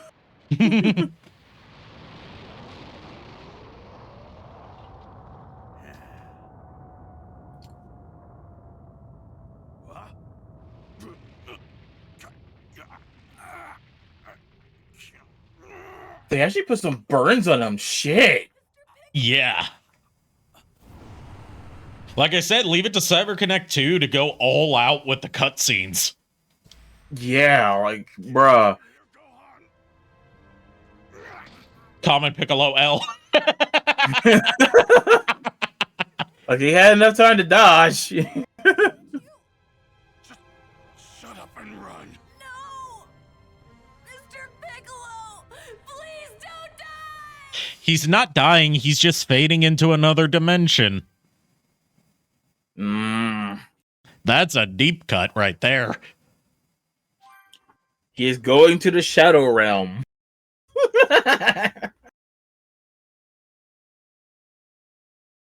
Speaking of Shadow Realm, because of the American, they can't really do the death thing.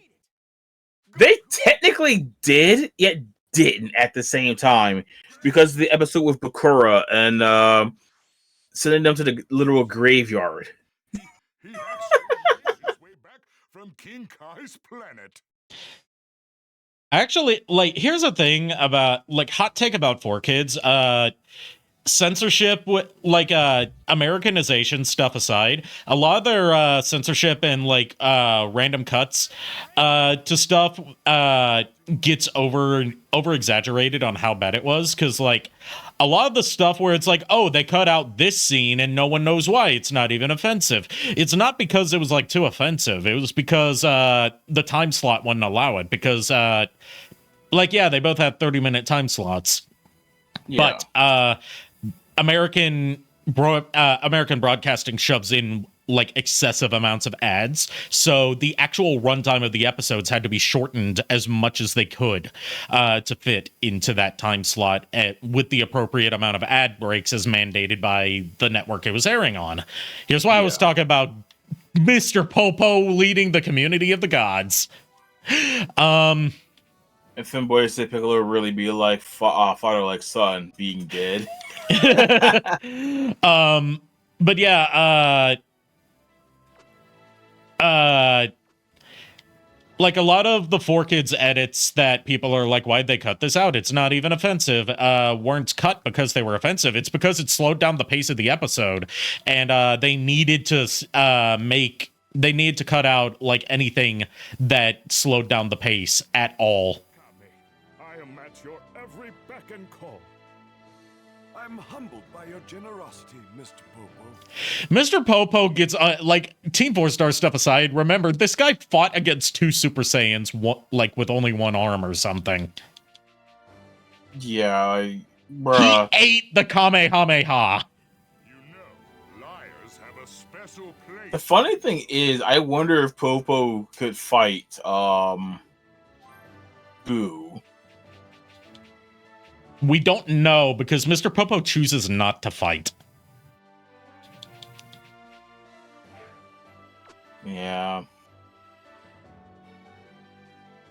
You don't forget, he was making toast right now when he's making toast, buttering toast.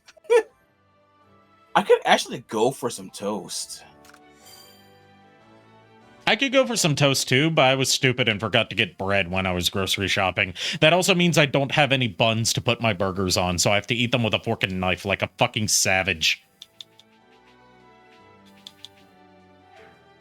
So you're about to have hamburgers topped with the milk of a cow, slightly shredded, done atop this. I'm trying to think of how they get fancy. Well, keep in mind, I'm eating Impossible Burgers, so it's not real beef. So you're eating a vegetable in the shape of a meat patty that supposedly tastes like a meat patty, done atop with some mozzarella cheese. How do they make that fancy? Don't make me hungry. You won't like me when I'm hungry. Those numbers don't add up. Wait, did somebody die? You're close. Wait, did someone die? I'm close.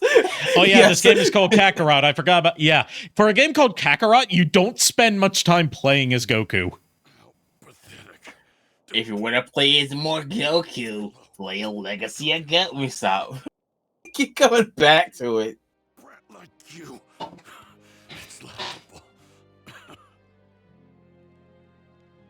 I blame you and your dad. Your stupid softness rubbed off on me. But I blame you, kid, for giving me a heart. It's very much like if it weren't for you, you would be a better person. No, I wouldn't be fucking dying right now. these past few months, they really weren't half bad. You'd better not die, Gohan. Gohan, why didn't you die? It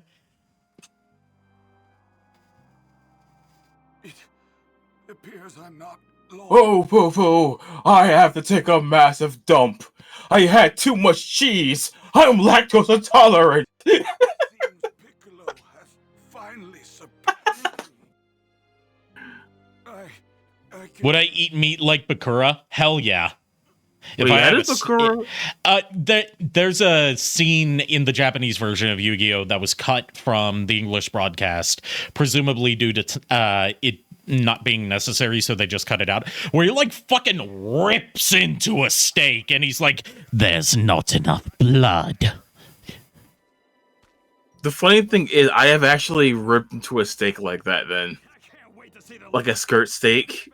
Like they over animated him eating the steak. I've probably eaten like that. But this is fucking this game. Yeah. There's a reason that you don't get to see Mr. Popo that often in this game. His model's not very good. Could murder a cup of tea. I could murder a cup of tea. I haven't had tea in a while. I could go for some cinnamon apple. I could go for some Earl Grey. Another one I could go for would be either like a blackberry or a chai. They're all gone. Like if I have blackberry, I want it iced. Damn, I want a London fog now, but that would be too much work because I'd have to take my espresso machine out of storage.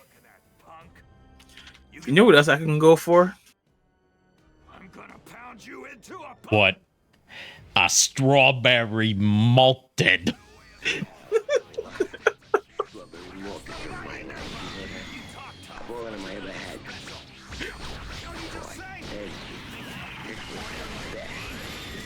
This is the best.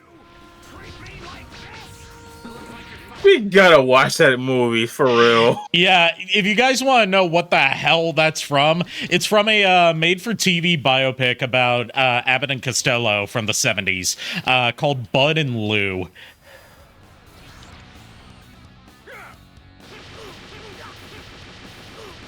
And it like went mostly forgotten for a long time until Gilbert Gottfried talked about it on his podcast and said it was his favorite movie death scene.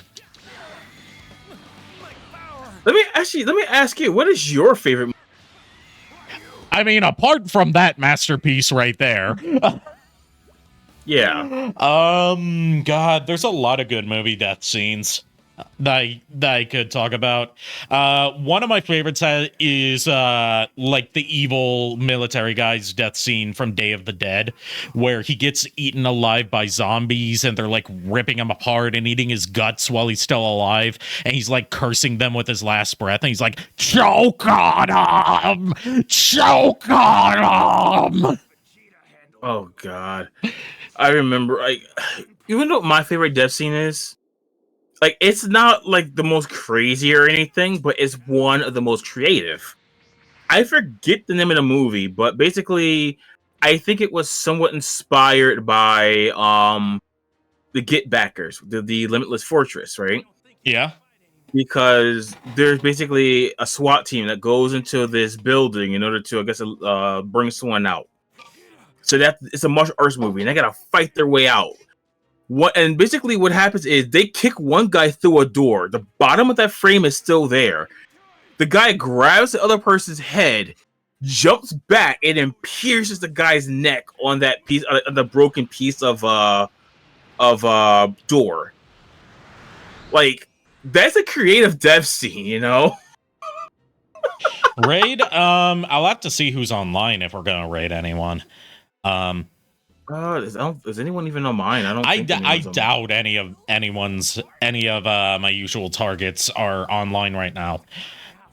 Yeah, no one on mine. This AMSMR looks cool, but unless it's someone that doesn't really need a raid, like one of the V Shoujo girls. Gus from Breaking Bad for me. I had that spoiled for me without having seen Breaking Bad, and I still haven't, because like I saw it in like an edit where it was Gus's death scene, and like right before he dies, it plays the Seinfeld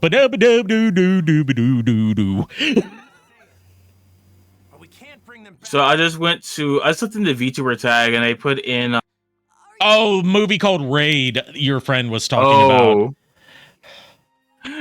I actually went looking at for some stuff. All right. Send him packing? Huh. Yeah, that's the plan. Okay. I'll do what I can. Sorry to do this again, Goku. But another one of my favorite movie deaths, Ivan Ooze, defeated by a kick to the nuts. Oh God, yeah, that's another good one. You know, I've actually, because of how Stream Elements work, I've gotten offers to do sponsored stuff for Raid Shadow Legends before. But I haven't gone for it because I could not see myself playing that game and enjoying it. I'll be honest, I'm hurting for cash. The thing is, they don't pay you a flat sum. It's based on how many people you recruit. Oh, yeah, I know. So you could very easily, like, do all of their stuff promoting their game and get fuck all from it. Yeah. Dude, there's a signed VTuber. Oh my God. Why do I love that? Like, I don't have anything against people who take Raid Shadow Legends sponsorships, because, like, you know, you gotta make money to live. Yeah. But, like, me personally, I would probably only... I see myself only taking sponsorships from stuff I would actually use and like.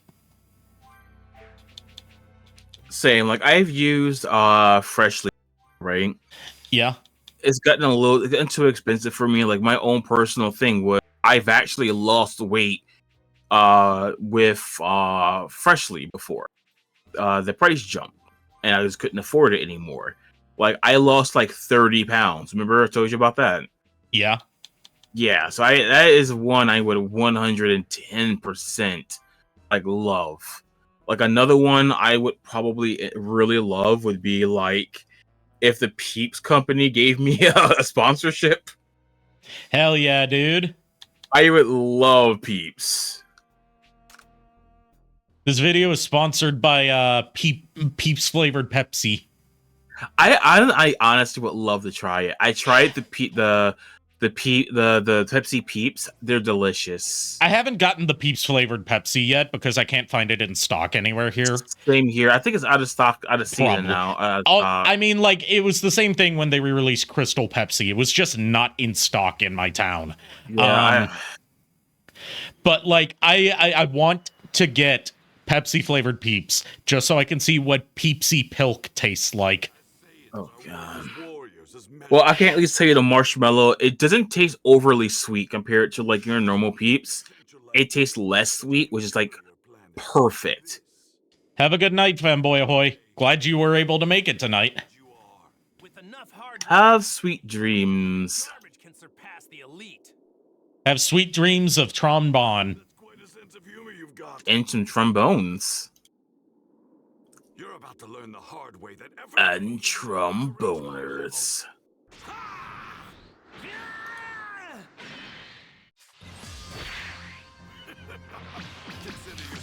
All right, time for that infamous Vegeta fight that was being hyped up so much that I've never really had trouble with.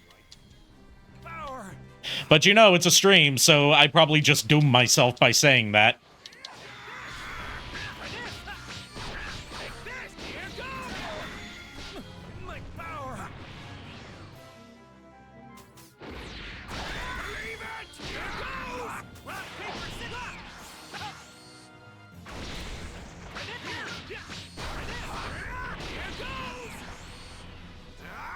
All right, Gallic Gun.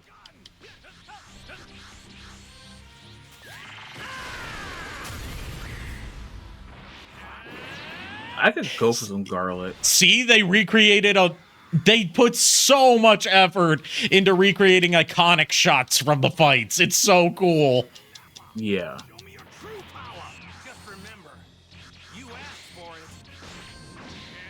I've actually, you know, I could go this whole fight without even using the Kaioken. Because, like, I'm trying to remember. There we go. It's LT, RT. There we go. Kaioken.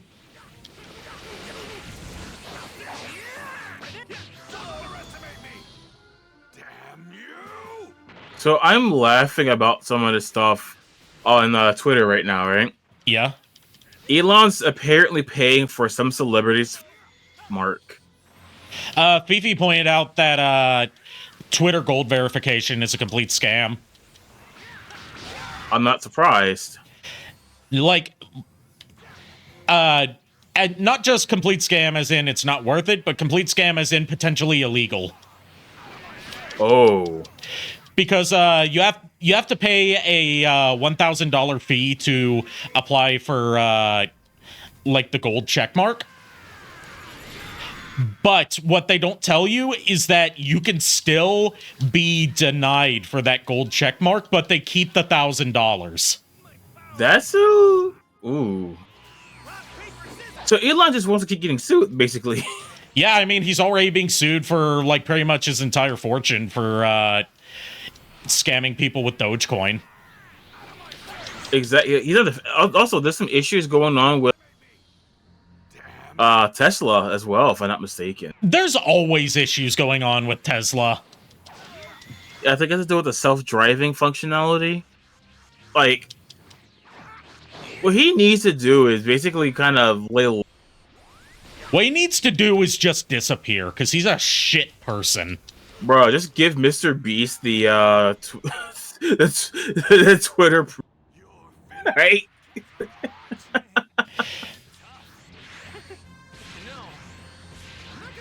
I mean, this is a guy who spent $44 billion on a platform that wasn't worth $44 billion because he was coping with the fact that he got divorced. Mm-hmm. Like, we've all been heartbroken, my dude. Buying stuff out of a whim is just very unhealthy. Like, it gives off the same vibe as someone buying a really expensive car to impress people because they're feeling inadequate about being middle-aged. Mm-hmm. Like, they either buy a Camaro, a Charger, or a Corvette. Not even Bugatti, 'cause that's a little too. Nah, crazy. the entire Bugatti brand has been ruined by its association with Andrew Tate. Oh, I forgot about that. Yeah, but yeah, it's always it's also an '80s car. I can't remember the name of it. It was one of the. No, it was. No, it's one of the other cars that has like the. You're cutting out every now and then, so I missed what you just said. Oh, it's one of the other cars that had the Gullwing type doors. So it's not. So if it's not a DeLorean, then I don't know. Yeah, one of my car buddies would know. Ferrari? Like, no, I have to really look it up. Like, my friend's husband, because he's a heavy car guy. Die, monster. Hey, Ethereal Curse, thanks for resubscribing. Kamehameha! We's gonna show them. I can't even read what that says because it's rendering the emotes as text. Oh, there is no emotes in this one. Oh, orc speak. I'm not familiar with Warhammer. Oh, I'm not familiar either. That would be Skittles. I was gonna end up saying it like the whatchamacallit. Hey, he just sent Vegeta blasting off again. Yep, with the 3.5.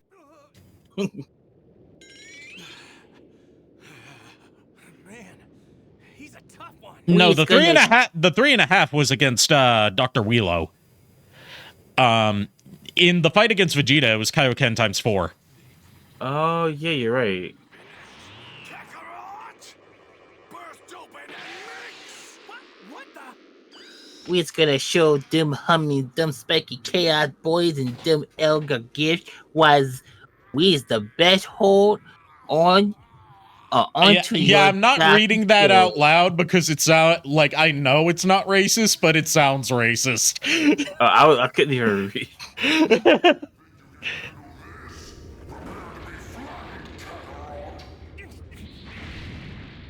He's a giant ape. Goku, that's racist. Speaking of, no, should I? What? It was, it goes back to, talking about Resurrection F, where, like, it's either Resurrection F or, no, it's from Broly,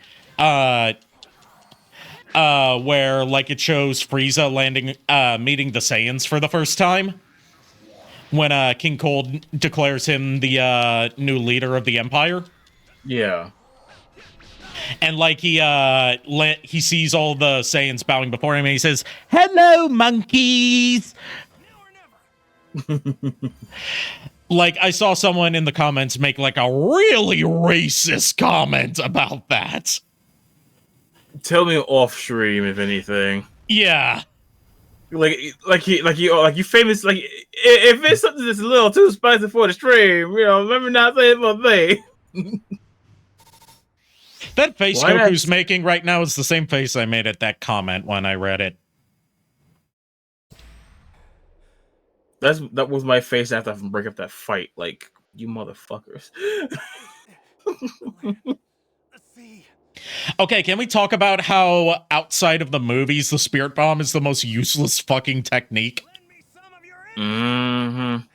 Because, what is its kill count in canon material? Compared to, how long it takes to charge up? 1.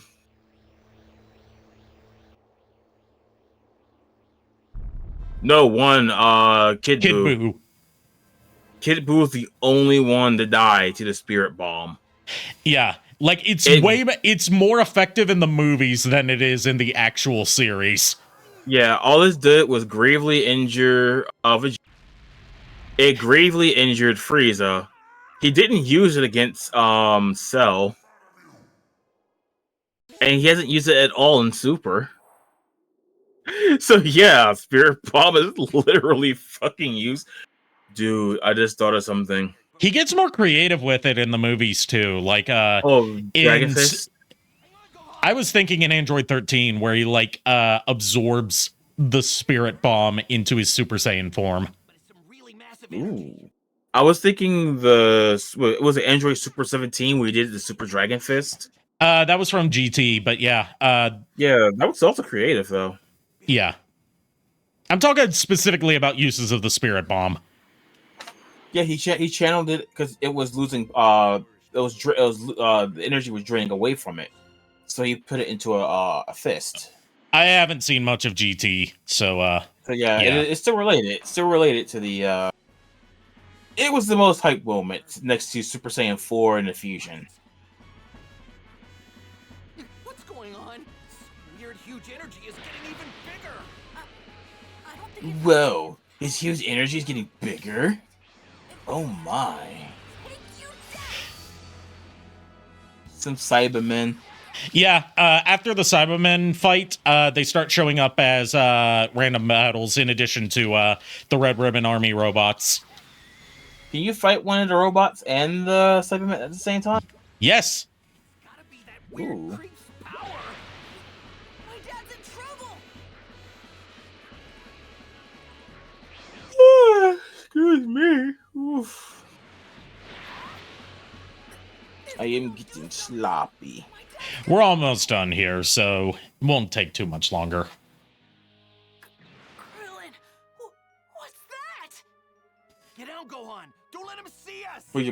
Before the live stream happens, I need to hear a reaction to the frothy cup of drink from Starbucks. But if we can cut his tail off, he'll revert back to normal. Gohan, Yajirobe. You would think he would be able to hear that close, with ears that big. Yeah. Okay. It could be a thing where it could be a thing where because he's so much bigger, he can't process sounds below a certain frequency. Oh yeah, but a certain decibel. Yeah.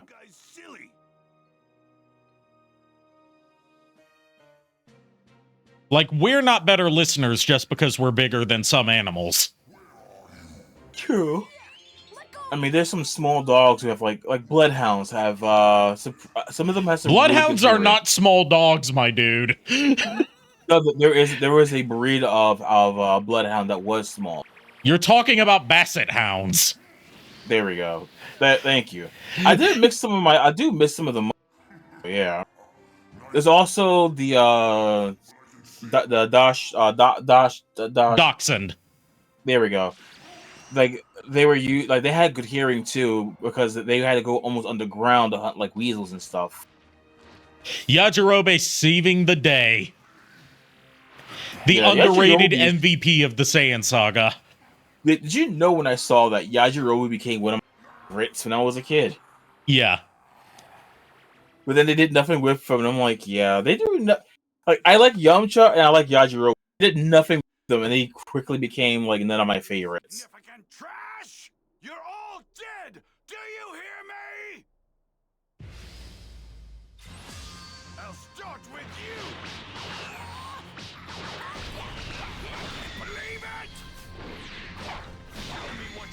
do. Come on. Can't wait to get your merch, your merch back on Armor Core. Mech back on Mech. in Armored Core. Because the new Armored Core game is coming out. Oh, what's actually funny is my guy, the guy I was telling you about Stop, he is finally going to be playing Gundam Breakers for the first time. Nice. I told him what it was like, and then we started talking about like a wish list of games that would never happen. Mega Man Legends 3. Actually, we were saying basically a Gundam Breaker type game. It's like Armor Core, Gundams, and Transformers. Are you all right? We know that's not going to happen. That's not going to happen solely because Gundam is owned by Bandai and Transformers is co-owned by Takara, and they are fierce rivals. Yeah, we had said it's never going to happen. But like we were talking about, imagine if you could take parts and make why say fierce rivals?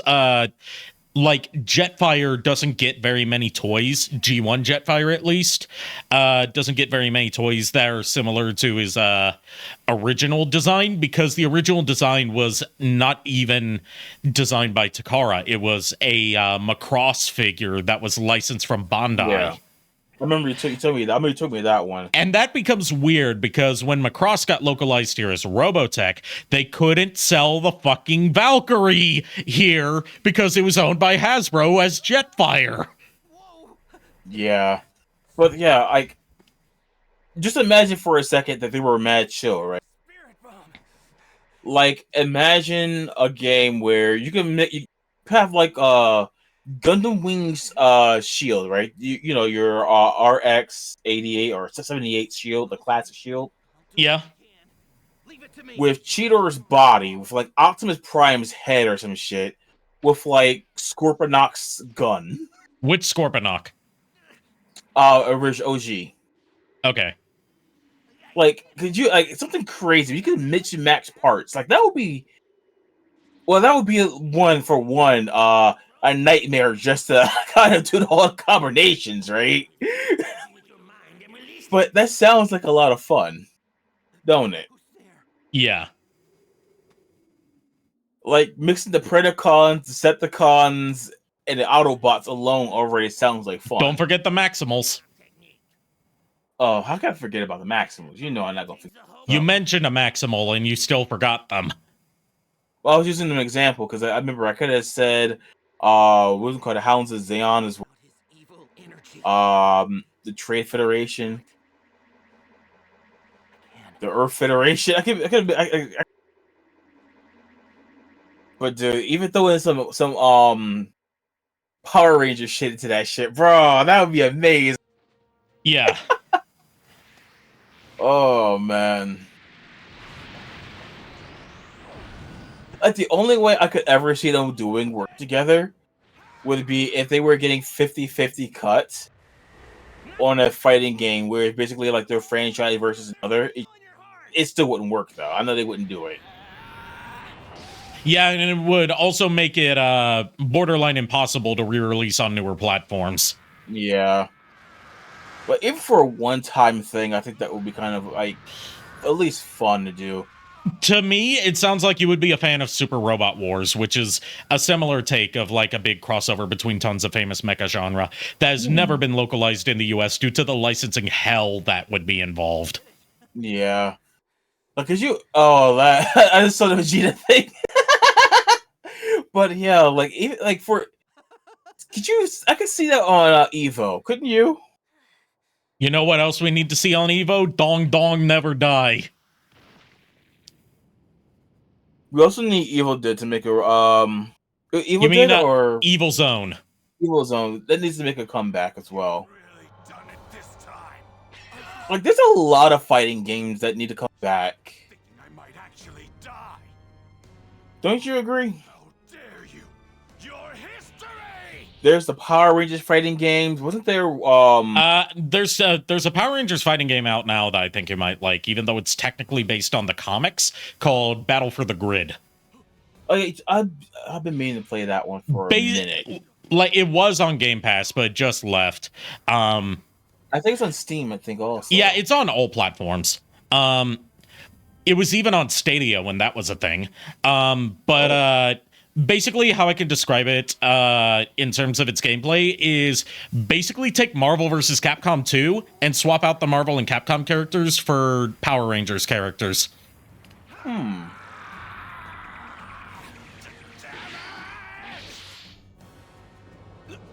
Vegeta, the only person to hit their intended target with the Destructo Disc. That is actually really true.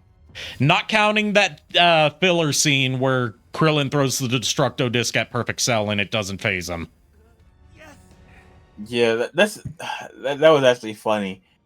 The one time he actually used to have like. Isn't Virgil in that game? His actor is in that game because he was on Power Rangers before he voiced Virgil. He was the Quantum Ranger from Time Force. And they make a few dialogue references to Virgil in certain pre-fight matchups. Like if you pit him against Lord Zed, he'll say, "Foolishness, Zed." And another one of his it's like a taunt or maybe a battle victory quote, I'm not sure. He'll say, "I need more quantum power." Yeah, there's Chun-Li and Ryu.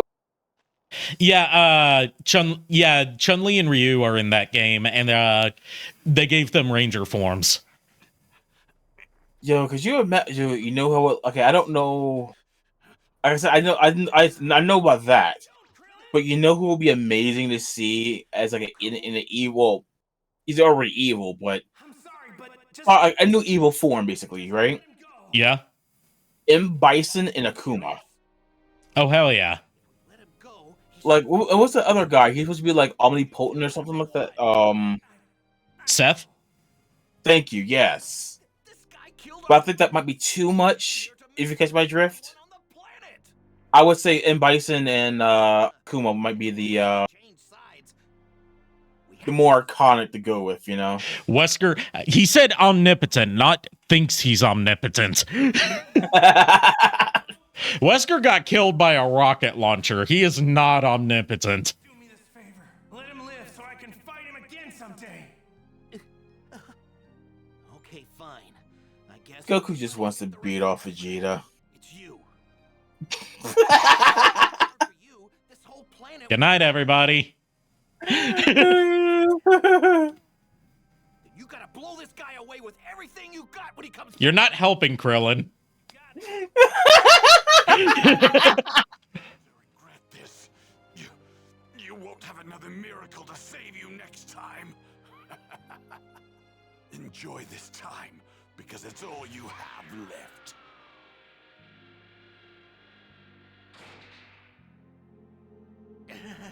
So Vegeta just came and went.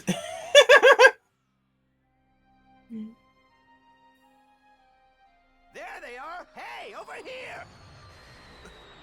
Whoa. But yeah, they do raise a good question about Goku. their friends' dead bodies. They just left them in a wasteland. Yeah. The others, they're all gone. Like when Yenta comes back, what did you guys do with my body? Your body? Piccolo's gone too. That means Kami. Well, this game actually explains like what happened to the bodies, and it's something that's technically explained in original Dragon Ball Z canon, but it's like a blink and you'll miss it explanation. And it's that like Kami pulled some strings to let them keep their bodies in the afterlife. So it's like when Goku died and his body disappeared. Okay. Saiyan saw Piccolo and said something about him being a Namekian. They said the Namekian home planet, Planet Namek, should even have more powerful Dragon Balls. Then More powerful balls? head over to that Namek place or whatever. Well, they have to do that because since Kami's dead on Earth, you know what that means. on this great space adventure. No, I was going to say the balls are inert. It's me, Goku. You know, in the fight with Vegeta. Hey, look, wait, it was Mo. Mo Howard. Mo Howard's going to use the Masenka.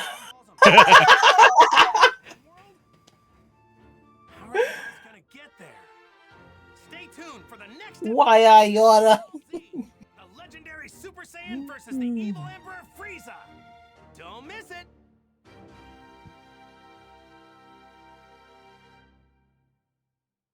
All right, I believe this is a good stopping point for tonight because we've been streaming for damn near 5 hours. My ass hurts, and not in a good way. I am both hungry and I need to piss. Don't blow up the moon and please. I will. It's probably going to fry some chicken, aren't you? Yep. I could go for some chicken if my burgers aren't thawed. Okay, we're gonna do a manual save here because otherwise I'm gonna be stuck with autosaves, and that might fuck up everything, and we'll lose all the progress I made tonight. I have made that mistake before. Oof. So we'll save.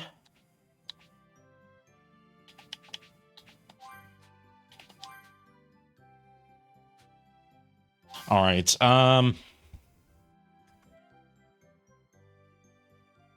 Yeah, no one to raid tonight, so we'll call it here. Thanks, everyone, for tuning in and joining me and staying for such an excruciatingly long time. I'll see you next time. Until then, unpleasant dreams.